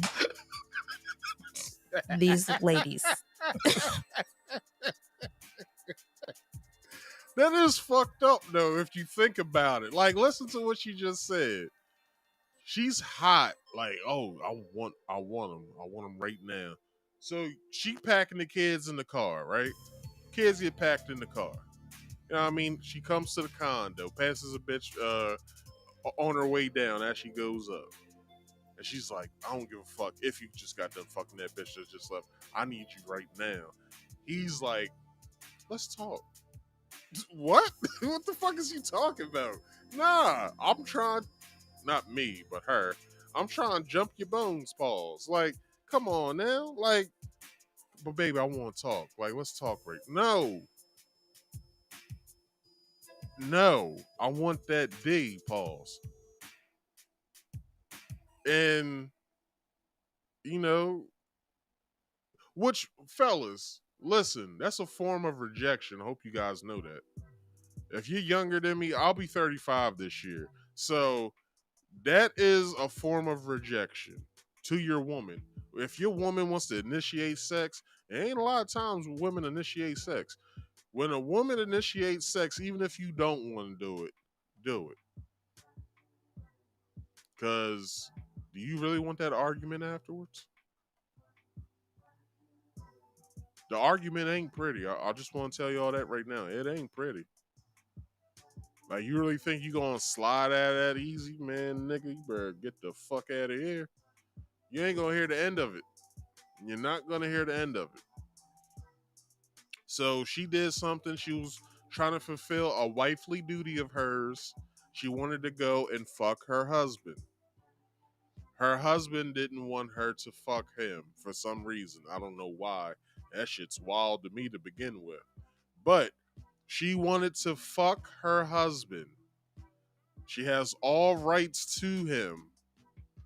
All rights are reserved to Danae Jaxn. Miss Jackson, if you're nasty. All rights are reserved to Danae Jackson to get that D pause whenever she wants it, and that's what the fuck she's allowed. But you got Derrick saying, "Let's talk." The fuck it, nigga, what? Nigga, what? Young dudes, if y'all ever get into a relationship, y'all living with y'all girl, and y'all girl gets hot and bothered where she needs you to extinguish her fire, nigga, do it. Don't leave that shit. Because you gotta remember, man, those emotions can turn negative. That's a positive emotion that she's showing you. Once that emotion turns negative, you can ask for sex if you want to after that, nigga. You're gonna get your fucking tires slashed. Alright? Now, here's the last part of this that I have for you guys. And it goes a little something like this. Message. It said, I'm done with us in the marriage. And so it's just like, okay. And then the next day after that, he said he came to me in person and it was like, do you have any questions about my text message? And I was like, no. What a fucking narcissist. How do you, what man tells his wife through text message, I want a divorce? Huh? You're not man enough to go to your wife and say, I've thought it over.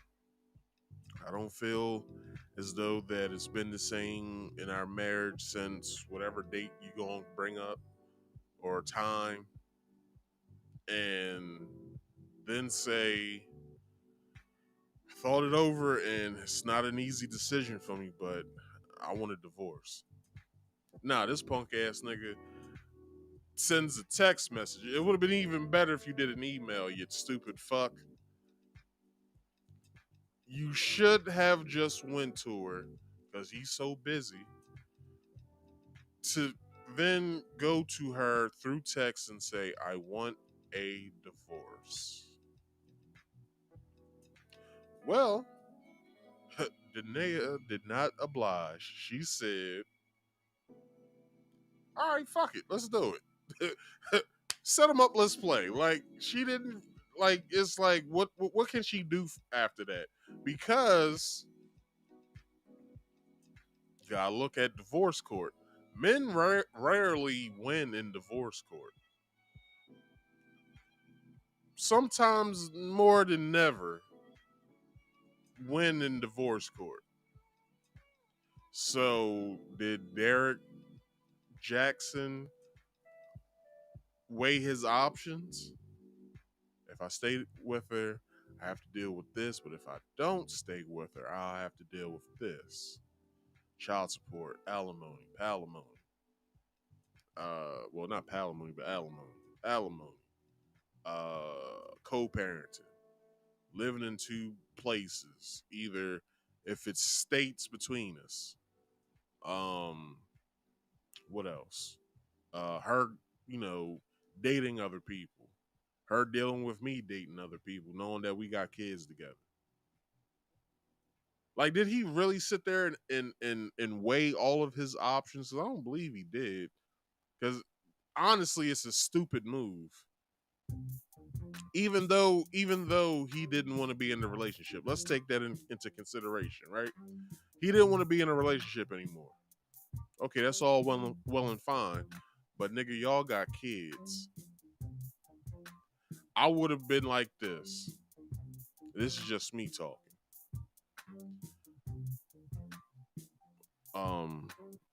Well, let me put myself in his shoes.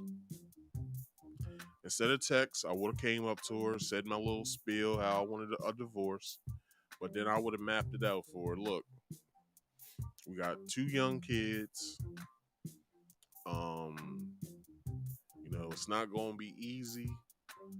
I would like for us to stay a family for these next, I don't know, let's say their kids are 4 years apart. So for these next 21 years, I'm gonna want to, at least show our kids that we're together, but knowing that we're not together. But I would like to keep this family structure for my kids, at least until the last one's out of college at 21. So I don't know how you feel about that, but I would like to get your input on that. Now, either if it would have been an argument or her saying, well, fuck this, I'm a countersue and this and that and whatever, and I'm gonna fucking take you to the cleaners or what have you. Like whatever the answer would have been, it still doesn't well, really my example's better than what the fuck he did. Like he went through text. That's a bitch ass move. Like that's like sending a breakup text. Have any of y'all sent a breakup text? One of my ex-girlfriends broke up with me. And I'm talking about in my adult years. Sent me a text message stating that she was done. Okay. I went out that night. Craziest thing was when I did go out that night, my cousins was already out. I ain't have to call them.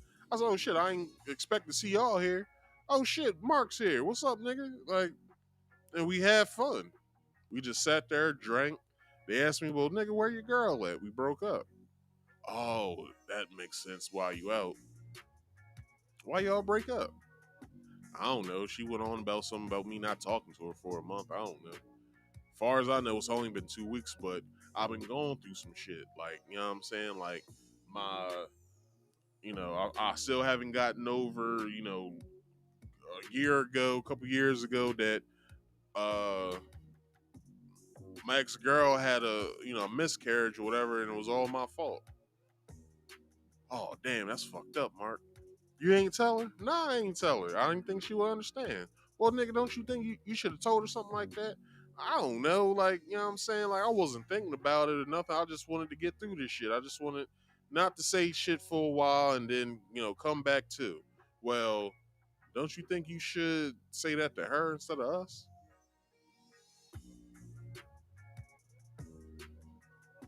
So, as I always do, I'll wait a week to see if that person will talk to me again. Once that week is done, I'm moving on. Wasn't until recently I had to explain that to her.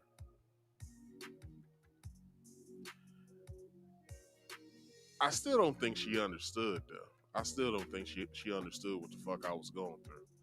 I just think she wanted to argue her point and not understand mine. But it's cool. I really don't care about that part. I'm just glad that I was able to tell her instead of being silent about it. But I don't think she really understood my like my emotions like about it. Like still to the day, like I would have a what? I would have an 8-year-old right now. And I'll just be doing dad shit. Like whatever dads do. I'll be doing dad shit. And it didn't happen. So, I can only live with what I've been through. And my whole reason for doing it was I don't want to burden her with my problems. We're just, we was just getting together like shortly after me and my girlfriend before. Like I had met her like shortly after. Took us like maybe like 4 or 5 months to get with each other, and then relationship, that bullshit comes around, I'm silent. We break up one time, and then after I'm out of my rut, I run back to her like, yeah, I'm sorry, it's not gonna be like that next time, blah blah blah, whatever. Comes around again because I didn't think I was gonna have those emotions again. Well, came back around, still felt the same way. Still bothers me. It still bothers me, but I can get through it now. Like when that point in time comes around, I'm not in as much of a funk as I used to be in. I still kind of get into a funk, but it's like, well, Marcus, it's over with. It's done. Like, why are you still harping on what could have been? Like, what I'm saying? That happened when you was 27 years old. Like, come on, Marcus, get over it. Or 26. Yeah, I was 26 years old. I was like, that happened when you was 26. You're 34 going on 35 now. Like, get over it. So yeah, like, 9 steps of grief. You know what I'm saying? So shit happens. What you respond? You just responded, okay? Yeah, I said, okay, if that's what you want. And then the next day, he made a video. He's wearing all brown. And it's like, if somebody says, okay, if that's what you want, it's manipulative. And I was like, oh, and then I commented on it. I was like, facts. I got blocked, I think. So this nigga's laughing infectious. You think he got blocked? Yeah. He said that if someone says okay after you make a statement, that's manipulative? Yeah. I mean, literally, that's verbatim what I had messaged him when he sent me, hey, I want to end the marriage. Like, I'm done with us in the marriage. I was like, okay, Oh, that's I what want you to want. unpack this. So he said, if you tell me I want to get a divorce and I say, okay, if that's what you want, I'm being manipulative because I'm saying, okay, if that's what you want. Something. So wait, so what I'm understanding here, if this is what she's actually saying, is that he said what he said, but he wanted a different answer from it. Like he wanted her to go, well, no, don't go. I want you. I love you. Blah blah blah. But she just was like, all right, like, cool. All right, cool. When do you want to do this? Like, I can understand that aspect of it all because it's like, what more do I have to give? What more do you want from me? like I can understand her reason. It's like she's not happy. So, why stick around?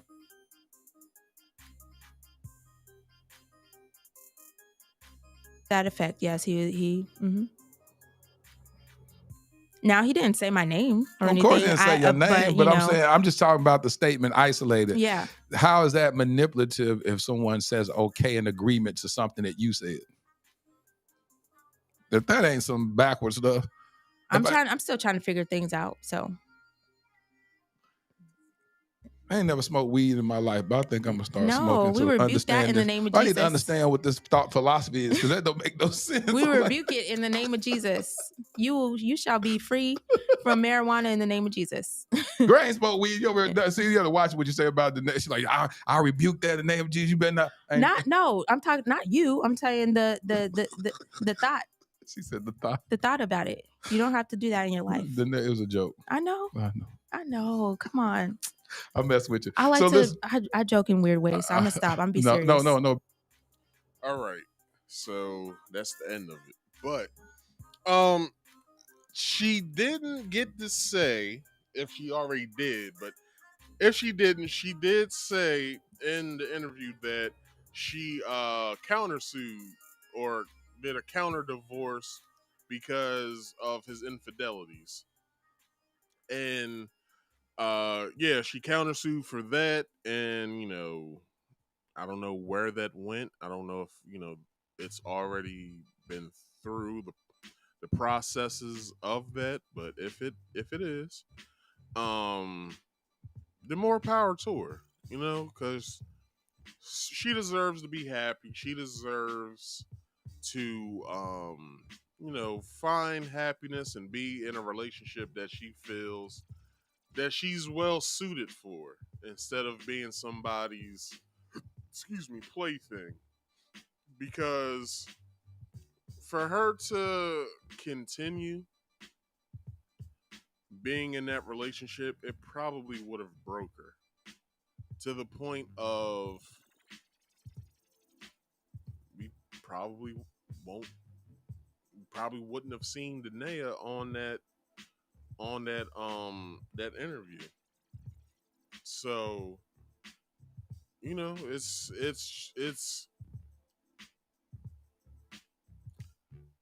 sad to see people who I guess were in love with each other to then not be in love with each other anymore.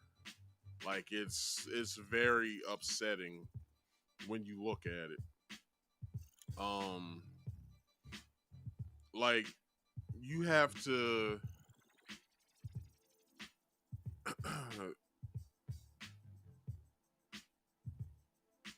you have to look at this without knowing the shit that you know about you being in relationships, because you've only experienced your relationship. So you got to look at it from somebody else's eyes, like how she dealt with everything, and she was being manipulated and being basically, lack of a better term, sacrificed by Derrick in a way of not like actual physical sacrificing, but emotionally emotionally, and making her feel unloved, like that type of sacrifice and stuff like that. So we can only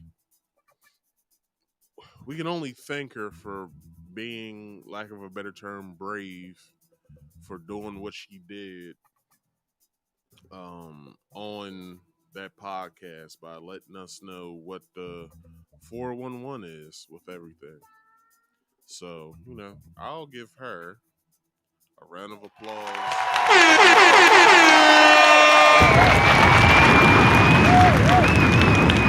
Holy shit. Because it must have been hard, but she was able to get through it and make us, allow us to know what she was going through. So I respect her for that. Well, that ends the show. Let's get to the summary of today. So if you guys was with me in the beginning, because it's now 12:04 on my side, we talked about the Epstein saga, and it's still continuing. Bill Gates is wrapped in all of this, which he was already to begin with, is just now coming to light. Also, I spoke on in the beginning of the year, the very first show of 2023. I spoke on how Denise George, the ex Attorney General of the U.S. Virgin Islands, filed a suit against the J.P. Morgan Chase, and their dealings in with being a part of the whole Epstein cabal. And there's probably more to come to that story. But also, I spoke on Black Lives Matter on the road to bankruptcy because they don't know how to spend their fucking donation money. And that's as much as I'm going to say about that because I'm going to get upset all over again. And also, we have Danae Jaxn, future ex-wife of self-proclaimed relationship guru Derrick Jaxn, of how she sat on the podcast Their Future Wifey and bared her soul to the people, to where, this could have some sort of closure. Now, Derrick Jaxn comes up within the next week or so talking about this, then we'll have more to talk about. But on my side, I feel as though that this shit is done. It's finito. It's a done deal. All right. So with that being said, people, we gonna get on out of here. But first, I gotta hit you guys with the theme music and a few promotions. So with that being said, you guys can find me every Friday and every Saturday at 6:30 p.m. Eastern Standard Time, Fridays and Saturdays as well. So please don't forget, make sure you come and check me out. Make sure, if you haven't already done so, subscribe to this here channel. Do it now if you're new, and hit that bell icon to also get all my notifications once I post a video or once I go live. All right, and also do me this one favor. In the description box, scroll down when you see links. You'll see like a part of the description that says links. Underneath of the YouTube link, go to that Rumble link. Once you go to that Rumble link, it'll bring you to my channel page over there. Sometime tomorrow, you'll see this video over there. So do me a favor, follow me over there because I want to start simulcasting to both places, both YouTube and in Rumble. So, just in case, once everybody starts rolling in here and I can, start talking to you guys via link or phone number, and shit gets spicy, we can cut this stream here on YouTube, have everyone go over to Rumble so we can continue the conversation, right? So, if you ever want to come up here and talk to me, you can it's two ways. You can either hit the link or that's always posted in the live chat, that's pinned in the live chat, or you can hit this number at 302-283-9791. I will repeat, 302-283-9791. So if you ever want to come here and talk to me about any of the topics that I am talking about that night, you can. All right, just wait for me to signal y'all in so I can do my thing first. But with doing that, it has a set of rules with it. Rule number one is you must be on camera at all times. There's no ifs, ands, buts about it. I don't care how you think that you're going to come in here, you will be booted if you do not follow my rules. Because if you don't want to be on camera, which is rule number two, that is fine as well. There's a questionnaire back here. It's always not a questionnaire, it's a question back here. I would like for you to answer, so leave your name and your answer in the private chat here. Don't make it a conversation. Just leave your name and your answer, and I will accommodate you from there. All right. And the last one is, please mute all background noise if you either use the link or if you use the call-in number. All right. Try and run at least a semi-professional show over here, and I do not need anybody halting my progress. So please just follow the rules. All right. There's just 3 simple rules you have to follow. It's not like I got a list of shit. It's just 3 simple rules. Just follow them so we can all be good. Now, I just need for you guys to like this video, subscribe if you're new here, hit that bell icon to all, and also share this stream to your respective social medias, your friends, your family, even your co-workers. All right, do that too. Get me up in the algorithm. I would love for them to get a load of me. All right.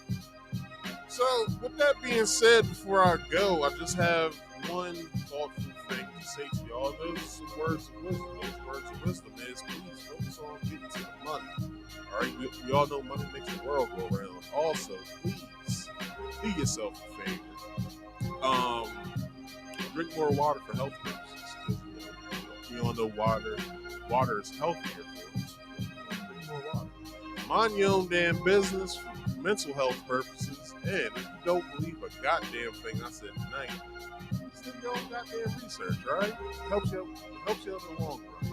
I've been Marcus. This has been Marcus Speaks Live. I thank you guys for being here, and I thank you guys for watching. I'll check you guys out tomorrow night at 3:30 p.m. Eastern Standard Time. Peace out.